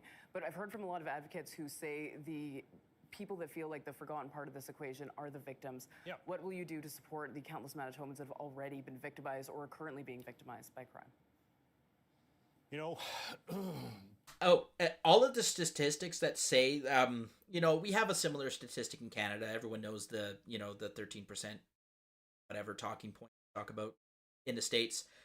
We have a similar thing here too. Overrepresentation in crime. But that is mirrored precisely and exactly by the overrepresentation as being the victim of crime. So, yes, Indigenous men are disproportionately jailed in all of our provinces. And Indigenous people are also disproportionately affected by crime in all of our provinces. So, I think he's going to make a mention of that statistic at some point. Someone will. I met someone who had a family member who was murdered when I was door knocking last night. And I talked to a bunch of seniors who are running out of food. This is a really, really hard time in Manitoba. It's really, really hard. But I'm very proud that we've always been standing with victims of crime. In fact, sometimes we're the only party to stand with victims of crime, because whether it was making sure that we committed to the search of the landfill, whether it was standing up for survivors of Peter Nygard, that's something we've been committed to, but making sure that they are put at the center of what we need to do. We need more victim services as well. I'm going to have to move on to my final question, which is for Ms. Stephenson. Peter Nygard's trial going on right now. I forget. I think like a serial rapist or something. But yeah, I think his trial's ongoing right now. Stephenson, you mentioned the search of the Prairie Green landfill and that your government... Oh, no. No, I remember. Yeah, it was a Me Too allegation against a fashion mogul. This is a very wealthy man who lived in Winnipeg. I remember now. And these are... a bunch of women have come forward. And I think these are... It's not Me Too in the sense that, like, these are, like, 30-year ago allegations. I think the most recent allegation is fairly recently. But then they just go backwards. So, like, other people are coming forward and being like, oh, yeah. This was something that's been going on for some time now. There is no statute of limitations for indictable offenses in Canada. You Americans would know them as felony offenses. There's no statute of limitations for a felony in Canada. If you did the crime, you can be brought before a judge and made to answer for it. Tried, right? You still get the presumption of innocence, but you can be tried, and if convicted, then you'll have to answer for it. Of course, balance of that is that we treat the credibility of historical witnesses a little harsher than the U.S. probably. I know that many states in the U.S. are starting to pass some crimes that remove the statute of limitations on historical sexual abuse allegations, or specifically only for abuse allegations against minors. In Canada, it's a little easier to get the evidence excluded. We also have those shield laws where you can't bring in like the text messages, like "Oh, I had a good time," or text messages of a victim's previous promiscuity, unless those text messages are actually probative to the facts at issue in that case. You can't say, well, hey, this was her relationship with someone else, therefore her relationship with me was also consensual. Not allowed. And for good reason. I mean, that evidence wouldn't make a lot of sense. But, so, yeah, getting that evidence in is, of course, and that's evidence that the defense is not allowed to introduce, but there's also limitations on evidence that the accuser or the Crown can introduce. We have a bit more of a stronger safeguard around that, and so that was seen as the balance for not having the statute of limitations. The other thing, too, is the statute of limitations lets people, I guess, count down to the day where they no longer have to answer to their crime.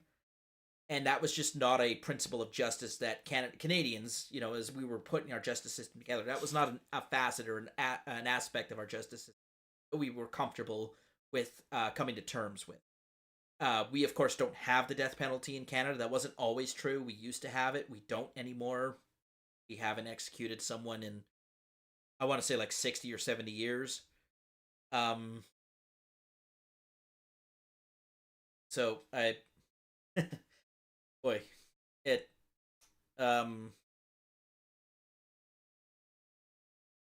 yeah, again, the statute, I don't think it's applicable in the Nygard case because of some of the claims are not historical. They're just in a couple of years. But yeah, that trial is definitely ongoing right now in Manitoba. just was able to remember who that was. Yeah, we also we have a thing in Canada, like pardons are a thing here in Canada, but they're not like the U.S. presidential pardons. We call them record suspensions, but what essentially you can do is you can seal up your previous criminal history if you can demonstrate a very long, extended time of good behavior.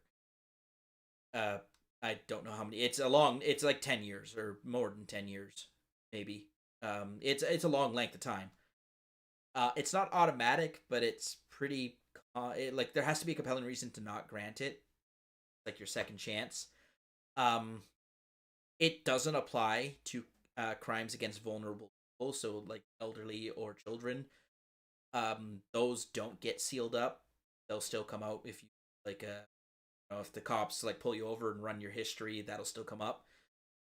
But if you do get the successful suspension, then it won't come up on a cursory roadside check. Same if you're applying for a job and they ask you for a criminal record check, it won't come up if you granted that suspension.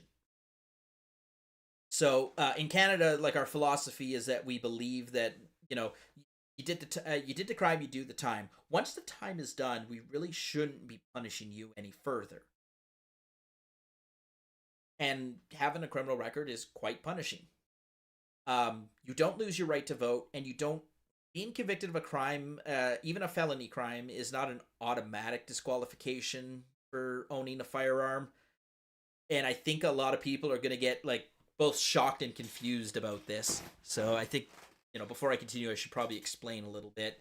I can get Ian or Uncle in here to do the proper explanation, but that's the way I understand the state of the law is. If you are successful in getting the record suspension and you apply for your firearm license, they perform the same background check that every other police background check is. In Canada, it's called CPIC. The Canadian Police Information Check, I think is what it stands for. But yeah, our registry of the history people have with the police. I do think the suspension actually removes that off that system, which means that when they go to process a application for a gun license, it won't come up. As we've learned in the U.S. with that little weird thing that Donald Trump did, handgun. If you have a felony conviction in the U.S., you don't get guns. And I think that's it's weird to actually say that it's easier to get a gun in that one instance, it's easier to get your hands on a gun in Canada. In that particular circumstance and instance, it's one of the things you can be actually interesting. A conviction is also not automatically required for you to give up your guns either. It really does depend on the conviction, what the crime was. Being in the category of the offense, it does not matter per se. Felonies in Canada, they're called indictable offenses. They are our more serious offenses. Misdemeanors are called summary offenses in Canada. Some of our offenses are hybrid. It's contextual. Trespasses. I think break and enter is straight indictable. Again, my criminal code would tell me. I just can't grab it right at the moment. But trespassing is a hybrid offense. It's contextual as to the seriousness of the trespass.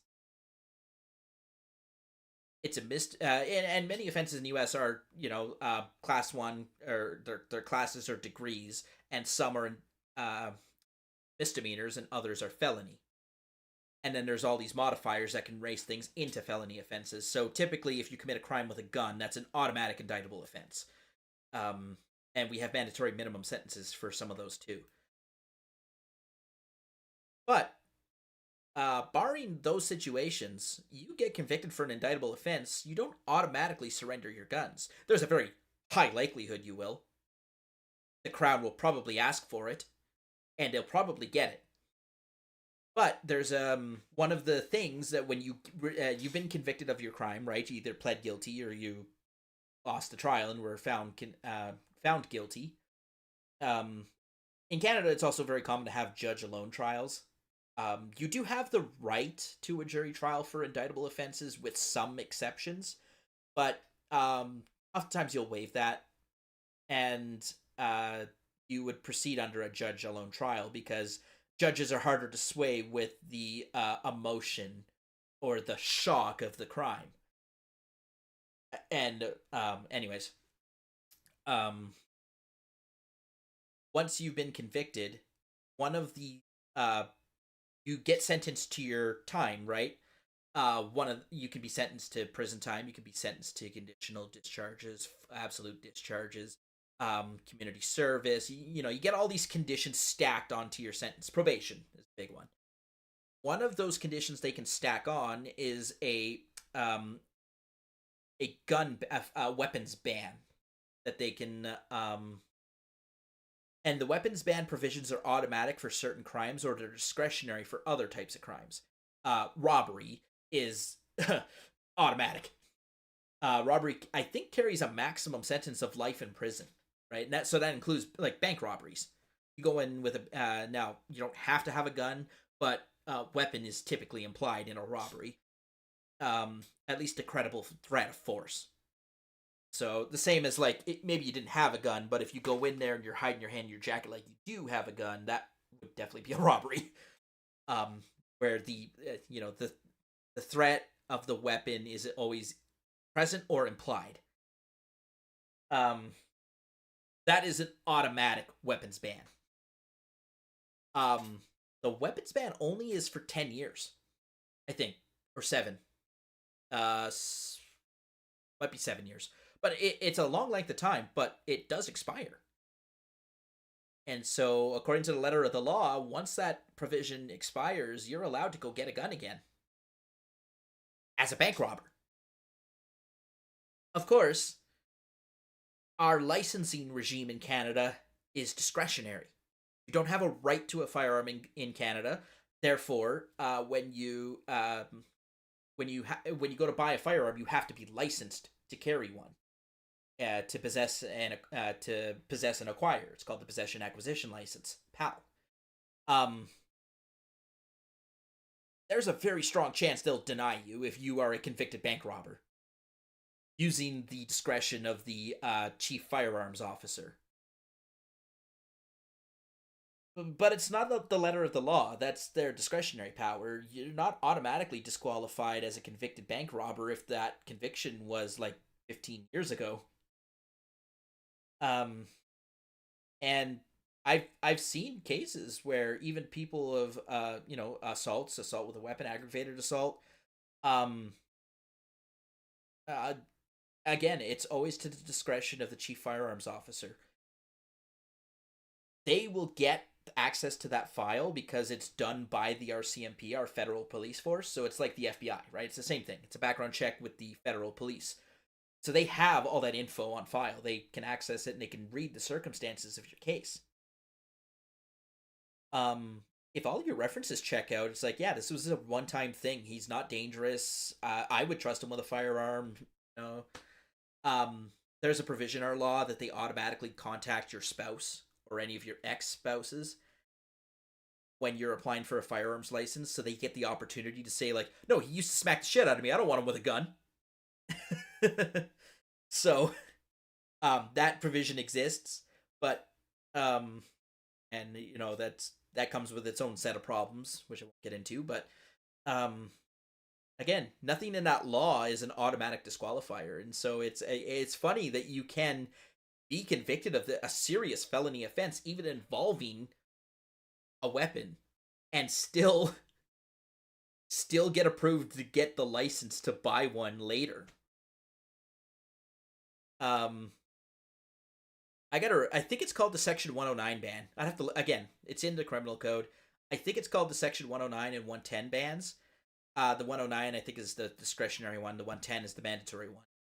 But yeah, when you are sentenced on your conviction, the Crown can request, and the judge will order, you have a Section 109 ban, which means taking your guns away, and you're not allowed to own guns for this set period of time. We have a firearm classification system in Canada, so we have non-restricted, restricted, and prohibited class of firearms. Non-restricted are your basic hunting rifles and shotguns. There's some semi-auto guns make it into the non-restricted, not very many, and they have limits to the amount of rounds they can hold as a maximum. Of course, there's a lot of new laws coming in on this stuff that haven't quite been enforced yet, so all this never take my videos as legal advice, but definitely don't take any of this as legal advice, because it could be different and out of date in a month. But restricted firearms tend to be handguns. There's a couple of non-handguns that make it into that category, but generally speaking, it's handguns. Again, Ian would know, like, the models right off the top of his head. I'm sure Ian Runkle would know these.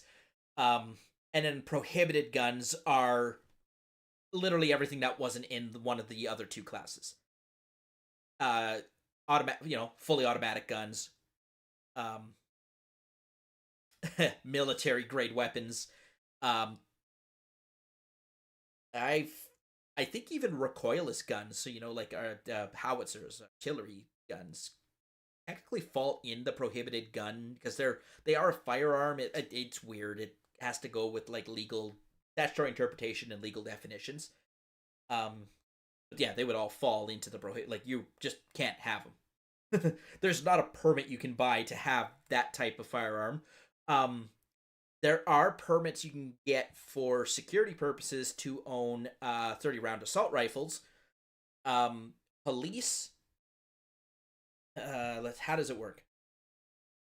Oh man, I would defer to Ian's expertise on exactly the mechanism of law that triggers to allow police to carry these types of firearms. I know the mechanism of law that allows the military to possess and hold these firearms. They actually are just exempt from the federal codes. They fall under the jurisdiction of military codes, right? Military police, all that stuff. So the Firearms Act doesn't apply to them when you're in uniform serving in the military. Once you are, if you're off base, if you're away on leave, if you're deployed, all other, like a bunch of other exceptions kick in then. So there's not, it'd be not easy to, the long and the short is, it's not illegal for Canada's military to exist. There's a mechanism of law that kicks in that grants them the exception.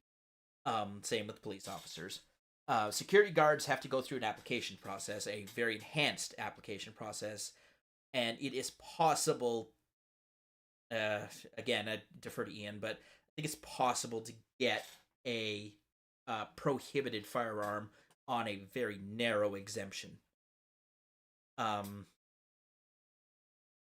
So the Section 109 and Section 110 bans apply to non-restricted and restricted firearms. In Canada, you can never possess a prohibited firearm. It's fully illegal, and there's not a license that any normal person can obtain one. I think they grandfather in antiques, which would technically fall into the prohibited classification. Again, these are exceptions that are, like, the rule generally exists, and then there's all these exceptions built into it. The Firearms Act is in my criminal code book. One day I'll read through it, but yeah, the Section 109 and 110 bans apply to non-restricted and restricted guns. The restricted so Canada's handguns are not things that you can just carry around for self-defense like Americans do. You can only store them either in your house or at a range, and the transportation between the two, you have to tell the police that you're doing it. Like, there's a lot of rules and regulations around owning handguns. If you get the indictable conviction, gone. Life ban. Lifetime ban on the restricted firearms. But it's only 7 or 10 years for the non-restricted guns. So, like bolt action hunting rifles, the SKS, which still hasn't been reclassified just yet. Again, they're thinking about it. The law may change in a month. And shotguns. fall under that non-restricted classification. So to think that you can be a convicted bank robber and still get, some future point down the road, still get the possibility of getting licensed for going to a store and buying a hunting rifle or a shotgun. It kind of to many Americans that would blow their minds. The other thing too is you're still allowed to vote. Getting convicted of a felony in Canada doesn't disqualify you from voting. I was actually shocked to hear that that's a thing in the U.S. because it's just a foreign idea here. Yeah.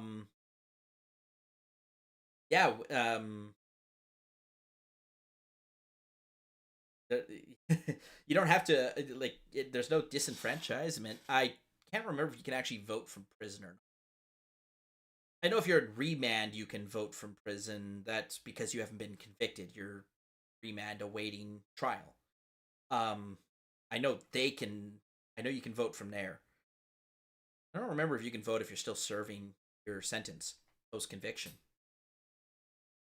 Again, I have to look from the code for that one, but it's just weird concepts.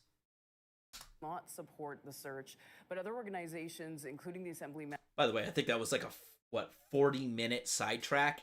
Manitoba chiefs have said that the search can be done safely. Now, of course, this has raised concerns over issues on trust and just how seriously your government takes the issue of murdered and missing Indigenous women and girls.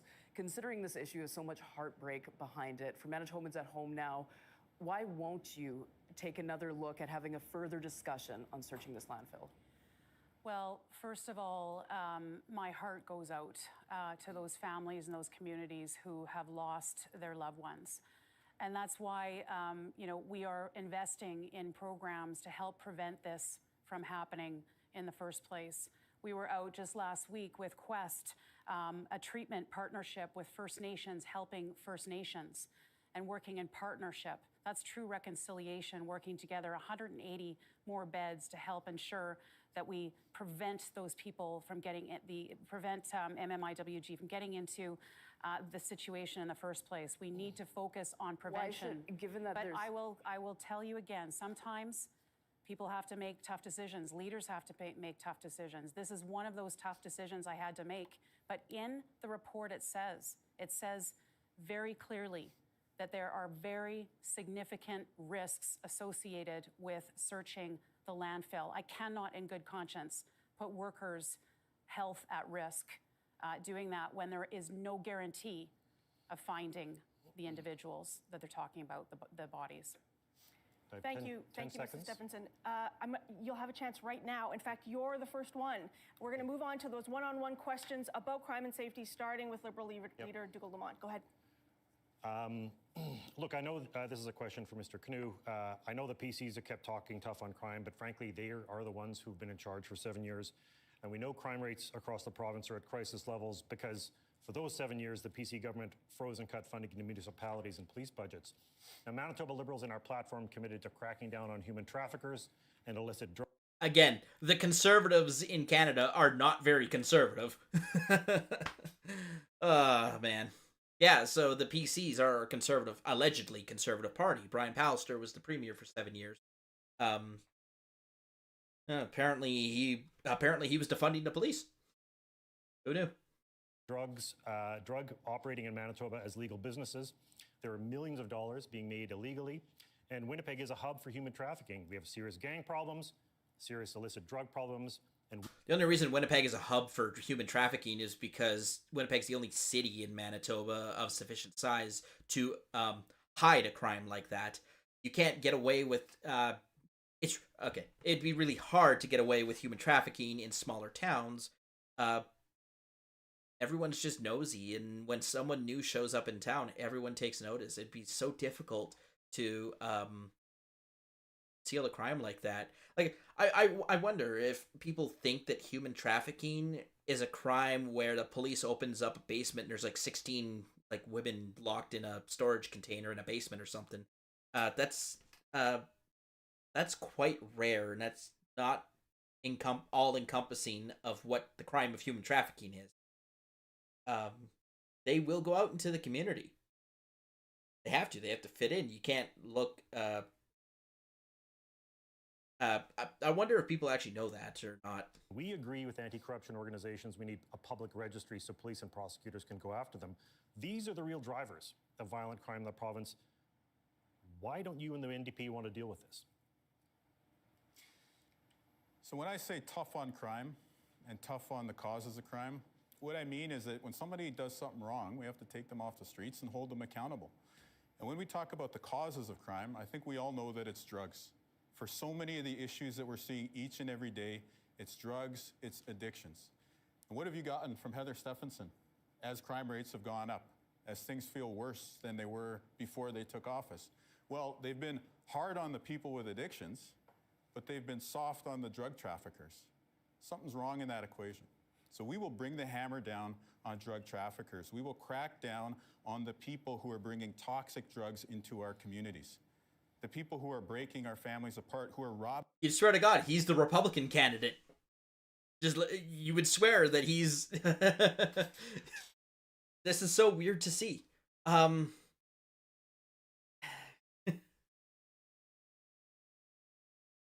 Because like the progressive side of the drug equation is to the extreme progressive side is to just legalize everything. They're trying to do that in British Columbia, where all drugs are legalized. Sure, some people would be happy about that. I also think it wouldn't change a whole lot. Same when we legalized marijuana. The people who were already smoking marijuana before it was legal just continued to smoke it after it was legal. And the people who didn't smoke it before, for the most part, didn't smoke it after. I've heard stories of a couple people trying it after the fact. They are not casual smokers or chronic smokers. They tried it and they're like, this is what everyone was fussing about. So I do think that if you try to implement that strategy, it's not going to move the needle a whole lot. That was an unintentional pun. I do think that maybe it, the argument that, well, it's going to cut into the money of the black market. Well, the black market adapts. What drives the black market is not the demand for any particular drug or outcome. It's the demand of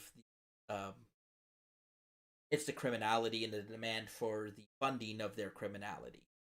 So they make their money on the illegal drugs, but if legalization starts biting into that profit, they will just go to something else that's. Who knows? Maybe underground gangs will start trading NFTs if we make these securities and cryptos illegal. Maybe gangs will just start illegally trading NFTs. God, that'd be funny. Robbing us of our loved ones. One step is to bring in an Unexplained Wealth Act. That'll mean if there's a gangster driving a $100,000 car, we're going to ask, how did you get that? Okay, that is going to be the most racist thing that has ever existed. Oh, God. Do you remember hearing the story of the police came up to an African-American individual who's trying to get into his house? And they're just like, hey, what are you doing fiddling with that doorknob? You trying to break in or something? It's like, no, this is my house. And you can prove it. You're like, yeah, his ID is like, yeah, I live at this address or whatever. And oh, my goodness, the unexplained wealth. Well, first of all, every politician's going to end up in jail. Start there. And then second of all, it's going to be the most racist law you've ever seen in your life. What's that native guy doing with that Mercedes? Can't explain it. We will hold you accountable. Mr. Lamont, last word. Look, that's not an answer. I mean, we have a terrible problem with human trafficking in Manitoba. It's hugely linked to missing and murdered Indigenous women and girls. And I have to say, there has never been an MMIWG inquiry in Manitoba because the NDP, when asked for one, said they wouldn't do it. Just on the landfill, this should never have been a political issue at all. This should just be a straight up. It's always political. It's always political because it has policy implications. It's not political to the family of those. I thought it was only one woman who was there, but I think maybe now it's two. Um, it's not political to those families.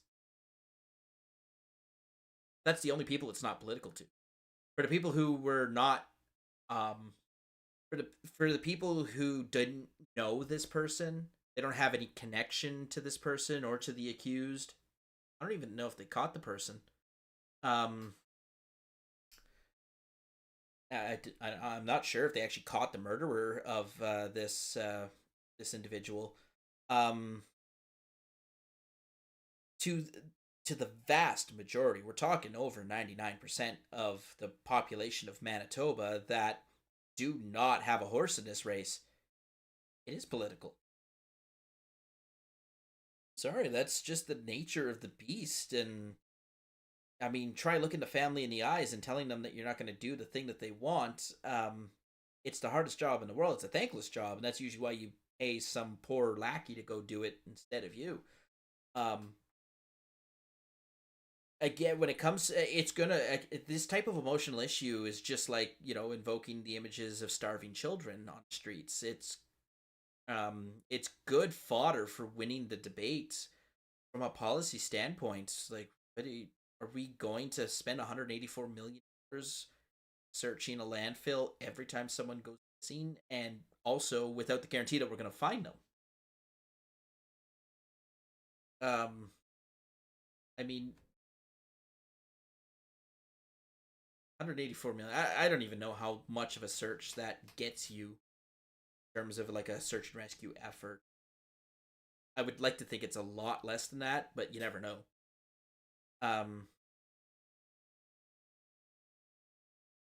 And there certainly is political ramifications for the indigenous. I don't know about the family. I can't pin this one on the family, but certainly like that extended kind of outward area. I have to wonder if they're also not trying to score political points off this emotional issue to get more funding for their causes, to prove a point, to use it as a battering ram against a government that they do not like. So yes, it's always political. Police investigation. There have been searches with hundreds of police officers for a single person in Toronto, and they just paid for it without thinking. Thank you. Mrs. Stephenson. Yes, because there was a reasonable prospect of finding the person alive. What is so hard to understand about that?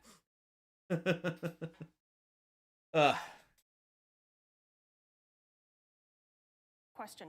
Manitoba PCs have been focused on making streets safer. We've introduced plans to fight violent crime and the root causes of crime.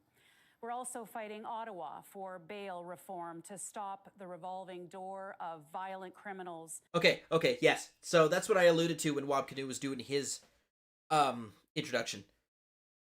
Man, I'm getting really animated right now. It's been, what are we up to, like 5 hours now? Lord. Yeah, but you really are a law nerd if you've been hanging out with me this long. Right out loud. I hope you got me like running in the background or something. You're like actually getting real work done, and but man, we're coming up on 5 hours. But yeah, this is what I was referring to when Wob Canoe was speaking about bail reform. It's federal. It's federal jurisdiction to actually change the list of things you can do to offer people as release conditions in bail. Any changes you make to the formula that calculates what the judge needs to keep in mind when crafting bail conditions. You get guidance from the criminal code. Our judges do get guidance on this front.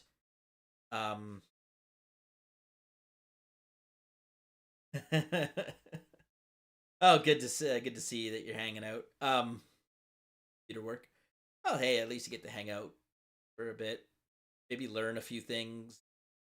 A lot of things. I hope this is educational. I mean, I filed this under news and politics. I could file it under educational. You learn a lot about Canada.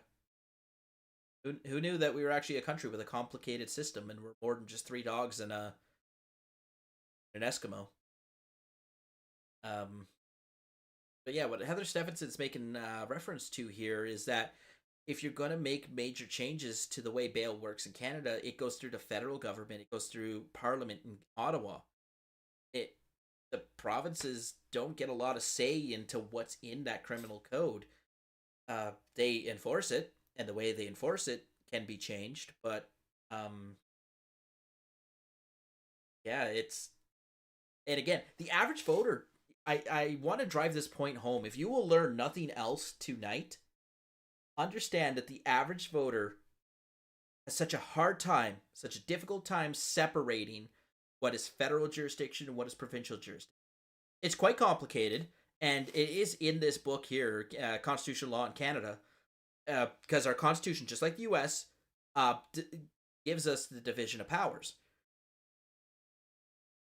But try explaining that to the average voter, the average Canadian. Like, you get a basic introduction to Canadian law in grade 10 in high school. I doubt if most people actually remember that. It's like, I hardly remember, and I'm a law student. I'm a second-year law student. I hardly remember what I learned in grade 10 in that law class, the introduction to Canadian law. Which actually, again, it's not named accurately because it's also an introduction to our political system too.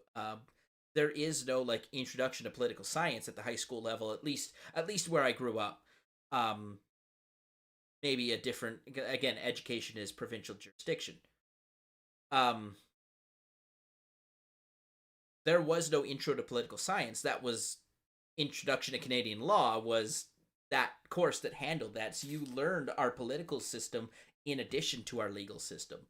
So you not only got, and again, these the way it works is you take this class for half the year, right, at one semester.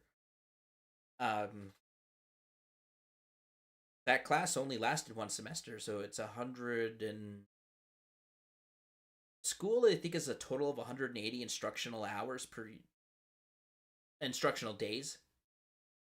Oh man, I used to know this stuff. I don't know why I don't remember it anymore. Yeah, so you got 90 instructional days on introduction to Canadian legal system.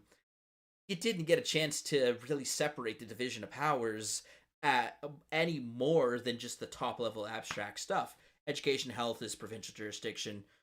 Crime, military, intraprovincial affairs, federal government, and that's really it.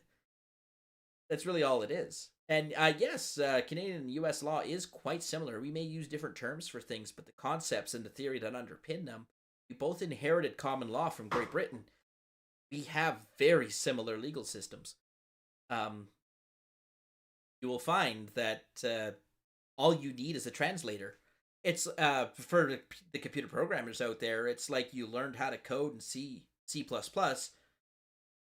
and then you move to C#. You just need a translator. It's like, oh, here's how I used to do this thing in C++, and now I moved to C#, and I just need to know how to do that same thing, with the different syntax. Anyways.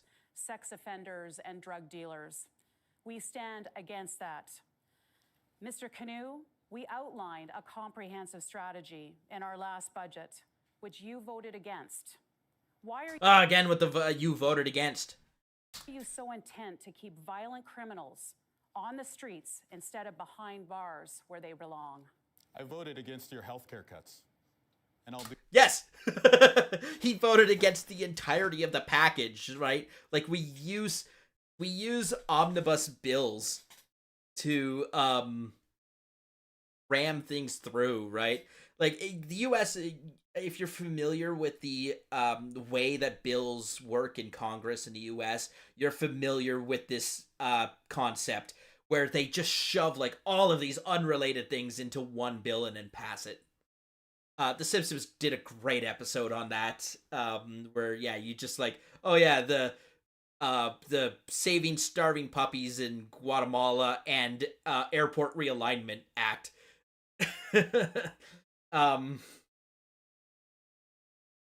We do that in our legislatures too. We pass these enormous bills that just touch like every single law in the province is like tweaked a little bit. Sometimes they just correct small, just add like one line into them, or remove an expired provision, repeal something that's or sometimes what you do is it's house cleaning of our laws too, because if the court strikes down a law, it doesn't remove it from the registry, the Journal of Statutes that apply to a province. It just renders it null and void. It's of no effect. But it doesn't delete it.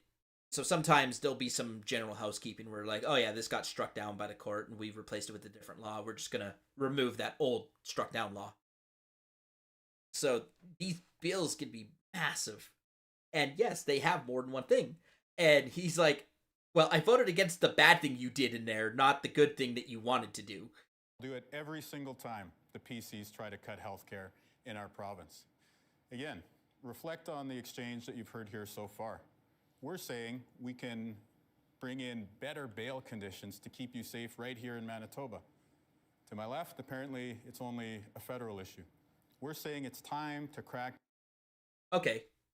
So he's trying to explain to the common voter what the difference is. Good luck with that. Down on drug traffickers. And yet, again, to my left, you see only more excuses being made. The time for excuses is over. We cannot say that these issues are simply national problems and that we want to wait for national solutions. The reason that the NDP hates drug traffickers so much is because they can't tax drug traffickers. That's why they hate it so much. Because honestly, the party platform of the New Democrat Party is a push towards at least decriminalizing drugs. Because that's never been, like, strong punishments has never been a part of their platform. They want to go with the progressive side of things, so they look towards decriminalization. They're just jealous that, when someone comes to Manitoba and sells crack or heroin, that they can't tax it. Solutions. We have to start solving these issues here in Manitoba. We have great organizations, people like the Bear Clan, Downtown Community Safety Patrol, Mama Bear Clan. Again, Sabe Peace Walkers. Let's use these folks to reach out into the community. At the same time, let's work with law enforcement to ensure that they have the right resources to be able to keep you safe. And all the while, we need to make steady progress on the goal that I outlined at the start of this section, which is to end chronic homelessness in Manitoba. Mrs. Stephenson.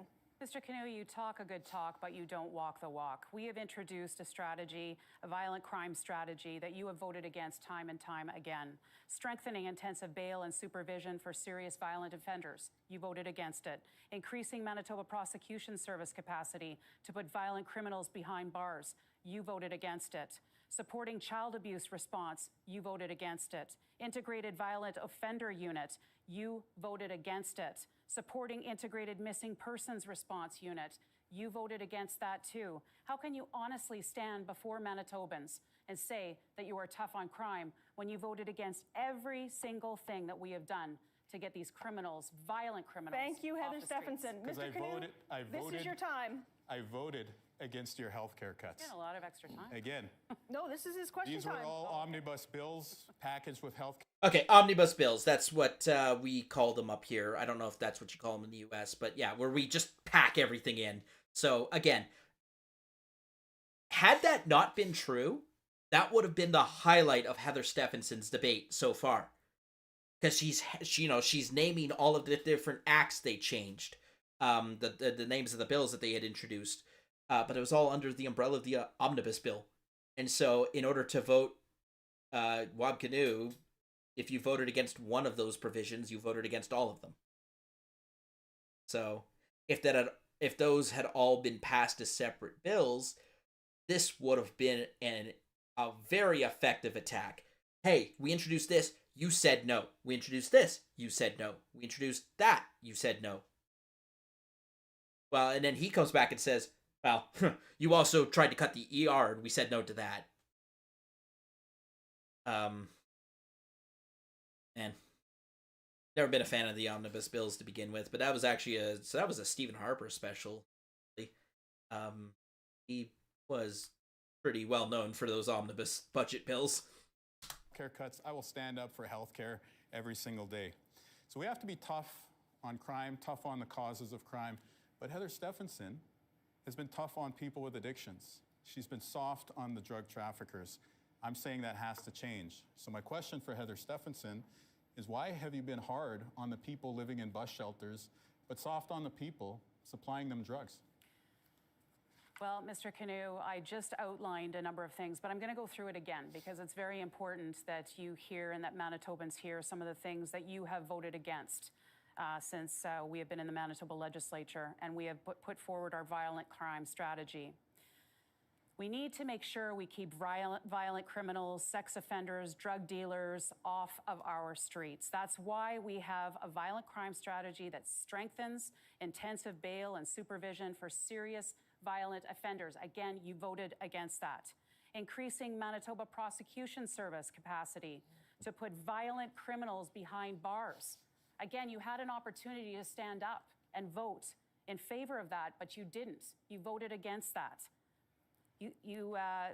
We've supported integrated missing persons response unit. Again, you voted against that. Supporting a child abuse response. You voted against that. An integrated violent offender unit with a criminal intelligence capacity targets and monitors high-risk individuals with arrest warrants, involvement in gangs and trafficking, and you voted against that. Again, you talk a good talk, Mr. but Canoe. you don't walk the walk. You know, many of the programs that you just listed there are programs that you cut when you were the Attorney General. And now you want credit in an election year for restoring cuts that happened under your watch. Ooh, that's some good research. So yeah, I mentioned that Heather Stephenson was a cabinet minister in Brian Pallister's government. It looks like she was the Attorney General, which same thing as the Attorney General in the United States at the state level. They are the top prosecutor of that of the province. They also serve as the head of the Ministry of Justice, which has its own other executive functions, but the Attorney General and the head of the Ministry of Justice typically are to the same position.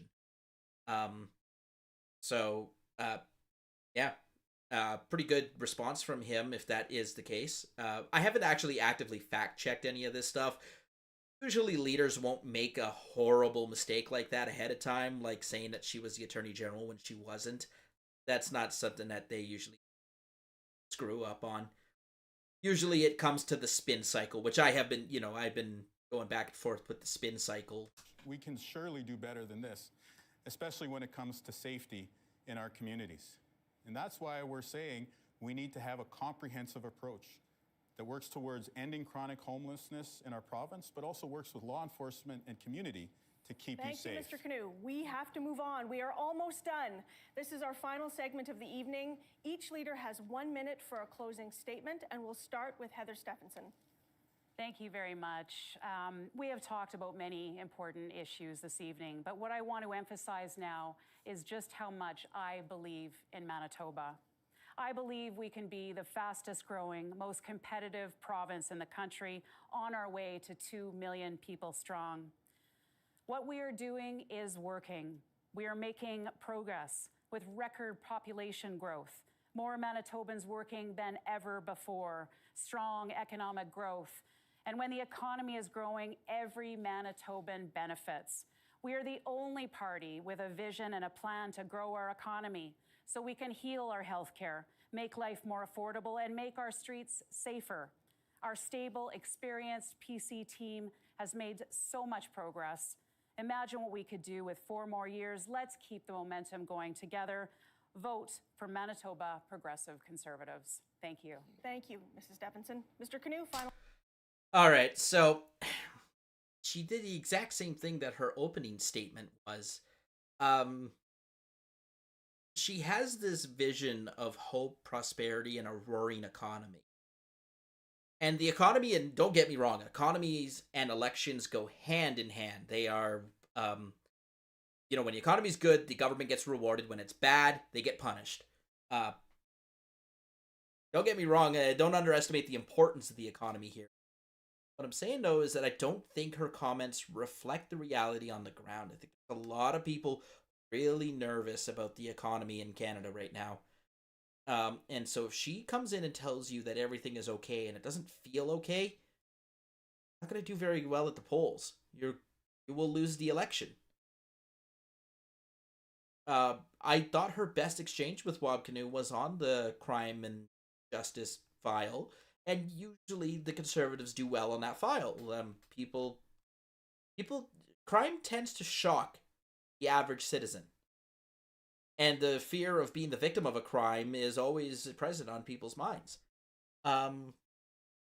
Conservatives tend to outperform the progressives on this because addressing the root causes of crime is not good window dressing. It doesn't make you feel good, and it's slow. It has a slow and almost invisible impact in behind the scenes. Like when someone does a truly shocking crime, and then you drop the hammer on them and send them to prison for a very long time, it captures attention. It's going to be much more. It's going to have much more presence in people's minds than the kind of subtle strategy that tries to address the addiction problem or the homelessness problem. So, the fact she didn't pivot to any of that stuff in her closing statement, she just went. I mean, we have a saying in Canada: "It's the economy, stupid." It was actually I think it was in Alberta. It may have been Ralph Klein who said it to one of the challengers in that election. Ralph Klein is legendary for his like off the cuff performance. He was a man of the people, populist leader. Everyone loved and adored him at the height of his power and popularity in Alberta. He was also a legendary alcoholic. Which, the drunk Canadian stereotype starts coming out there. Speaking of being an alcoholic. Yeah, I'm looking for Al, last name Kaholic. But you can bring out a glass of the Highland Park. Oh no, my drinking glass isn't here. Dang it. Oh.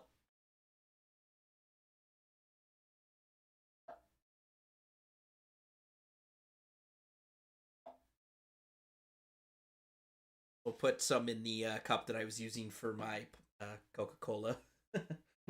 But yeah, I've got my 12-year Highland Park. I've talked about this before. I featured this whiskey before on Legal Vices. Good old Jeff.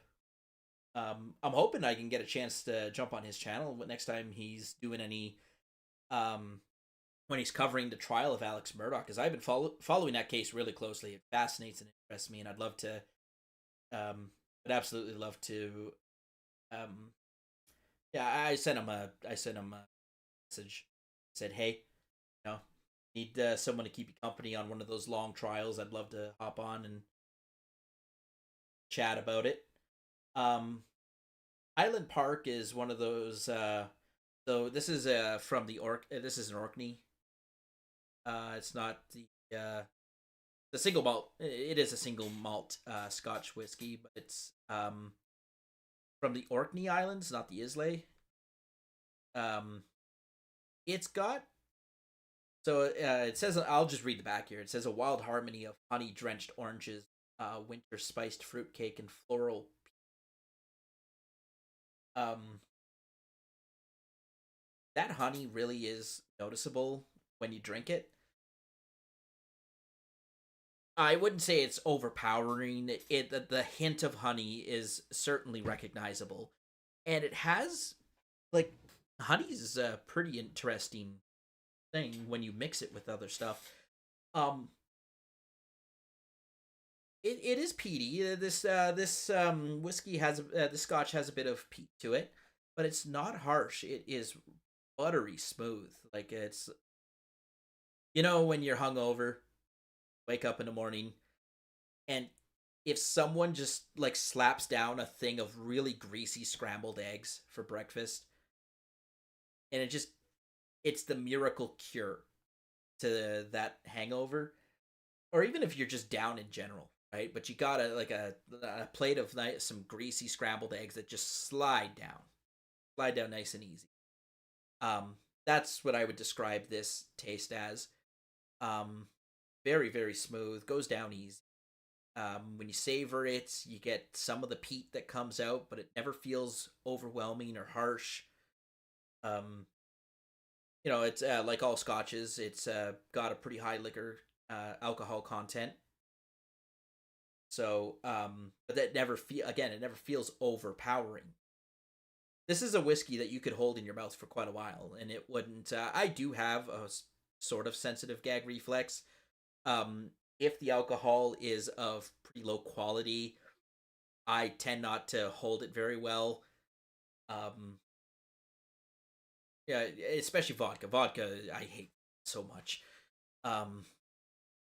But even like so, one of my favorite mixed drinks, is Captain Morgan spiced rum with Coke. Without the Coke, if I just drink the Captain Morgan straight, it can be a little too harsh for me, and I'll end up spitting it up. Like, I won't puke, right? I'll just like, right? I just can't handle it sitting in the mouth for too long. This suffers from no such problem. I can hold this and savor it for quite a while, which I will right now. Bottoms up. Cheers. Final statements. I want to take this moment to thank you. Thank you for giving our team a fair hearing. This year, your vote is so important because your vote can change the government in Manitoba. And we need to change the government if we want to fix healthcare in our province. And let's be very clear, as we speak here this evening, this election is very close. Not a single ballot has been cast. And that's why I'm encouraging everyone to get out there and vote this October 3rd or in the advanced period. But I want to close by reaching out to people who voted Liberal in the past. Aha! Aha! Aha! Aha! Aha!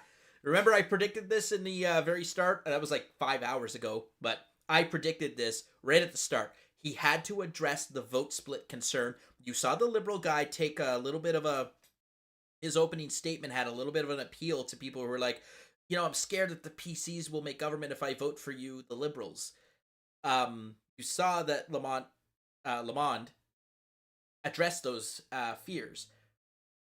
Now I see Wab Kinew in his closing statement, and I would love to know. It's very possible that I can. I have someone that might be able to actually get in touch with him. There's no way he'd ever be a guest on the show. Don't get that kind of a hope. The potential premier of a province has a lot better things to do than a guest on this show.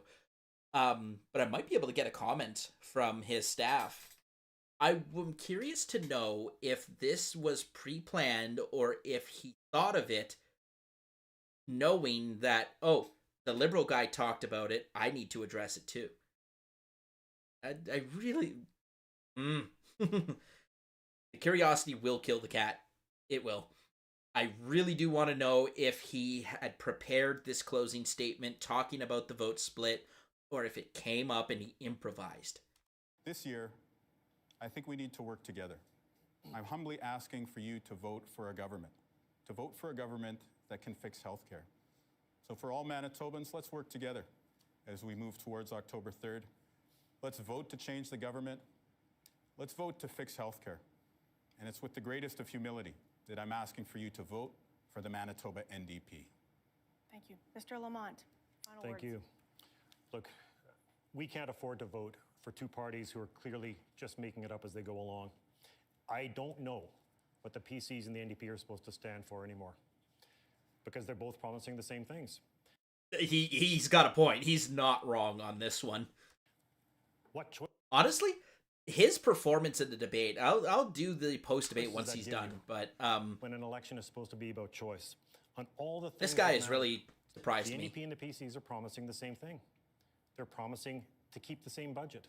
They're both promising the same cuts, the same checks for billionaires. They're even agreeing on the same reckless COVID policies.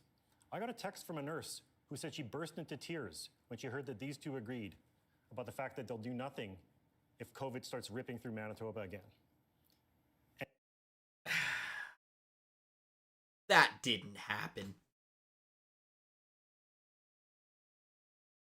Who believes that that actually happened?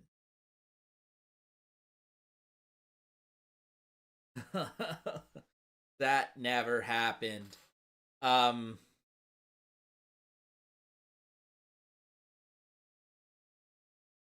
of the I don't know what school of political thought taught this technique, but we've all heard someone do this. We've all heard someone in our social circles start a story like this. Well, you know, my friend or my sister or my someone told me, and then they just go into what they think. And why couldn't he say, I personally would burst into tears thinking about what would happen again? Why does some nameless nurse have to be the puppet here? Why couldn't you just say I would be distraught if COVID ripped through our province and these two didn't have a plan? I don't agree with them. I don't agree that the government should do anything with regarding COVID, but that's him and I would disagree on that on principle. We just don't believe in the same things. Stand on it, man. I want you to hear that again. I got a text from a nurse who said she burst into tears when she heard that these two agreed about the fact that they'll do nothing if COVID starts ripping through Manitoba again. Could you imagine getting that text from someone? It's like, oh yeah. My sister-in-law is a nurse at a hospital, and she texts you like, Mr. Lamont, I am literally in tears because the government said that they don't have a plan for COVID. Oh my goodness. I would love, honestly, and the way that he would knock that back on me is if he just held up his phone and showed the text. I'm sorry, I do not believe that text exists, but he really would make me look foolish if he just held up his phone and is like, yeah, see, the text is right here. And someone texted him and literally said, I burst into tears at the thought that these two don't have a plan to deal with COVID. Again, we'll disagree on that subject, but that's I can't stop her from I can't stop a nurse from thinking that way. They likely have seen more about the COVID pandemic than I did.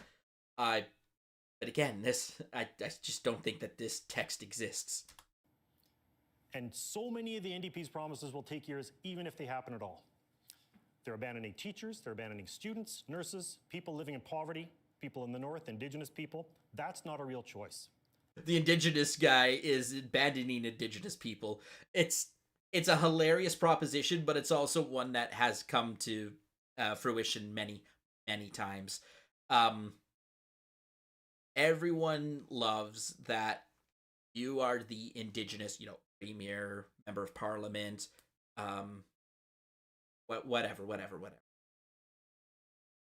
Until they don't get exactly what they want from you. Then you're a race traitor to the cause and to the people. I really do think that we just want the government to tell us, here, do this thing and then you'll get this result. I think people just want that.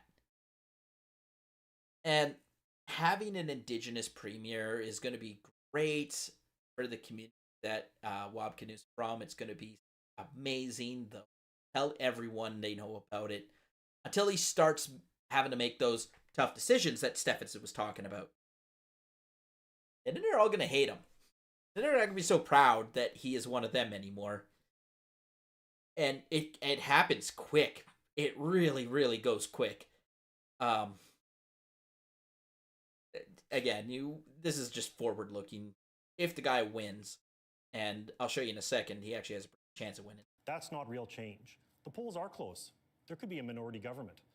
You do not have to hold your nose to vote NDP to get rid of Heather Stephenson. You can vote for Manitoba Liberals and stop both. Thank you, Mr. Lamont. That is all the time we have for the Manitoba Leaders Debate 2023. Yay! Thank you so much to all the leaders. And a reminder to get out and vote on October 3rd or at any advanced polling location starting Saturday. Thank you.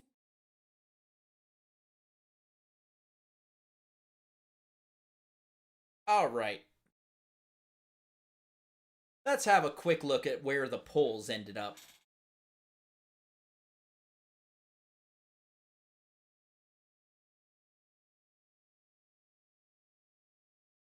So we have the benefit. The last update was September 24th, and this debate was last week. So we've had a chance to sort of gauge the opinion of people, sort of, because these polls typically run like a week behind, 2 weeks behind. Wow, they actually have a 6% chance of tying for the most seats. But you've seen some movement in the polls. So the last time I actually looked at the polls and I said, the Shy Tory effect, like, look at this margin of error here. It's so close.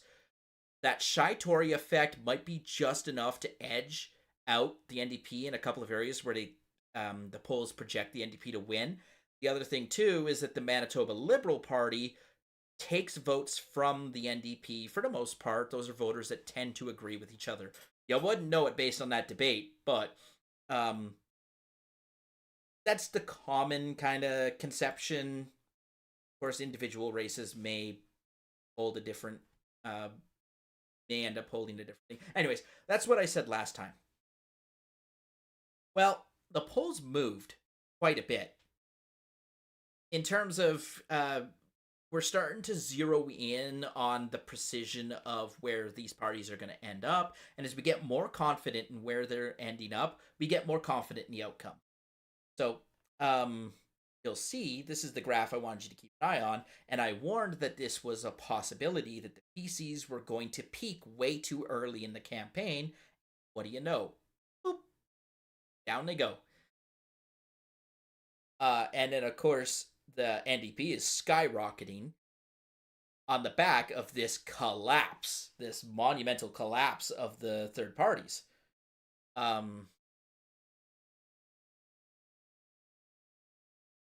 Yeah, that's a tough one. So what happened with the PCs? They just peaked way too soon. Because you always want to ride that wave of momentum going right into the advance polls and the election day. Problem was that they were like maybe a week or 2 weeks too early. Advance polls are open in Manitoba, I believe now, and early voting is occurring.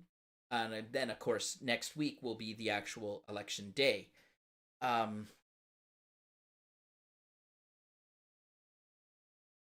we're still, the seat projection, you're starting to see some separation build between them here. They're starting to notice, like, okay, we're getting more confident that the PCs are going to end up in this spot, and we're more confident that the NDP is going to end up in this spot. Notice, though, they're hovering right on that 29 for a majority.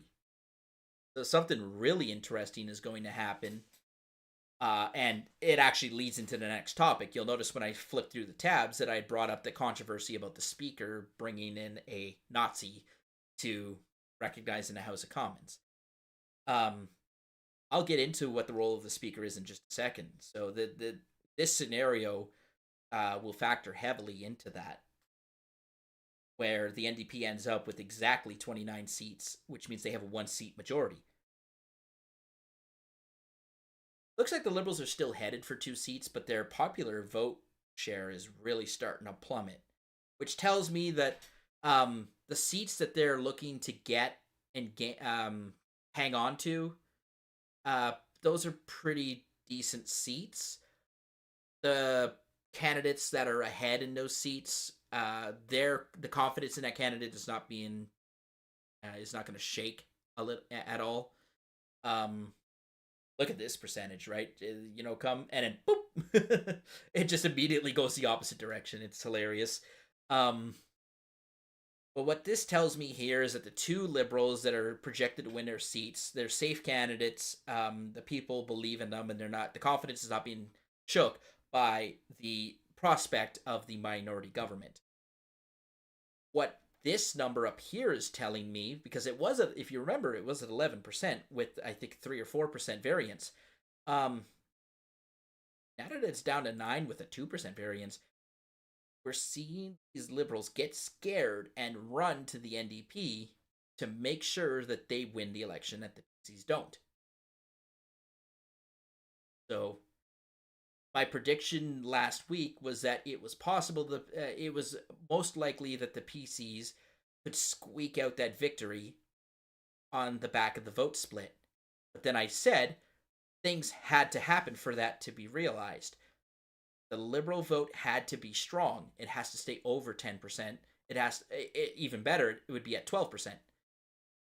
Well, it looks like that it's down below 10% right now, and looks like it might even still continue to fall based on this graph, right? We haven't realized the entirety of the post-debate reaction yet, but we have a little bit of the post-debate reaction, just a tiny bit. This debate was on Friday, I think, so we've had until Sunday to digest some of the opinions of that debate, which was the last update. The last update was Sunday, and we're starting to see the picture emerge. I do think that Wab Kinew won the debate on the whole. I think that Lamont had the best performance of all three leaders, but because he starts so low down, I mean, he needed to knock it out of the park, and everyone else had to flub and swallow their shoes for him to make a real noticeable dent in his political fortunes. But again, you get that benefit when you don't have the realistic prospect of winning the election. You can say, well, this is how things should be, without ever having to realistically come up with a plan to make it so. But I think what happened is that people looked at Wab Kinew and he's like, wow, this is a pretty sharp speaker. This guy can think on his feet. Like a good orator, at least. That matters, right? Your ability to look the part matters just as much as the meat of your policy. In fact, it might even matter more. Politics is a popularity contest. You'll notice very quickly that the content of your promises falls by the wayside if you come out and don't look like a premier or a president, prime minister, and act like one. I mean, Donald Trump is the exception. The general rule is if you come out and overplay your hand in terms of being pompous, boisterous, it just comes off the wrong way. It rubs people the wrong way. It looks like we're headed to that 1-seat majority. The confidence interval here is still pretty sizable, but well, this one actually is pretty low. But what I mean,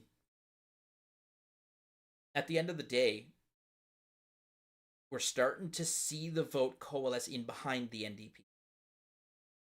Bottom line is, it looks like, and this is an update from the last time I did this analysis, it does look like the NDP is headed to victory. Do they have it? Absolutely not. It is not a sure thing by any stretch of the imagination. This result is way too close to say conclusively one or the other is going to win. But based on what is most likely to occur, is that the NDP is going to end up with that 1-seat majority or the coalition government. It seems pretty safe to say that the Liberals are going to get those 2 seats. I want to have a quick look at Kildonan again. You'll remember Kildonan was the bellwether riding that I was looking to. These elections are fought and won in the suburbs of Winnipeg, which by default they'll lean conservative. It doesn't take much to get them to move over to NDP. They're city people, right? They have city priorities. And those priorities tend to do well with the NDP. You're also going to see a lot of people in the suburbs who are teachers, nurses, right? These large public sector jobs.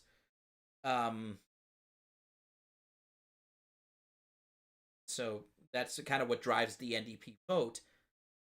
The swing voter looks at all the problems of downtown Winnipeg and is like, man, how do I feel bad that I see all these people here that are really messed up and I don't know how to fix it. I don't know what to do. I'm going to look to the government for the solution. And that guilty conscience will drive the more NDP vote. Whereas the PCs, and I mean, that's, again, I'm speaking in generalities because you could hardly tell the NDP and the PCs apart in that debate.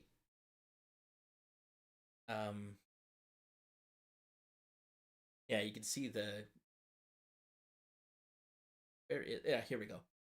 Here we go. Kildonan River East. So they still have it as a toss-up.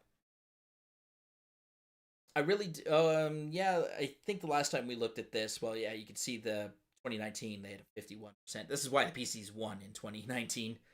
They knocked this bellwether riding right out of the park. I think this has moved a little bit since the last time we looked. I don't recall. We'll have to I'd have to quickly check my last video, but it doesn't matter in any case. What does matter is there is a little bit of separation here, but it's within the margin of the variance. Again, the 9% doesn't mean a whole lot when I assess these two numbers against each other. It's the variance of the Liberal Party. Because the variance is 4% and the separation is 3%, it means that the vote split can actually cost the NDP this riding. It's possible. Because it's right on that fringe, it becomes less and less likely as time goes on. Hence why this is like the toss-up is shaded slightly orange. It is more, if you were doing a balance of probabilities, it is more likely than not that the NDP will win this riding. This is the bellwether riding. If they win this riding, I think they will form government. If they lose this riding, I think they lose government. So, again, the devil's in the details. You can look at the provincial-wide trends all you want, but without an understanding of what each of these races means, right? Southern Manitoba, farm heartland, dominated by the PCs. Look at the absolute domination here. I like that little spike. Knowing how these individual ridings break down is the key to understanding, right? And you go into the core of the city and you see dominance by the NDP. So the vote split here isn't going to hurt very much. You'll notice, look, the Liberals are actually projected. They may pick up 2 seats out of this, which is where their stronghold is in the city of Winnipeg, the core of the city of Winnipeg. You'll notice that because of the dominating lead that the NDP has, the vote split here doesn't really mean a whole lot in terms of whether the PCs win any seats.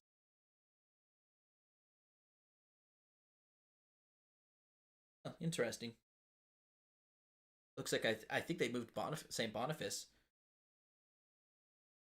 Okay, so you don't. Oh, this is where the Liberal leader is. That's Dugault Lamont. He's running in St. Boniface. Yes, the party leader tends to do well in their own riding. They tend to run the leader where they have the strongest support. But being the party leader tends to elevate your notoriety. I love that the Communist Party is running a candidate. Whoever this person is, Damon Bath, please invite them to the next debate. I would love to hear the Communist Party in a debate. That's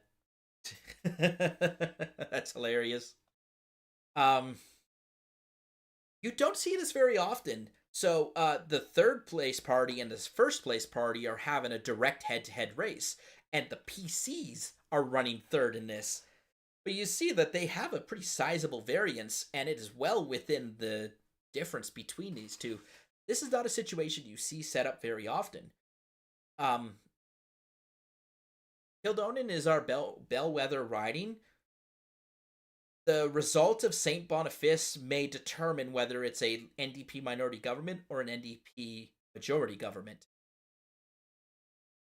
So the best case scenario for Liberal leader Lamont is that he actually upsets this riding, wins it, which costs the NDP their majority. They end up with 28 seats. And so they have to form a coalition with the Liberals, a supply and demand agreement, or supply and confidence agreement. And the Liberals are running right about where they got in 2019, so this has been a competitive riding in the past. Oh boy, I take it back. I neglected something coming out of that debate. I didn't think it was going to move the needle a whole lot, but I take it back. Lamont, I think, had the best individual performance, and this 8% variance between these two parties means that the pollsters have no clue which way this is going. There's so much, there's such a lack of confidence in the end result here. So, anything can happen. But it has major ramifications, because if the NDP lose this seat and end up with 28 seats, they have to go to those two Liberal seats and say, we need you to vote with us to outvote the PCs, because if the NDP gets 28 seats, the Liberals get 2 seats. That automatically means that the PCs got 25 seats. Does that math add up? 28. No, 26.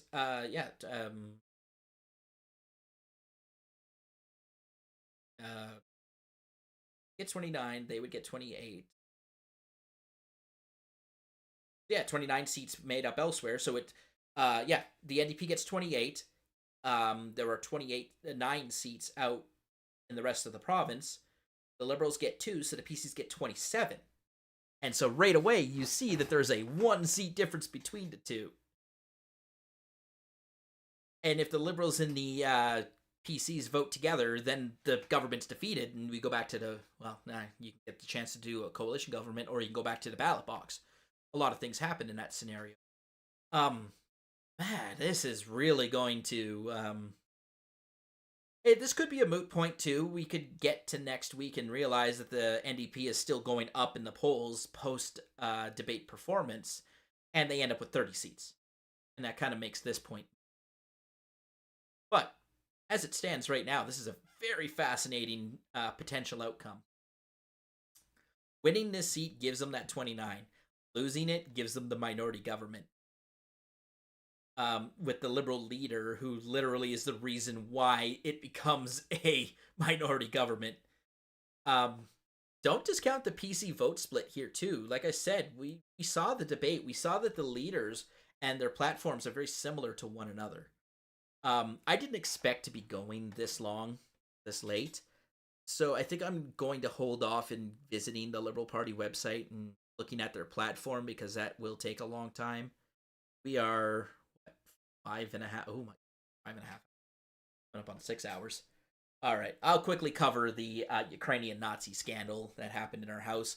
I want you to just take all of this context that I've given you about the minority governments and the splits, and if the two parties are 1 seat apart from each other, that has massive ramifications when it comes to the speaker's role. I think that would be a great time to transition over to this controversy.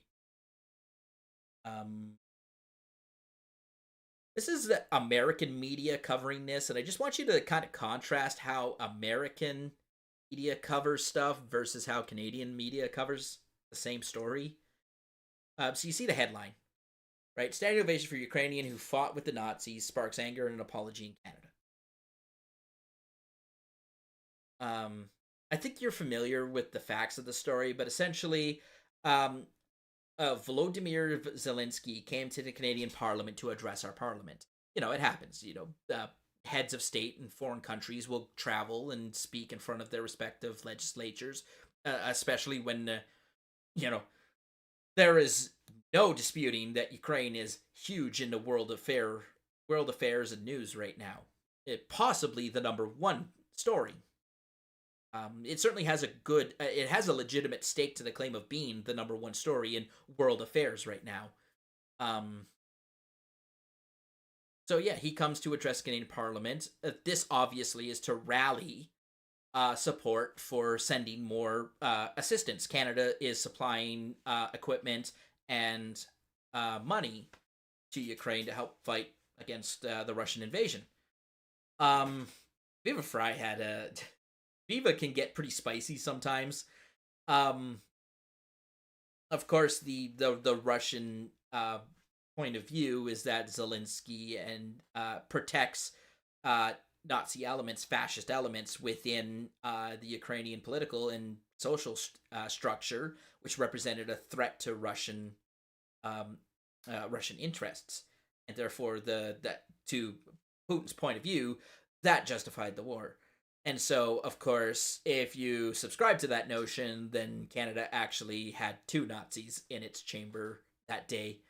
I think that was Viva's take. It was pretty spicy. I'm not entirely sure I agree with it wholeheartedly. I think anyone who takes one side or the other is grossly oversimplifying the complexities of a war,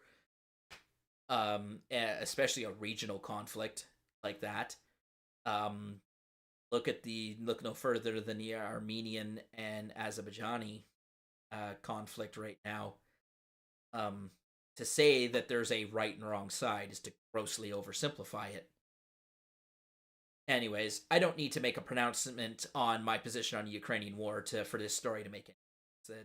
That's a video for. Maybe I fence sit on it. I'm not entirely sure. I know someone personally who traveled from Canada to. I don't know him very well. Just basically I only know them by name. But I do know, and a couple of friends of mine would know this person much better than I do. Someone who traveled, volunteered to fight the Russians and was killed over there. And even in that context, I still say it's complicated. So, yeah, I guess I'm fence sitting. I'm fence sitting because I don't have a horse in the fight. The greater world ramifications that stem from this war, the variables are too numerous. You can't possibly attribute any particular event going on in my life right now to that war. Even the story of inflation with the rising food prices. Well, Canada produces most of the same stuff that Ukraine produces in terms of grains, raw foods, right? Raw farming materials. And same with Russia. Like, we supply most of the same stuff. We don't import, I believe we don't import any of that stuff from Ukraine. I think it would be stupid if we did, because if we grow it all here, why are we paying for the shipping costs? No, we are an export nation, very similar to other resource-rich nations, especially large resource-rich nations like Russia. Canada and Russia, not culturally, but certainly just from a looking at it from a geographical standpoint, geological and resource management standpoint, we're very similar to one another. So Russia was our global export competitor, and so the war with as the longer the war drags on and harms the Russian economy, I think the better it is for Canada. Unfortunately, there's a lot of dead bodies, and I think this is the universal truth of any war. The people who want the war are never the ones who fight it. So I think there's a lot of dead bodies in Ukraine right now who wanted nothing to do with this war.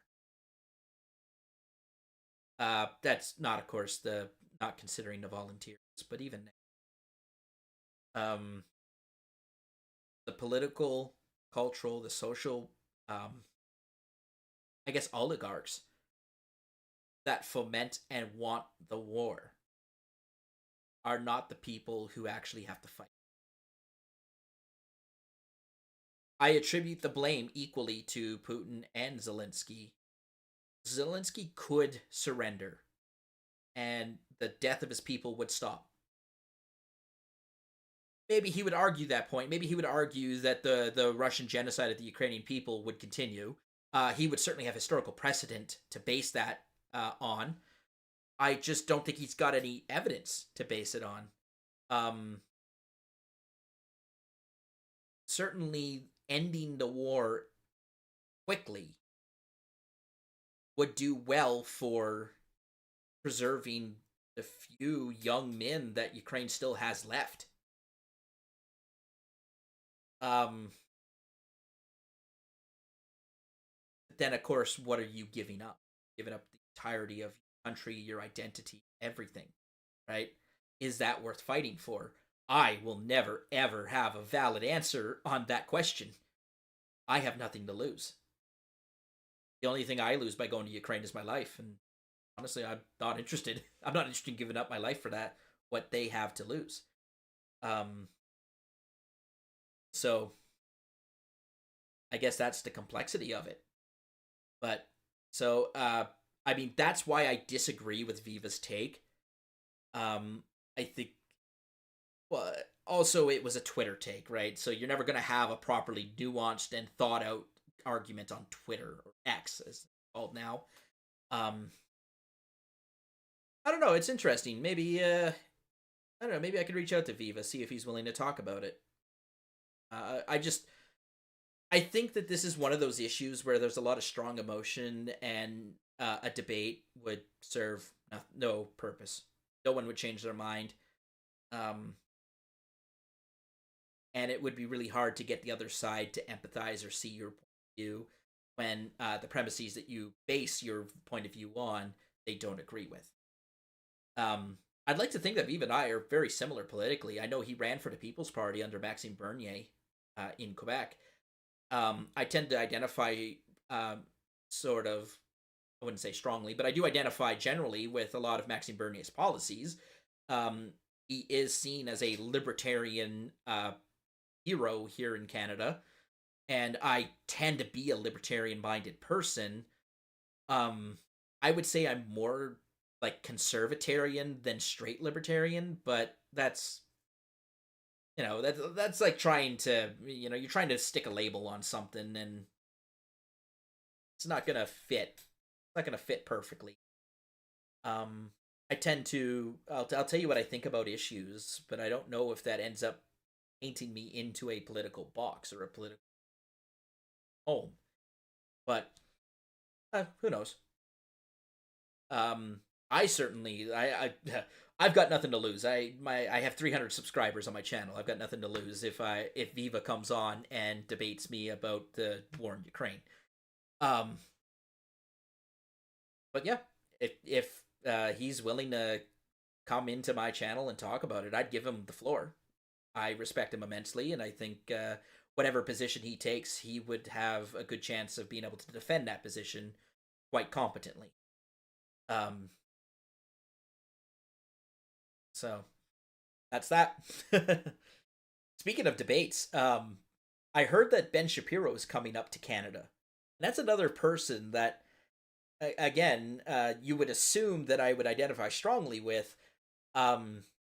I have, of course, my history with Drex has given me a little bit of some things that I disagree with Maxime or not Maxime Ben Shapiro on. So now I know Ben Shapiro would never guest on this show to debate me. So we're just not. I'm not even going there. We'll just move on.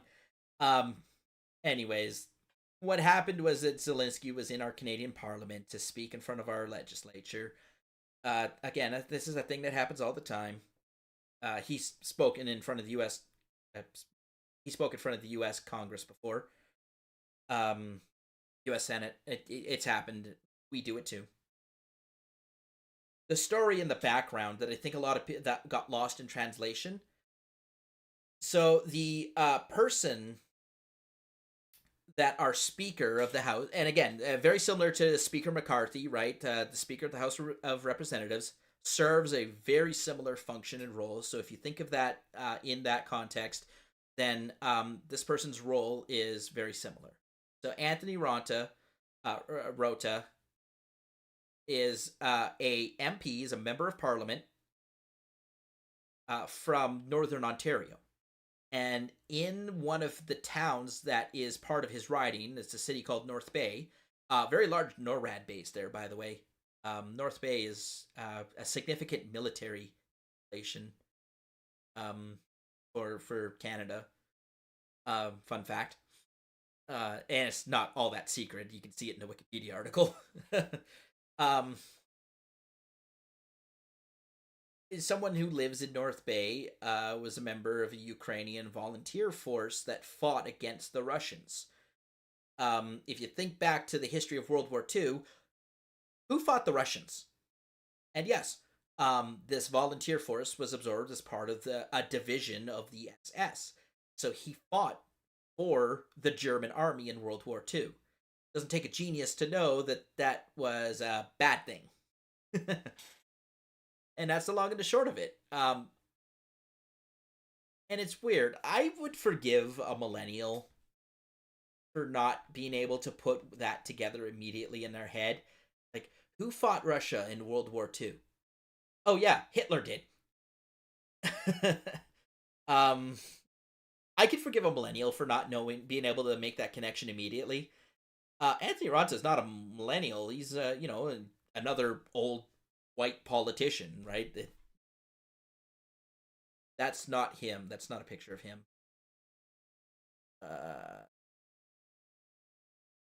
No, they don't have a picture of the speaker. I like that they have, it's all pictures of Justin Trudeau and Zelensky. But yeah, they don't have a picture of Anthony Rota. It doesn't matter. He's just your average politician. When these special events occur, high-ranking members of the Parliament are allowed to invite guests into the gallery, where you can spectate the proceedings of the House. The process for getting that invitation it's not very difficult. Just need to know a politician. Each of the members of Parliament are allowed to invite one or two people that typically are prominent in their riding to these types of events. And so someone brought this individual, Yaroslav Honka, to the speaker's attention. But because this guy lives in the speaker's riding, the riding that the speaker represents, he was doing so in his capacity as the member of Parliament.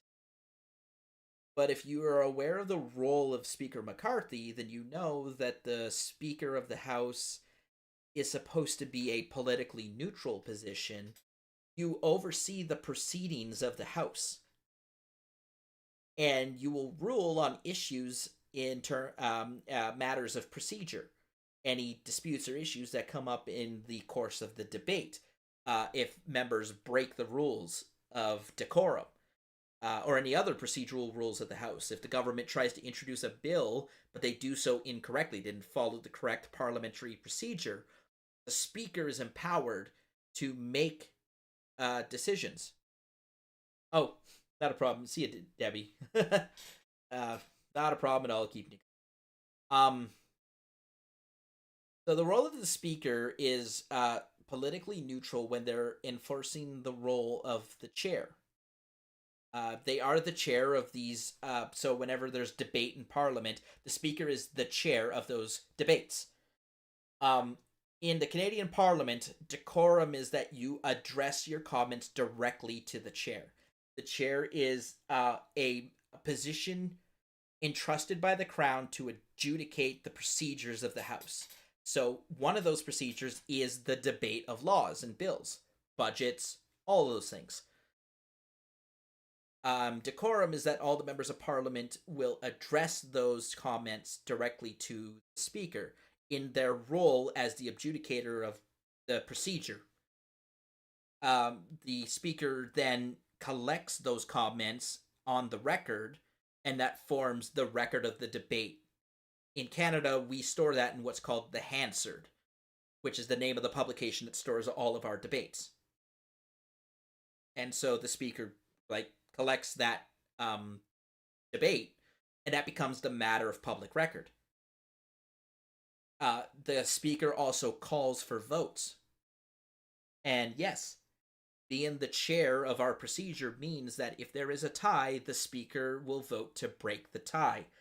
There is no rule or law that says how the Speaker is supposed to vote, but parliamentary precedent, and it's one of the, this may not be a concept you're familiar with in American law, but when we inherited our parliamentary system from Great Britain, right? Remember, we inherited our common law system, we also inherited our parliamentary system, the way we organize our government. One of the things, and there's been these there's a lot of misconception about this, but you may have heard other lawyers say that Britain doesn't have a written constitution like the U.S. does. The U.S., the Constitution of the United States of America, is a document that you can go look up and read. No equivalent document exists in Britain. Britain's constitution is a collection of other documents given the force of constitution. They are the overriding law that runs over everything else. The writ of habeas corpus is derived from those. You have habeas corpus, which is a legal concept, right? The ownership of one's body. They're not teaching us Latin in my Canadian law school, so I don't know what the literal translation is. But yeah, it's the concept that it's the concept that you own your body, right? And so actions that affect your bodily integrity, i.e., liberty, have to be done so under the proper procedure of law. The Magna Carta, signed in Britain, really long time ago. I don't know exactly what year. I'm sure there's a law nerd out there who knows. I don't. But the Magna Carta is one of the documents that, again, pins the idea of rights and freedoms within the British Constitution. So it's not just one document that I can go and read and say, this is Britain's Constitution. Okay. The other part of Britain's Constitution, and what kind of gives rise to this notion that it's unwritten, is their parliamentary precedent. It is generally accepted that the way Parliament has done something before is the way you should keep doing it, absent a compelling reason to the contrary. Precedent does control several facets of the operation of our Governor General, who is, for all intents and purposes, Canada's head of state. They represent the Crown when the Crown is not in Canada. When the King is in Canada, he is the King of Canada. He is our head of state. He is our ruler. But his function is tempered in our parliamentary democracy. He is a figurehead. He has a lot of very important powers and responsibilities, but most of his function is ceremonial. When he is not in Canada, the Governor General stands in his place. You're familiar, if you were around during the Brett Kavanaugh saga in the confirmation of the Supreme Court justice in the United States, you'll be familiar with the term of advice and consent. The role of advice and consent. The role of Canada's Parliament is to advise the Crown as to the state of what our laws should be. The Crown is free to refuse that advice. That is one of their powers. But the precedent has been that the Crown accepts the advice of the executive that advises them. The legislature, a bill duly passed by the legislature, should be affirmed by the Crown. There is no rule that says that, but it has always been a precedent that exists. Okay. One of those precedents is used when determining how the Speaker should vote. Parliamentary precedent, again, it's not a rule that's written down anywhere. It's not a law that the Speaker follows. It's just the way we have always done it. The Speaker should vote not necessarily with the government. That's a misconception. The Speaker votes to maintain the status quo or to promote further debate.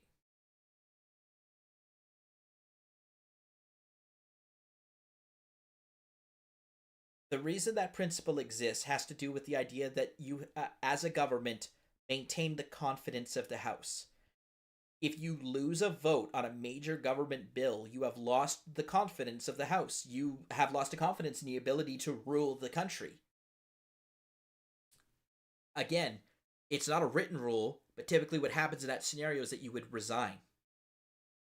Because you lost the confidence of the House, you would resign your government and trigger an election. It has happened. We have minority governments, and that is and this is how I'm linking this back to the minority government scenario in Manitoba. It has happened that a government gets defeated. Everyone votes against them, and they lose the vote in Parliament. That triggers, it's not an automatic trigger, but our our unwritten rules of Parliament say that you have lost the confidence of the House. You have no ability or capability to continue to govern. So what you should do as a government is resign. You go to the Governor General, and you say, member of the Crown, we no longer hold the confidence of the House. Therefore, our ability to advise and consent to our ability to advise you is compromised. In doing so, the only remedy is to give the people a chance to reform a new government. And that's very technical language for a new election gets called. The government resigns and a new election is called.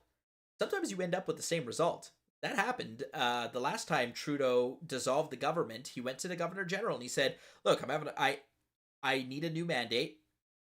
I think that the House is paralyzed by this infighting, and I wish to seek a mandate from the people." And the Governor General agreed with Justin Trudeau, saying that, I agree with the reasons that you stated. I'm going to dissolve Parliament, because that's the power of the Governor General, to dissolve Parliament and trigger an election. Okay, so that's the power that the Speaker wields.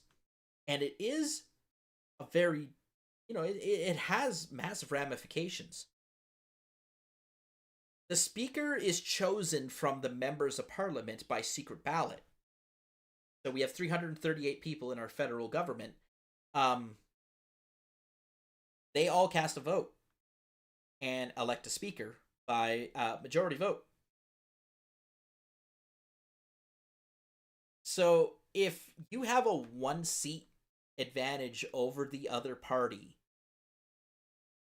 is highly incentivized to elect one of your people to be the Speaker.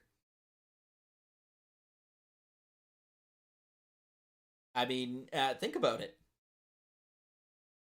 Because the Speaker only votes to break ties, and typically will not, and doesn't automatically vote with the government. They vote to maintain status quo or to continue debate. you could really paralyze a government with that. And now the vote is a tie. The speaker has a vote. The vote becomes a tie, and those two liberal votes, let's say they split, right? The two liberal votes split one each way. Well, when something ties, typically the motion is defeated. The speaker will intervene when it comes to bills, but bills are not motion. There's totally different things at play there. But even then, if the tie vote has occurred, still have the confidence of the House. So while it doesn't trigger that automatic process, which again is not automatic because it's just a parliamentary precedent, what's it called? There's a name for it, and I'll think of the word in a bit. But it's a lot of fascinating things can happen. And then what happens if someone gets sick? Someone's sick, they're not present, right? Because all of the members of the executive are also members of the legislature. So the heads of your ministries are one of those 28 people that are, or 27 people that tie with the PCs. If they have to be away for business, right? They have to handle their duties of the executive branch of government, and they're not present for the vote. Well, then your government just fell. Because you got 26 and they got 27, the speaker will not intervene. If it's not a tie, the speaker has no ability to come and save the government. So you lose, you get defeated 27 to 26. You have to turn to those two liberal votes to be like, please save me. So yes, the speaker has huge ramifications. So when things like this happen, there's a lot of people calling for this Speaker Rota's resignation. And again, it comes back to maintaining the confidence of the House. The Speaker has a very important role to play in the House, and so if the House has lost confidence that you can play that role correctly, resignation is probably the best way to go. Did they make a typo on Zelensky's? I think I don't know if it's supposed to be one Y. Anyways, and so that's the heart of the controversy right now. Of course, he apologized. He's like, man, I screwed up. We didn't do our proper research. Again, I don't know how that got past initial vetting. There's also some speculation that Trudeau was, because Anthony Rott is part of Justin Trudeau's Liberal Party, that Trudeau would have at least been tangentially aware. He says that this was, the speaker said that this was of his own accord. I do know that's how that works. The invitation doesn't have to be with the permission of the leader of the party. I mean, typically if you're going to do something controversial, you will go to the party leader. I think what happened though is that they didn't realize this was going to be controversy. You'll notice that the Conservative Party of Canada, the federal Conservatives, not Heather Stephenson's party, but the federal Conservative Party, also gave the standing ovation to the World War II veteran, because that's of the controversial political topics in Canada, honoring a World War II veteran is not one of them, on paper. And so it would make sense that he didn't talk to Justin Trudeau's office first, that he was going to do this. There is the security standpoint, but you don't just get, when you're invited as a guest of the Member of Parliament, you don't just get to bypass security. You still go through security. And the security for our Parliament isn't terribly strong. I think people have gotten in there who've done some bad things in the past. They don't get to bring their weapons with them, obviously. They will, you go through a metal detector, they do a pat down, they ask you questions. There is basic vetting of all guests of the Members of Parliament, so I don't know that this particular guest was given different treatment from usual. And so this might be one of those situations where the partisan blinders want you to blame Justin Trudeau for this. He certainly, there's the difference between our legal head of state and then our effective head of state. Justin Trudeau is the effective leader of Canada. He is the foreign representative that we send to do foreign visits. Even though the Governor General is our head of state, Justin Trudeau's the leader of our executive branch and is often the one that does these public tours in other countries. So it does affect him by virtue of he's the leader of Canada in the eyes of in realm of foreign affairs. But the partisan blinders might be making you think that he played a bigger role in this than he actually did. And again, it's a failure of just the basics of common sense, but anyways, I'm just about ready to. Oh, there's a picture of Anthony Ronta. I just had to go. So this is a Canadian media article. And if you look at the way that they framed this differently.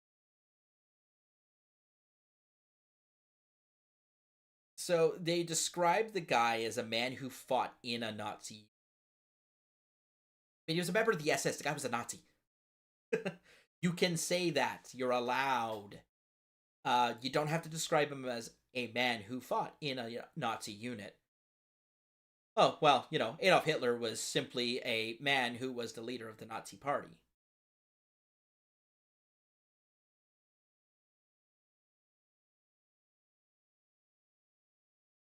Man.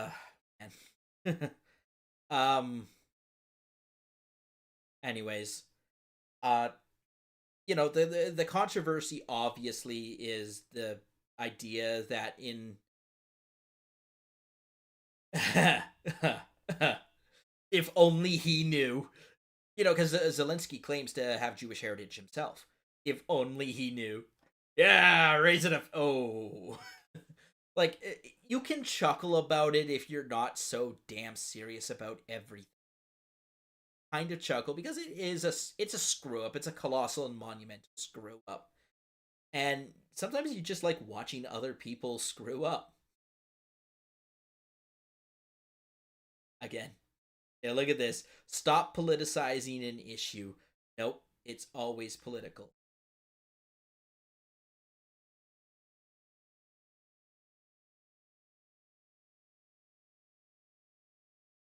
I didn't mean to click that. But yeah, it's always political. Always. Obviously the optics are not good, historian says. Mike. But yes, for the reasons I outlined before, the ramifications to the role of the speaker are actually quite profound. If you have lost confidence of the House and the ability to perform your speaker's role, the correct thing to do is resign.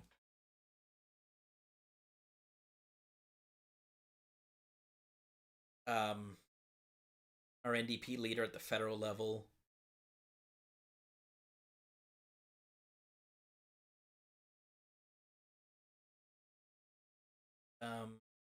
Oh, there's some historical reference there. I'm not going to get into that. Yeah, the conservative leader, Pierre Poilievre, he's saying that Trudeau is responsible and that Trudeau should apologize. Trudeau obviously responds. I do think that the Trudeau's characterization that was Rota's office that was in charge of the invitation, I do actually think that is the correct way things happened. This is obviously some political posturing from the conservative leader. NDP leader Jagmeet Singh. Just taking, again, fence sitting on this because Trudeau's in a minority government. He relies on NDP leader Jagmeet Singh to prop his government up and vote with him for exactly those reasons I described, right? Minority situation. If everyone gangs up against you, you lose. You lose confidence in the House. You go back to the election. I think that's it. I'm gonna wrap it up here. I think it was now 6 hours. I didn't really intend to go that long. I figured I would pause a lot of, uh, do a frequent pauses during the debate. I ended up getting sidetracked. I think 3 or 4 times on these long, like 30-minute discussions. So I hope that you found value learning about how our systems work here in Canada. As I go through my legal education, I start understanding these, especially when we got to the crime and justice section of the debate. I can offer some insights as to how these politicians, craft their statements and their promises, what's going on behind the scenes, kind of what cog is clicking in their head. Um, and We'll check in with the Manitoba. I'm not sure if I'm going to be able to do election coverage. Here, quickly check the calendar of my other computer, because I do not want to dox all of my meetings that are coming up. That would be hilarious. So I'll just look at the other computer for a second. The third falls on a two. Oh, so that's 7 days from. That's next week. Okay, so provisionally, I don't have anything scheduled for Tuesday evening. I might be able to do live coverage of the election. I should know by Sunday if I'm going to be able to do that or not. And then I'll make a live stream reminder, put it up maybe Monday morning. It is only the Manitoba election, but you get to see. Sometimes people like to watch a professional at work. I don't know. Sometimes you get, like, you derive a small satisfaction, but just when you see someone who's good at their job actually perform their job, you can derive a bit of satisfaction out of that. I do think that I have provided credentials um, and history to call myself a good election analyst. This is obviously a topic I love talking about. It's a weird feeling. Like, I've sat in the producer's chair for Drex as he's run like 18. I think his personal record was a 14-hour live stream, or a 12-hour live stream. Oh, maybe not quite that long. No, I think maybe the longest live stream he ever did was 8 hours. Yeah, 8 hours, something like that. And I've sat in a chair and been beside him as he's doing that. It is boy, it's a different feeling when I'm actually in the chair of the person running the stream, bringing everyone on a journey. So, I'm still on the fence as to whether I should do this live format or my previous format where I was doing shorter 20-minute, shorter 20-minute pre-recorded videos. I don't know. I can't say I like one more than the other. They're different. Obviously, you get the live interaction with the chat when I'm live, but you don't get the polished and brevity of these pre-recorded bits. So I don't know. I'm going to continue to explore doing both formats, and we'll see which one people like more. In terms of pre-recorded videos, man, I don't really have any topics to talk about right now. Some of the things that I'm learning in my class are still my legal education. We're not quite at the spot where I can start kind of bringing this over into the law tube sphere. It's still pretty introductory. Some of the stuff that I'm doing on the criminal code, I could probably go through that, just to teach people kind of how the criminal law process works here in Canada. I think you'd be pleasantly surprised. The process goes very similar to the way in the US. We have some different rules about, what kind of evidence can't get in. Exactly the order of the procedure. Of course, we call them crown prosecutors, not state prosecutors. Um, So I think for the most part, you'll find that the gist of our legal system almost the same. We have preliminary inquiries, we have trials, we have hearsay rules, just like the U.S. does. Most of the things that are crimes in the states are crimes here. We just call them different names. We treat them differently. But, anyways, um, of course, I'm gonna do a quick plug for myself as well. Um, of course, because I don't have the ability to take super chats in the live stream right now. But what I can do is, I basically like I threw together my own Cash App. There is no Cash App in Canada, and unfortunately, my PayPal is still tied to the old show that I did with Drex. I can't like untie that, and so I don't want to mix the two up. That'd be a really big accounting nightmare to do so. So I whipped together kind of my little Cash App kind of clone um on my own personal website, which lets you, hey, if you love the content, you're able to help me out. I'd appreciate it.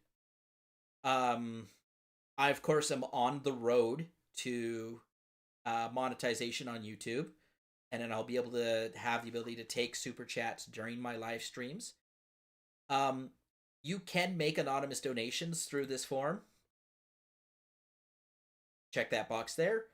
None of this data is stored on my personal website or on any of my servers. It's processed by Stripe. Uses an API similar to PayPal to process credit card payments. There is no ability for recurring payments or anything like that. These are all just one-time donations. And you're obviously, I'm not a registered charity, so you're not going to get any kind of tax receipt or anything like that. If you leave a comment, as long as it's safe for me to read on YouTube, I will read it. Again, it helps me, but please don't feel pressured to do so if you're not able to afford it. That's all I'm gonna do for my self plug. Yeah, we had fun. I hope everyone enjoyed it. If the internet holds. Yeah, enjoy, Sharon. I think you're gonna learn a ton about how the Canadian healthcare system works. Good lord, I think I dedicated maybe 2 hours of this video just talking about healthcare stuff. It was cool when Tracy jumped in, at the mental health therapist point of view on things. But anyways, I'm done. I'm hungry. I need to go get some food. Like I said, I did not expect to go this late. So, good night. Good luck. Have fun, everyone. Stay frosty. I will see you again next time.